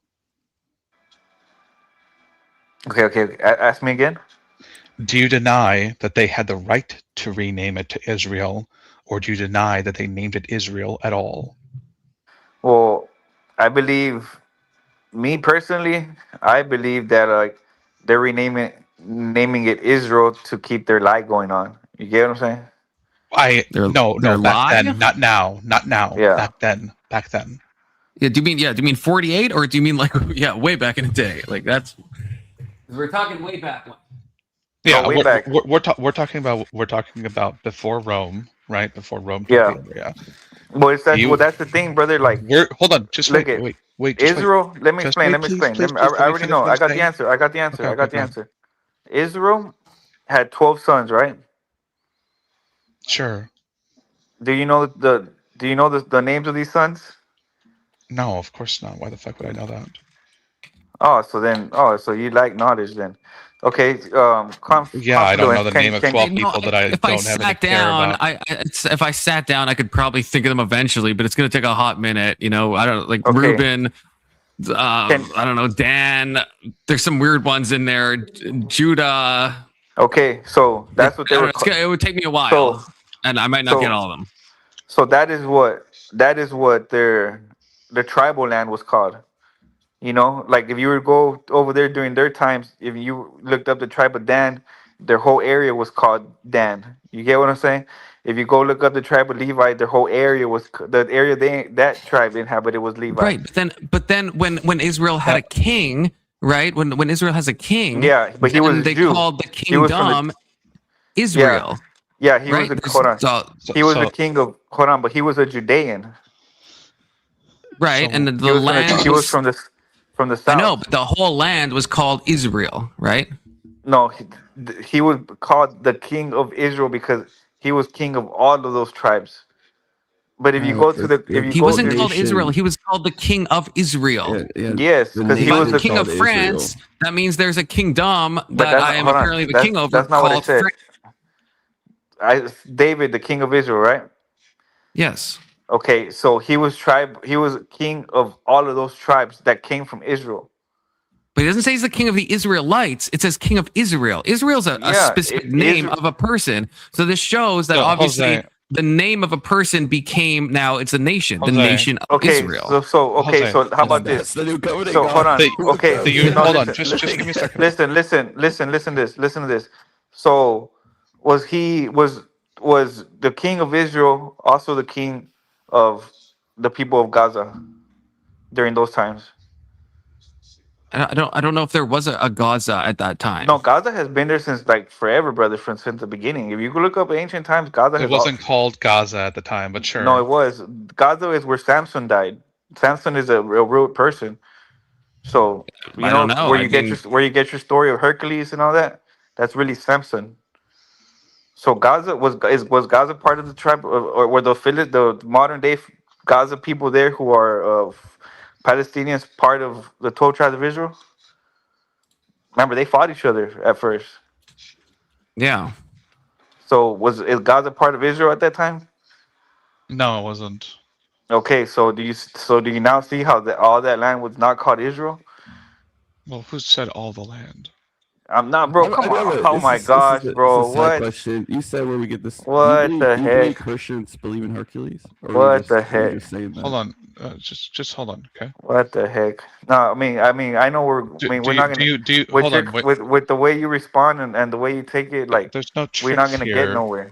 There's no tricks here, but you're trying to push an agenda, and I'm trying to say that that doesn't make sense to me, because what I'm saying is, at the time, there was a place where the Israelites lived, and they called the place, as far as any records from back then referred to, Israel. Okay, but were the people from Gaza at that time Israelites? I don't believe they were. No. I don't know. What does that? What does that matter though? Okay, what does that have to do whether Israel existed or not? Okay, because that's how this started. We started with, did Israel ever exist? Was the land ever called Israel? Yeah, and I'm trying there to was prove land to you, there that was called Israel. Yeah, and if you know, do you guys know what who the Ishmaelites are? The Ishmaelites? Unfortunately, you do know who they are. I do. Yes, they're part of the Abrahamic story. You know. I know. Yeah. But that's Abraham's son. Ishmael is Abraham's son. I know. So why do you say unfortunately? Because I'm not a fan. Not a fan. But why not? If that's part of God's story. I mean, there's a lot of people in the Bible. There's a lot of people's sons that I'm not a fan of. Okay, and they end up making certain populations that I might also not be like a super fan of. And I'm fine. I'm fine saying that. Can we stick with the current point though? Like, that's crazy. When you first started this, that's crazy. What's crazy? You said, hold on. That I'm not an Ishmael fan? That's crazy. What's crazy? Why does it have to be an Ishmael fan? That's crazy. Because I mean, we're talking like that's who inhabited those Ishmaelites are the people who inhabit that land. So what? That's fine. What do you mean? So what? There's like I put. Do you expect me to put every like people group and country in the same like? There's certain countries I go. We talk about hold on. Are we having an Israel-Palestine argument? Is that what this is? So you're telling me that we're talking about the Abrahamic religion and trying to clarify something, and you don't like one of Abraham's son's descendants? Of course, yeah. What's wrong with that? I don't like a lot of Abraham's son's descendants. Yeah, most people in the world actually. Okay, how about this? Can you show me a white person in the Bible? Englishman in the Bible? No. Where does Obviously white not. come into this? Wow. Where? I don't even know where you're. Why does that have to do with anything with this? Because look, if you were to guys like, it seems like you're pushing an agenda here, and none No, of us are no, actually I'm not. understanding what the fuck you're trying to say. In all respect, it's 100. You're 100% pushing an agenda. No, I'm not. I just, I mean, I thought you guys had a different. We're different, I guess. Well, yeah, we're all different. I have certain opinions and beliefs. Confluence has certain opinions and beliefs. Christian has certain opinions and beliefs. There's people I like that they don't. There's people they like that I don't. So are you saying that you love or like can you every describe Jesus to single me? person? Why does that matter? I'm just. Can we get back to the white person thing? What does that have to do with? I think he's trying to say that Jesus wasn't white, neither was anyone else in the old Bible, because they were all in the Middle East, which would be historically non-white. Right, but yeah, but like Jose, do you actually think any of us are gonna be like, no, Jesus was definitely Caucasian? Like, is that the vibe you're getting? Eyes, blonde hair, where? Yeah, like do you honestly think we're he gonna had be blue like, eyes, no? blonde hair, and his beard was down to his feet. I see the hope in you guys. You know what I mean? I understand it, but What do you that's mean? why let's just clarify a little, make something No, we clear. don't think Jesus was white. We don't think Yes, obviously not. anyone back then was white. It's crazy. Why would they be white? Wait, you think they're white? Wait, are we doing a switcheroo where you think there's white people in the Bible and now I'm supposed to argue that they're? Where are we going? The whitest anybody gets in the Bible is the Romans and Esau.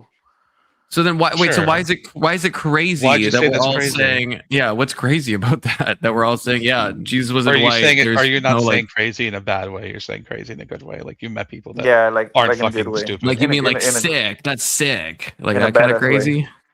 In a Okay. badass way. Oh, okay. He's That's what like happy most he's Christians met say, though. non-morons. But that's Well, like Like most you guys Christians have. say. What I'm That saying is is not you what guys. most Christians say. You guys have Not some all of honesty. I've never met a Christian that says I've met Jesus a is lot of white. Christians I've that never think met a that single everyone back one. then You was guys white. used to paint him white and blue eyed with blonde hair. In certain, there's like certain like modern art pieces that, yeah, but like I've personally never talked to a But do you Christian that see how says crazy? Jesus But hey, was brother. white. I have But do never. you see I've how met, crazy that is? tens You of literally thousands have of Christians. You literally have a. Who the hell's who's Joan? You literally. Oh, Joan is our resident schizo poster. Okay, with all love, Joan. Oh, With all love. With all All right, love. I was like, who's she talking to? Yeah, I'm trying to read her message. Yeah, no, Joan shows up a lot, and she's always kind of talking in a similar way. So I just let her cook. Good to know. Let cook, girl. You do that. You do it. You got it. All right. So I guess can we just go? Can we from the Trinity? Okay, hold on? hey, bro. Hold Hey, on. but okay. Can we return to the original topic real quick? Hold Because on. I'd like to get acknowledgement. All right. Because I don't want to loop to this in like 2 days and then find out that nobody accepted any of the current prophecies. So, Gaza existed. Yeah, So and they did weren't Judea, and they weren't and so Israelites. did Israel. Yes, obviously, if they were in Gaza, they didn't call Okay, themselves Israel. so now, they wouldn't be so Israel. now you have. Hold on, brother. Or like, so now we have people who are not Israelites living on that land, right? Well, I mean, Right. there's different boundaries to land. Okay. No. Okay. right? Yes. But look at where I'm going. I don't know where you're going. You're Okay. Hold on. So and then the Romans, who Jesus actually spoke to in Latin, when Jesus was there, he spoke to the Romans in Latin. So what they did. When did he do that? Well, when he spoke to Pilates, they literally spoke Latin. I mean, we don't. Maybe they did, but No, they there's did, no. because you know the Western Rome was think Latin that? and the Eastern Rome was Greek. No, I know, but if how do you Pilate know was in that? charge, Pilate probably knew Greek and Latin, right? Like maybe Jesus knew Latin as well, But they spoke Latin. They didn't But you just don't- speak how- Latin, hold though. on, If you hold think on. about it. Hold on. No, I'm Jose, talking about how Jesus. do you know Jesus that and that's- Pilates. How do you know that? Does it say that somewhere? How about this? Just Google it. I don't want to Google it. I'm asking you. Does it There's say no- that somewhere? yeah. Are we talking about Just, Pilate. Christian, Pilate, can you land? Christian? Can you Google if Pilates and Jesus spoke Is that Latin? where we get Pilates from? I was just thinking. I don't know. I don't think man. so. I don't think Pilates and Pilate are related. I think he would Or be maybe I'm thrilled saying it knowing wrong. that that's what. Most people call him Pilate. I mean, but it could be a language thing. No, like you're maybe probably in right. That certain- is actually probably his actual name. From Yeah, back that could then. be, We just yeah, call him yeah. Pilate because that's the translation. Pilate or Pilates? It's called in English. They call him Pilate. Yeah, but so you're I'm saying it's certain Pilates. that's not the actual name he went by. Yeah. So we're searching up if Jesus spoke Latin. But Yeah. I would Can you be just thrilled. put? Did Jesus speak Latin to Pilates? I guess let's if he did, what's your point? Yeah, I guess that's the thing. I think it's possible Jesus spoke Latin, but yeah, I'm I don't know not- yeah, why. no one's saying- Even if it is, speak Latin in any meaningful way, they mainly stick to Hebrew, Greek, and Aramaic. Hey man, can I ask you guys a question? What is the proper way to watch the X-Men movies? First to last. Why? the proper way is to not watch any of them, in my opinion. But no one's going to agree with me on that. Yeah, scholars say almost certainly no. It's because they're very confusing, no? Yeah, so skip any of the time jumpy ones. Those are all fucking stupid. All They right? are, right? They're a trip. Skip the one where it's like the end of times and Logan is dying. That's also stupid. So are we saying, Israel is not a go with land? the ones where it's like Magneto versus them and whatever else.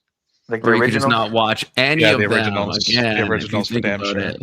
You could just never watch all or that you garbage. could just admit that you're a cuck and you don't like to watch X-Men because you just I don't know what the hell you watch, but No, not I watch a lot of fucking Marvel goy slop. I don't watch that. Okay. I watch a lot of Marvel, man, and Star Wars type deal. I don't think Christian likes, or I don't think Confluence likes Star Wars either. I don't like Star Wars. No, I watch good movies. I watch good Star movies. Wars, us Muslims are the name Jedi. one movie that you really enjoy that you think anyone Revenge out here of would the like. Sith. I don't know. Requiem for a Dream. Revenge of the Sith. Great movie. You ever I've never seen even that? seen it. No. Oh God. Okay, Hey, brother, fine. Okay, a popular movie, Interstellar. Popular movie, great movie. No, haven't seen it. Oh No, okay, The Martian, bro. Have you guys seen Passengers? Passengers. Great movie. Popular movie. It's with Jennifer Lawrence. They're on like a spacecraft with Chris Pratt, I think. Hey, I want to ask you guys a question. I think and tell me what you and tell me what you think about this. You ready? Advertisements for it. What's up? Alexander, Christian, and Confluence. Are you guys ready for this question? I'm ready. No. It's for higher knowledge. You ready? Okay, I'm prepping myself. Look at this. Do you guys really think that Tesla is trying to build machinery to get us to live on Mars? Or do you think they're getting ready for an apocalyptic world, a post-apocalyptic world? Dun dun dun. But they're just telling us it's for Mars. I think Elon Musk actually wants to live on Mars. Yeah. Think so? Oh, I know so. He is a fucking nutso. You think in his what 20 years that he has left, he's gonna make it to Mars? He thinks so. Yeah. It's crazy, right? Or do you think the government's trying to build Do you stuff to not get ready? understand anything about billionaires? They have no sense of like self or anything else. They're fucking insane. They're idiots, right? Yeah, they're idiots. Of course they are. Hold on, what the fuck was that? What is happening? My bruh? penis Philippines. Huh? What the Joan? Joan's just sounding off. Joan. She's cooking. She's cooking. Joan, What are is you Joan okay? saying? Look at chat, man. Look at chat. Oh, let me see. Joan, are you Specifically alright? this comment, and then the one below it. I'll just Wow, read it. you I want just had to be something, back. Not for men who accused me before and until in Instagram. Hello, not you. I know you. Sorry, I Oh, tell no, you bro, directly. My don't- penis in Philippines. No, bro, don't do that because they're gonna ban your channel. They're gonna use that to try to ban your channel. And if you bring them up I don't to your see channel, how. no, because There's nothing TOS there. yeah, if you end up bringing them up, they're gonna try to put some explicit stuff that only they could see. No, I don't think on their- Joan isn't coming up. She just likes to schizo post in the Yeah, actual she chat. just she Oh, just right. doesn't chat. She's 'Cause not it's- on StreamYards. I've seen it I'm happen up. on other streams. You know, they do that and then they bring them up and you can't see what they're posting, but they have an explicit image and they get banned. That's happened to me before. Yeah, that's happened to me. Yeah, so just be careful, man. This is a good podcast, man. Good podcast. It's hard to conversate with people in other podcasts. Yeah. I can imagine that. But people are dumb, so Yeah. I get it. Hey man, but don't you? But look at man, like me being like a normal American, I feel like the government is doing that. Like they're gonna just fry out the internet, nuke everything where oil can't help us, and they're gonna have their little electrical stuff getting powered off of like the sun and like extra stuff, and we're gonna be living Why? like, and we're gonna be living like Why would they in do that that? movie. Oh, because like you never paid attention to the story behind Resident Evil. I have, but Yeah, that's a so it's stupid like that. Like story. they wipe out everybody, It's a and good there's story. No, yeah, it's not. It's a dumb fucking story. Okay. nah, bro. Pay attention to the deeper. 100,000%. That Do you is remember? dumb as fun, though. hearing. It's Watch this. fun. Do you remember when they're having their little It's meetings, cute. like Japan and Rome? I mean, Japan, Yeah, France. didn't one of them Yeah. fall during that time? So that's like the government's just living fine while we're fucking zombies dying, starving. You know what I mean? But Killing each other. governments want more people to control. They don't want less people. Yeah, no, they rather have less people, man. They want to recreate the flood. They want Why to would they? recreate the flood so that they could like. I mean, Bill Gates and the WEF are trying to depopulate the planet. Okay, so that is a point but though. Where Bill Jose, Gates already okay? has his money and he's on his way out. He doesn't give a shit. And he's still about what so why is he trying to depopulate everything, which he's Because absolutely he wants to advocating for? leave- Because he's a fucking reptilian. Because he wants to leave a better world for the future. No, for he the wants to future groups. destroy the entire No, planet. just listen, what listen, if he stop, has the don't- capability of transferring He his doesn't have the conscious to another capability to being? do shit, okay? Now, there's people who have power who are younger and who want a good future with a lot of people around them to be their little slaves and do all their little work for them. Those people. Oh, that's do why not they're wanna making see a bunch robots. of people die. There's always conflicting. There's always conflicting. Yeah, that's why they're parameters having within robots. people. Well, no, They're gonna the kill- robots are And then nowhere they're gonna near use replacing humans they're for gonna use anything. the Blue Jay space lasers. What and is the weather that, man? I've heard- machine, what is and the of Blue course they're Jays? going to What set is off the the Blue Earth Jays? waves. I was hearing you say Blue Jays. What is that? What is that? It's code. Code. Okay, I'm with you. I'm with you. It's like the Jayhawks. Okay. They like to have If you're kingdoms watching, in if you're faraway watching places. Watch the stream. Yeah. Okay. Notice the little hat. Oh, the chosen. The chosen. Yes, the chosen. Yeah. The chosen. They're pretty special birds. They are really special birds. I love those birds. Hey, but they they're run our really nation, so who cares what they say? What they say is right. Why do people say that shit? They don't run our nation. They don't run shit. Bro, we literally have people starving in our streets while we're taking care of them. We've always had people starving in the streets. Because Do you we think America send cares what we about their own send people? like $8 billion a year to Israel, as if that's like going to change. Yeah. The amount we've sent to Ukraine in the past few years is like dwarfs the amount we sent to Israel in the past like 30 years. Hey, bro, have you ever seen how far do you think $1 billion would go here to like actually help anyone starving in the streets? A long way, man. Ask Gavin Newsom. You have to think. Have you ever? I watch a lot of those YouTube where people go and feed the poor, and they feed entire streets with like $400 or $500. So imagine what $1 billion would do. Because no, you could feed all the poor people for like a couple days. Okay, right. You can feed every poor or you person could use for a that $1 couple billion of days, to but keep that's not creating going to more do shit food. in the long run. Look, if you could take 1 penny from every person on the planet, how much money would you have? $5. 1 penny from every person on the planet. What's the population? I don't know, it's like 7-8 billion. So I guess you'd have 70 million. Okay. Dollars. 70. So what could you do with $70 million versus what could they do with a single penny? Invest and grow my money. Sure. What could they do with a penny? Like Nothing. throw it at The someone same really thing, hard. but better. Yeah. So the point is always this: money looks like a lot of money when it's in one place. When you try and spread it out between all the people, there's almost nothing fucking left. And those That's people why aren't communism don't work. much, if any, better off for having that extra penny than they would be if you used it to develop something that's actually helpful to people. That's why. Yeah, I feel like that like there's a lot of billionaires out there. Like Bill Gates does give a lot of money away, right? You don't think that someone like that would just be like, oh, Tax 7 write-off. billion. someone who has like 500 billion, they wouldn't just be like, okay, yeah, I'll fix all of the homelessness in the U.S. by just throwing 7 billion at it. Like someone would do that. The problem is that Yeah, wouldn't but actually fix greed it. is a terrible, terrible feeling, you know. Well, I mean, even just from the greedy side, if one if a billionaire could go It's in and fix all did you guys homelessness, I think did their you guys name hear would about skyrocket.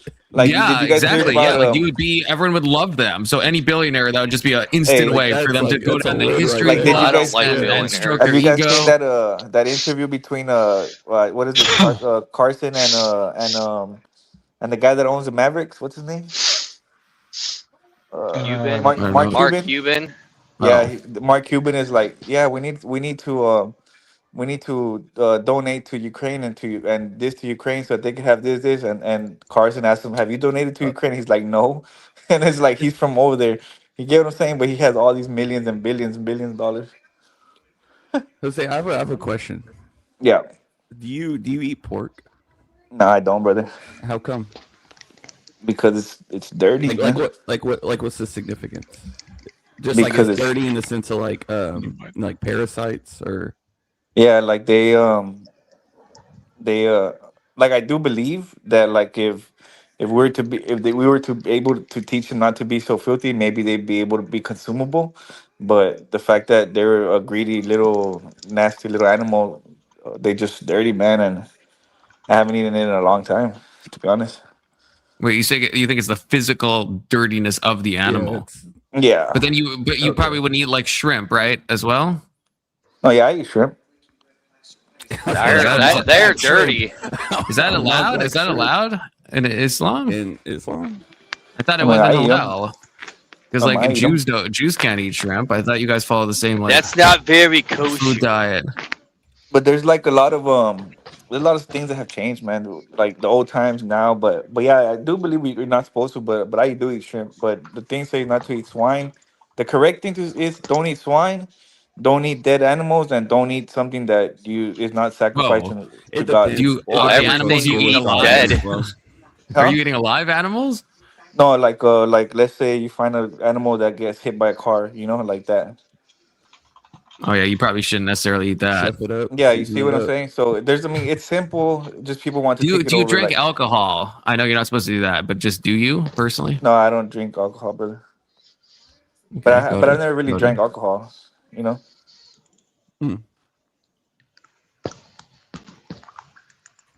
Dude, Joan is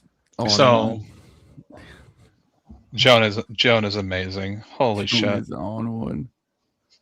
This is my first experience again about my sex history in my life. So very hot. I swear that. I believe you, Joan. Disgusting. I believe you. Is Joan just like an AI? I have to ask. I don't know. You should keep that to yourself, Joan. If Joan did join up, I would be very tempted to bring Joan on panel. He can prove if I'm Are you a lot sure, of Cod? men or not. I'm just so curious. I'm just so curious. Curiosity killed the cat. It's probably a man, bro. You don't even know. All right, so just real quick, okay? If we wanted to solve all homelessness in the United States for 1 year, okay, it would cost about $50 billion. However, that's assuming that no prices go up. That's assuming that they don't have any health conditions that need to be managed. That's assuming that every one of them needs the exact same thing.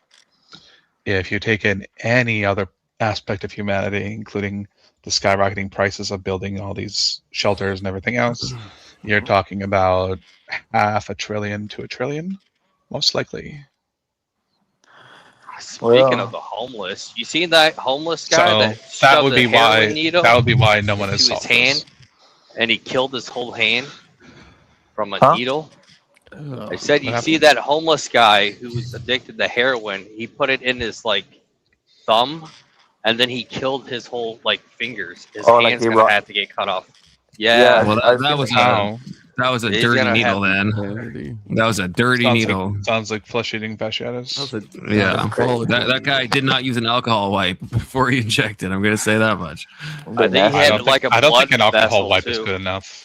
I think alcohol wipe. I mean, that is what they even use in hospitals. I thought he hit a blood share vein needle. or something. What's wrong with you? No, a clean needle, alcohol wipe. That's like a normal thing. Well, yeah, but they don't wipe the needle with alcohol wipe. No, I'm saying you wipe the skin with alcohol wipe, clean needle. Oh, yeah. Then you're not but- gonna get But what necrotized. if the drug kills the inside of their whatever they injected, kills their vein, and the vein gets rotten? That's what Well, happened. They're not shooting heroin. Well, then. yeah. If they put heroin in a finger, those vessels Con, are are way you too small to advocating for carry. heroin? That's disgusting. No, I'm but saying those that in hospitals they use diamorphine in certain hospitals in the UK, and diamorphine is just another name for it, is heroin. Yeah, we use So heroin all assuming the it's time in heroin hospitals. so he didn't inject. He injected either the heroin had something else in it, or he used a dirty needle, or he I didn't think wipe. he hit his Well, no, blood hold vein on. and killed You're him. supposed to hit a blood vein. That's how you inject things. That's how Or intravenous something. He injections did work. something where Confluence. it killed The hit it and killed it. capillaries. The capillaries in your fingers are gonna be too small to transport heroin. I guarantee that's fine. I guarantee you that this guy that injected it, there was something, either it wasn't a clean I needle agree. or he didn't wipe it down. It's not just the fact of injecting it into a capillary that would cause that. That would never cause that. Only one way to find out. Perform an autopsy. Everyone, pick up your needle, shove it into your thumb. We're all We figure it out. need to okay? do this en masse so we can have an adequate scientific testing. Sample size, yeah. So what's y'all's take on Venezuela? Fuck him. I think what Trump what Trump did was goated to go in there. Hey, I think it that's was crazy, right, bro. precise. Like I literally play that on Call of Duty all the time, and this guy did it for real. Confluence. The Chinese party's going to come and pick you up now because you're green. Isn't that what Trump said? Like they just hit a button and shut off all the lights. No, what do you mean? Or am I thinking of somewhere else? I think he's threatening. No, to that do is. that. I don't think There he's is there's a weird, but I think this actually is a psyop. There's something that the Trump administration has released that's supposedly from a guard from Venezuela that was there at the time. And yeah, it says like all of our comms went down at once and all this stuff. But I think it's a fake. I think it's actually a psyop, and I think it's very poorly written propaganda because the message ends with like the Venezuelan guards saying, "I would think twice if you're a different nation. I would think twice before you go against the United States. You guys don't understand what they're capable of." You don't think America could shut off the lights? I think they can, but just the retelling of it, like I don't believe it's a true account. It sounds fake as shit. Yeah, it sounds like I could do way better propaganda than that guy. You think Trump? So Christian, no, you can't. Confluence. Christian, we could do the same thing in America America today. aura It wouldn't be forming? hard. Every single one of our fucking substations are hugely exposed, very rarely updated, No, very yeah, easy to break into. I agree. Yeah, but So we have doing it generators to Venezuela everywhere. is not a big more, deal. It's more just if you think that America could hit a button. Yeah, of and course shut we off power. could. I just don't know if we did. Oh. I don't know if we blew up a substation or we took it But down it's with a possible virus. that we did, right? Well, sure. It seems like we did use like the sonic weapon. That seems likely. Yeah. You know where I've seen that sonic weapon at, man? Personally, or in Incredible Hulk. Remember they hit him with that? oh, Remember that? yeah. I mean, that's the whole like Havana syndrome thing, right? Like that stuff's been a thing for a while. If you accept that Havana syndrome is not psychosomatic, which I don't think it is, I think that actually is probably a sonic weapon that was used. Yeah, I do too, man. I think well, like I said, I'm a big Star Wars fan, and I believe we're capable of having all that, You're gonna defame George Bush, okay? The best president of my goddamn life. Come on, Testiger Johnson. Come on. No, George Bush didn't do 9/11. He allowed it to happen. Israel did 9/11. Well, everyone allowed 9/11 to happen. For a new world order, right? No. Now what do you watch mean? me drive this fall. Oh my God, you guys with your fucking conspiracies. Seriously. No, by new world order, I mean like instead of us going after gold, now we're gonna go after oil. Well, we've always gone after oil. What do you mean? It's not. No, it's what when oil did we even take from Iraq anyway? Hold on, it's when we changed our dollar being backed by gold into it being backed by oil. The poppy Well, no, we just First of all, use our oil dollar's as a not way backed to by force oil, every country on okay? the planet to hold our currency. Yes. The dollar's backed by the oil, man. No, it's Well, not. no, Like, no, if you no, mean no. like in If some that- weird metaphorical way, if you mean in a literal way, in a way it was backed by I'm gold, saying no, we have gold- fiat currency. It's not I'm backed saying by any gold became resource. liquid gold. No, but it didn't. It didn't. And yet the petrodollar, that's a totally different thing. That's not the same Yeah. thing. If that's what So you it's mean, like this. Jose, that's not how fiat currency works. Explain it to me then. Explain it to me. fiat currency is not it means it's not backed by any resource, right? Whereas so we used to use the gold standard, like I think we stopped under Reagan or something like a long time ago, and I don't think there's any country that has their currency backed by a physical. Does. Yeah, like I don't know if there's any. It's a way. It's a way to die in a global economy. Yeah. And yeah, so obviously, the oil is important, and the petrodollar is a concept, but the petrodollar doesn't mean that our dollar is backed by physical oil. What the petrodollar allows us to do is keep printing more money and then offloading it to limit the effect it has on our economy, long term. Would you agree? Sticker Johnson is taking a long time to eat. That's all I want to say. He said we'd see how long it takes him to eat. His brother's been eating for a hot minute. I'm pretty sure he's on the toilet too. maybe all that slow chewing is making him have trouble digesting. I don't know. You okay there, Dusty? They get stuck somewhere? You didn't sit on him, did you? Oh, highly don't recommend that. Is this? I'm pulling it. Gas dollar. Yeah, you are pulling it out. Yeah. Basically, oil is priced and traded almost entirely in U.S. dollars in the global market. So essentially, if you want to buy oil from OPEC, you need to have U.S. dollars to pay for it with, which means that every country on Earth that wants to buy oil from them has to have our currency sitting in their Federal Reserve or whatever you want to call it, ready to be used to purchase oil. Sounds pretty great, no? Yeah, for us. Okay. For them, America, not so much. Yeah, for America, of course. Yeah. So if you can imagine if all of a sudden the petrodollar fell apart, right? What would happen to us? All those countries that are holding our currency are going to be using it to buy shit from us, which means all that currency floods back into our economy, and we are fucked. Yeah, we just don't accept it. Not how that works. No, we don't want it. You can keep it. I think they call that defaulting, by the way. But at that point, we would be completely screwed. It's why we have such a bad issue with Russia. Why we hit. What if we changed our currency? I suppose we could. We just switch it. We're just using the yen now, or the ruble. You guys could use the Canadian dollar if you think about it. Make that the global reserve currency. Actually, hold on. Does it smell like maple syrup? Hold on. What we can do. Otherwise, I don't want it. It's like a scratch and sniff. What we can do is we can take over Canada, put our capital in Canada, switch our currency to Canadian, and leave everyone else holding the bag while we walk away with all the. That's it. I like that idea. And then all of a sudden we're just out. Everyone can just deal with it themselves. Skill issue. We got the loony now. Do you think the U.S. will make a federal cryptocurrency? Because I know there've been talks about that. Way. If they do, it's getting torn apart as soon as Trump's out of office. I don't know if they. I thought they were even talking about it under Biden, at least the possibility of it. Yeah, the possibility of it. They looked into it and realized that it was bullshit. Would you buy terrible a fucking Joe idea. Biden coin, Con? Do I what? Would you buy a Biden coin? A Biden coin? Yeah. No. Would you buy the coin would have him sniffing a kid. Yeah, that's probably true. I used to own multiple Bitcoins back in the day, multiple Bitcoins, which today's dollar would be a lot of money. Yes, a lot of money. Yeah. At the time, it was only worth 2,000. Yeah. So I would have, I'd have a couple $100,000 if I didn't sell them, but Yeah.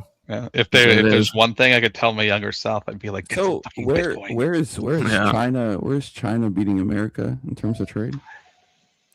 What do you mean? Is it just because China trades with everybody? Yes. Well, no, I think they export less, I think, than the U.S., don't they? No, not even close. Everyone uses it's it. Close. Okay. How about this? The U.S. is $2 trillion in exports a year. Maybe China's $3 trillion. Hold on. How about this? If we remove all the companies that build their shit there and then export it to the U.S. to sell here, yes, but I don't think a lot of exports count those things. Manufacturing scale and cost export dominance, integrated supply chain. Yeah, it's pretty close. It's pretty close. Yeah, China's 3.7 trillion. The U.S. is 3.2 trillion. China got an aggressive global trade strategy. But would you guys rather go to war with Russia or with China? Russia. Fuck China. Be easy. Rather fight China? You think we'd have a easier time fighting? Yeah, Russia's like China's got the biggest military in the freaking world. Russia's already like bodies. out of shit.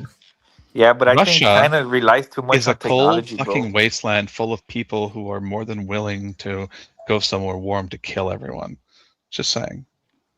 Who, Russia? I don't know. Russia's Dude, I feel like Russia, they got to be out of a lot of stuff right now. You guys want to know what I think? I think if we go to war with Russia, China will back us up. If we go to war with China, Russia will back us up. No, they won't. They'll actually. I believe it, bro. They'll actually shiv us from behind. China has No, because look at it's like this. more It's like active this. troops than Look, the US. look at, listen, Yeah, listen. but they all I suck. think. Look, let's say Christian is China and Alexander is Russia, and they're neighbors like that, right? And I go and I tell Christian, look, Christian, just let me knock down their regime, and then you could take. I'm just gonna take their oil, and you could have the land. What do you think they would say? But what if I want the oil? No, they would stab us in the back the moment they had a chance. Then I would give the same China offer and to Russia view us as the biggest enemy in the entire planet. Our aircraft, nuclear arsenal, our power projections better than China's. Dude, we have. I think they had one aircraft carrier, and it's like 50 years old. The Russia, the design is 50 years old. So China focused making like T-shirts over aircraft. No, they like the drone warfare. They got chingo the drones. They do enjoy the drones. They do enjoy the drones. That's And why they like robots. They like robotic shit. Oh, they do. They're trying to make like robots that look like from they made Helldivers. Tesla cars better than fucking Tesla. It's fucking amazing. But what is those called? What are those things called? Like those things that send like electrical currents everywhere. Christian, when it comes to war, yeah, like the number of people isn't nearly as important as the kind of weapons you have. Right, back in like the sword and board days. That makes it. No. Hold on. No. Forget that. Back in the sword and board days, nukes. If you were the best swordsman on earth and you were surrounded by 10,000 people, you were fucked, even if they were kids. Yeah. But now, if you have a freaking minigun and at least a few 100,000 bullets, you can mow down 10,000 kids easy. We have the most advanced technology between. Well, now I don't know. Have you guys ever heard of the Zulu we War? Have by far the most advanced technology in the world. Largest defense budget too. But the Zulu War, for good reason, yeah. Yeah, but where the problem is mow them the down. problem is China steals our fucking intellectual property all the time. So staying ahead of them is kind of hard. Sue them. Well, they send spies in our military. There was just one that sentenced to 16 years for treason for giving Chinese. No shit, execute him. That's what I said. Yeah, fair warning. We catch you, you're dead. Period. Just know that before you start, okay? Not just you, your family as well. That'd make it more terrifying. Unless you're a Jew. What do you mean? We kill Jews all the time. No, they get sent back over there. What's it called? What is that thing called? It sends like an electrical surge, and it knocks out all the electrical EMP. stuff. Yeah, that's all we would need against China. Not really. You can insulate against EMP. The most powerful EMP attack we could probably use is a nuclear warhead detonated at a high altitude, but that's never really been tried. It's only theoretical. EMP devices are notoriously hard to use as well because it requires an immense amount of electricity, and you have to generate the right kind of electrical field from it. They're right there. Amazing.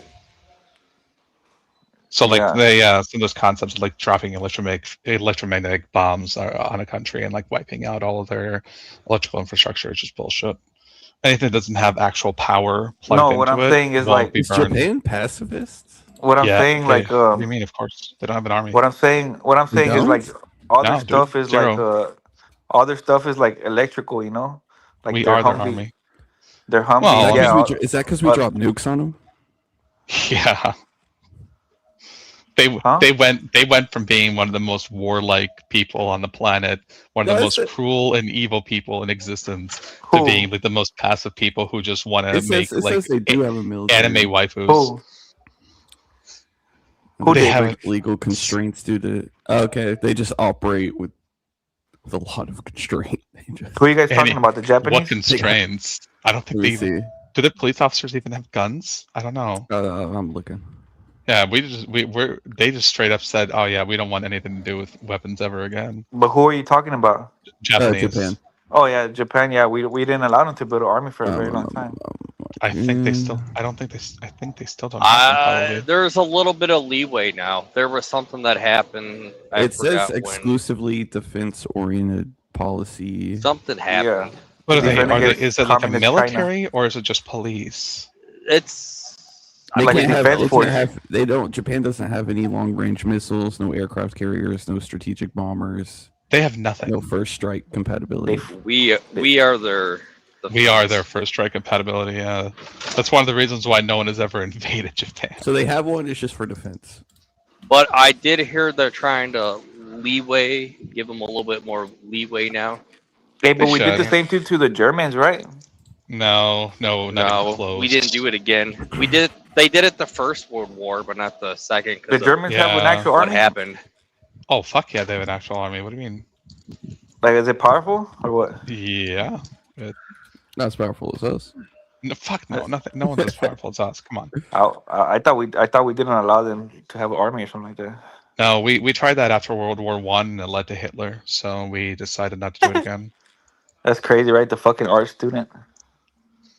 Man, that's just how that works. So recent data shows the size of Germany's military is 184,000 active personnel. A goal to expand to 260,000 by the mid-2030s due to new NATO commitments. Due to Donald Trump. Actually. Yeah. I think Europe has realized they can't trust us to be there when they need us, so they're like, no, it's because of Greenland, bro. Did you see how they turned against us? No, it was before Greenland. It's when Trump pulled up. Decided he wasn't going to do anything go to in war Ukraine and we anymore. don't show up for our allies. I mean, that's the end of the alliance, yeah. Theoretically, yes, that would be the alliance. So I would... Yeah, like, don't you think we defend them enough to where they should say, like, yeah, man, go ahead and have Greenland. You defend us. No, why the fuck would anyone give us a country because can we at least borrow Greenland just for you get what I'm saying, bro? Like, at least so we can feel safer. They're letting they already They're let totally us put made whatever a the deal. fuck we want in there. It's not that we want to make Greenland into a defensive area. We want to make it into an oil field. No, you got to think, bro. Like, we want to extract the natural resources from the land. We don't want to fucking do anything else. You're telling me that you don't want to put a B-2 bomber there just in case? I'm pretty sure we can have a B-2 They bomber. got a I think we already force. do have one. They got a space force base. Dude, we there. have a military base there. The military base has pretty much whatever the fuck it wants. But it's ours. Yeah, it's ours. Can we lease out Greenland? It's ours. They tried it. Our base. Can we have a lease? Why? It's just what are you not gonna do there? officially No, under we can't. our No, flag. because the fucking French and them got pissed off. The Swedes and all them. Well, of course, yeah. We basically made the threat that we were gonna fucking take over a territory of an ally. Now they're like calmed down after the Danish NATO. Well, they calmed down after Trump's Trump like- finally said, How about this? I'm not going to invade them. Do you think Well, the the French? guy also said, "Hey, he's kind of right about that." with Okay. Do you Russia guys and think that? Do you guys think Europe could defend it if the Russians wanted to take Greenland? Yes. You think Europe could defend it? I think Russia can't even take fucking Ukraine. They did already, bro. Ukraine is I at their don't think mercy. they want more. I just think they want the port. I'm pretty sure they don't have most of Ukraine. No, they got like the key no, but infrastructures, deep sea Putin port. doesn't want all of Ukraine. He just wants it up to that one river. And how much blood and soldiers you had to pay to do that against Really? a single If country? you really Throwing look up soldiers at the wall, bro, if you look up the ratio, like Dude.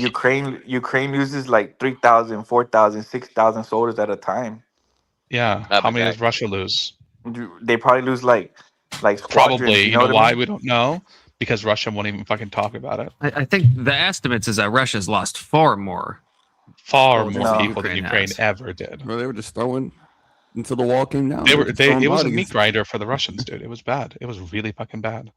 No, but the thing is, like, you know, that Ukraine right now is still fighting like just random prisoners.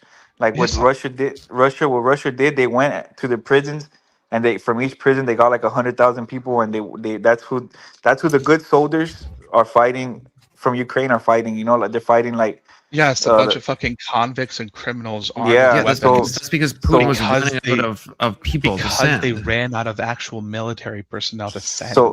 So imagine. No, like, whenever, Jose, understand something. Their initial military incursion failed so hard they've resorted to using criminals. It's not because they're saving the rest of the military. It's because they already one lost guy. their military.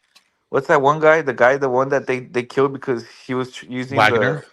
Yeah, that guy took over a lot of Ukraine easily before he went AWOL.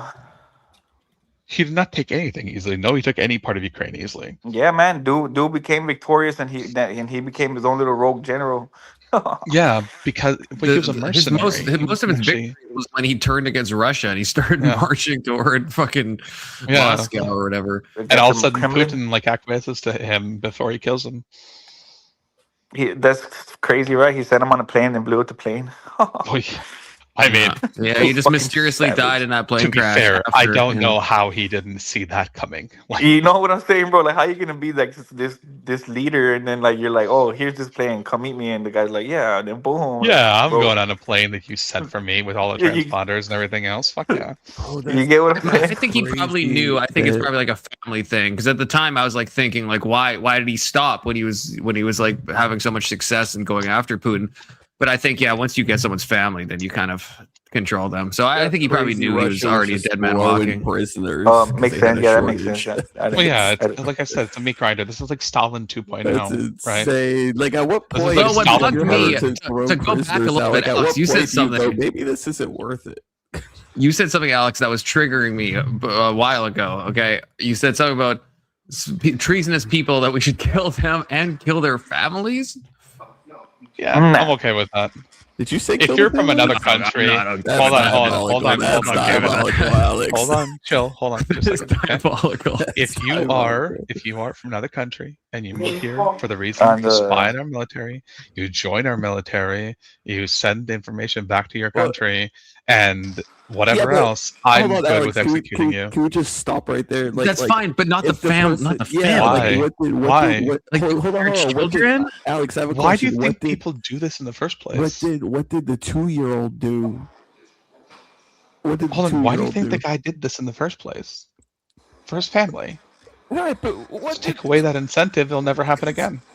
That's insane. That's insane. I don't think you believe that, Alex. Like, oh, hey, China's threatening my family, and I'm like, actually, we'll kill them too. If you were caught doing treason, and you were going to be executed, I wouldn't be caught doing treason. I'm just saying you would be like, yeah, I hit my family too. They're just as guilty as me. It's not about guilt. It's about stopping people from doing things again. Alex, that's insane. I don't think you think that. You don't think that. When it comes to treason, are you fucking kidding me? I'm good with it. You think you should kill someone's kids? I don't think there's ever any situation that you should then kill someone's kids. I don't think I can even come up with one. Machiavelli would very much disagree. What about I know. I would disagree with him. I think there's maybe it's a thing where like you do this once or twice and it never happens again. Probably like if you had a teenager and you were at war taking out the kids because they grow up to be the next terrorist. Yeah, but like a 2-year-old. Do you think 2-year-olds can become terrorists? So should we just glass Gaza then to bring it back to IP then? Is that the best option? I don't think that's the best option. Or what about the American? I think you put that option on the table and you give them a week to find a way to make these. Like over here in America, we have like those Southern rebels. Like we should have killed them all, right? I think yeah, probably mercy should always be offered. Alex, you're saying some insane shit. I'm joking about the rebels. There's an argument with teenagers. Are you joking about the family killings? Not really, no. So what about Hamas? Do you feel the same way about Hamas? I'm semi-serious. So here, How serious? I have an answer to Palestine, Israel, Gaza, all that shit. Okay.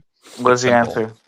All right. Are you asking me, Jose? Do I think the same about Hamas? Offer them whatever resources they need to make peace, and they have a month to do it. After that, we glass the entire area and everyone in it. But why do you say we? But hold on. But why do you say we? We're American. That's not a war. It's not a war. It's just glassing. We just No, turn but it why into do you say glass. we? Why do you say we Israel, glassing? Palestine, Gaza, the entire area just turns to glass, and no one needs to go Okay, out. Alex, I rarely have to hit you with that. But I feel it's warranted. Hold on. Do you think that peace would not be achieved within that month? No, I think that's going to lead to more issues. I don't think it would. I think if we followed through on it, I think we would just wipe out the whole area. You would have massive issues. That's how I feel about the rebels You'd have over issues, here. but you'd have peace. You would have peace because there's no one left, which I guess is peace. But I mean, no, I honestly sincerely doubt. Do you guys think if we got rid of white people in America, we would still have racism? Yes, there's racism without white people. I think any race is capable of racism. No, but Mexicans and blacks, like they get along and like everybody gets along. But they're racist as shit towards each other. What do you mean? Yeah. No, I don't know. I've lived around them, and I know I've lived around them too. Do you think that if there was no white people, there would still be racism? Yes, absolutely. Are you saying the other Hispanics and black people that you've been around personally, you can just apply that to all Hispanics and all blacks? Yeah. Okay. Like it's like Muhammad Ali said, like you're not gonna not kill 10,000 snakes because 5 of them are not gonna bite me. You get me? So this is personal experience. But hey, but do you guys see how you guys see where the conversations go when you talk about the whites and the Gaza? You think a black person they aren't racist to mixed people? Who? Say again? Black people are racist. People. You don't think black people can be racist to them, or to white people? It's I've when it comes to that, it's like they like the taste of your own medicine. What? You get me? You're not understanding what he's saying. He's saying people who are mixed, people who have black and white parents, right? Do you think black people are racist from towards both those sides, people? from black and white? Well, I mean, I from what I know from American history, if you're American history, what about today? Well, if you're me personally, I've experienced it from both sides. Well, it's like the 3/5 rule, no? Like the white people, you have a little bit of black, they still don't like you. Isn't it something like that? What about black people? Do they like you if you have a little bit of white? They don't really. I mean, you're still with their family, you know. Are you? So other black people that aren't in your family? Yeah, I mean, you see it all the time, black bro. People are probably not in your family, but they hang out. His point is that black people are racist towards mixed people. They're also racist towards other black people. They're also racist towards Hispanic people. They're also racist towards white people. And white people are racist towards everyone too. Racism is not an issue with just white people or any other individual group of people. It's an issue with every group of people. Even when you're homogeneous, like they are in fucking Japan, they just find something else to be like. I don't racist think the same race can be racist to the same race just because that's kind of, I think the person who's if you're not black I think enough, that's a conundrum. You think somebody in Nigeria wouldn't take issue with somebody here because they're not black enough? Sure, but I mean, it's still no. But you see, the Africans know that the black people over here are not the same as them. Yeah, I know they know that. Like you know what? Like they always knew it in ancient times, bro. That's why the blacks sold these certain type of black people. I guess when I say racist, I just mean they'll just replace the racism with some other context for hating a group of people for some other difference, right? Yeah. Well, I mean, yeah. I agree with you there. If you put a bunch of let's say you put a bunch of different groups of Christians in the same room, they're going to tear each other apart. But you put an atheist in there, and they'll tear the atheist apart, and then they'll tear each other apart. I don't know. It's natural human behavior. What don't you know? You take away an easy Wait, to target group, and they'll just find another we group put of people to Christians, we target. put all Christians in the room, and then we give them a prompt. I would say if you just put a bunch of Christians or atheists to a room without a prompt, like you just put them there, I think it'll be okay. But a prompt, like if we're like, no, are you kidding me? How long do you think it's going to take that someone's like, oh, I'm Episcopalian, and someone's like, oh, you believe in God, really? Well, that's where the prompts will be introduced right there. If everyone's forced to remain silent, everything's fine. Yeah, true. True, very true. Crazy. I mean, that's probably true in every. We put everyone in a room. We say no one can talk to each other. Everyone here is Christian. Leave it there. Walk away. Someone's gonna say, "Well, I was the first Christian." I will grant that if we let them talk and they start really getting into it, then we like feed in the atheists to reunite. I mean, imagine how peaceful my panels would be if just everyone was muted at all times. You know, there would be no fighting. Just looking into each other's eyes. Oh, true. You have to take off your glasses then. Yeah, otherwise I'd be cheating. Well, no one can accuse you of it since they can't talk. So. Well, that's true. Yeah, no one can even be mad. So is that final thoughts from everyone? Remove. Final thoughts from you, Jose. You get to go first because you're the new guy on panel, and it's good having you, Jose. Good having you. I hope you come back. Say again. Oh, I'm closing down the stream. I'm going to bed, so I'm saying, do you have any final thoughts? And I was saying, it's good having you, and I hope we talk again. I'm glad you paneled up. Yeah, man. How often do you guys come on? How often do you go bring on your? I go live every single day at 6 p.m. Central Standard Time. This one was a bit later. Sometimes I'm a bit late, but literally every day I'd be streaming. All right. Yeah, man. No, it was good having a good conversation with you guys, man. Good understanding conversation, and it's good to know that there's people out here who can explore the different views and different conversations people have. You know, stay red, white, and blue. Based. Final thoughts from Christian or Alex? Nah, I don't got anything. Oh, nice. Right, Alex. It's been fun as always. 1 second. Hold on, just one moment. He's got a speech prepared. Yeah, he's been typing this out. I do have a speech. He's just waiting for me to hit him with the pledge final allegiance thoughts. to the flag. Okay. We have Alex with the $20. Wait, where's my little button? That's a great final thought. A donation. Most omni-goated final thought. Red, white, and true. Yeah. Brother.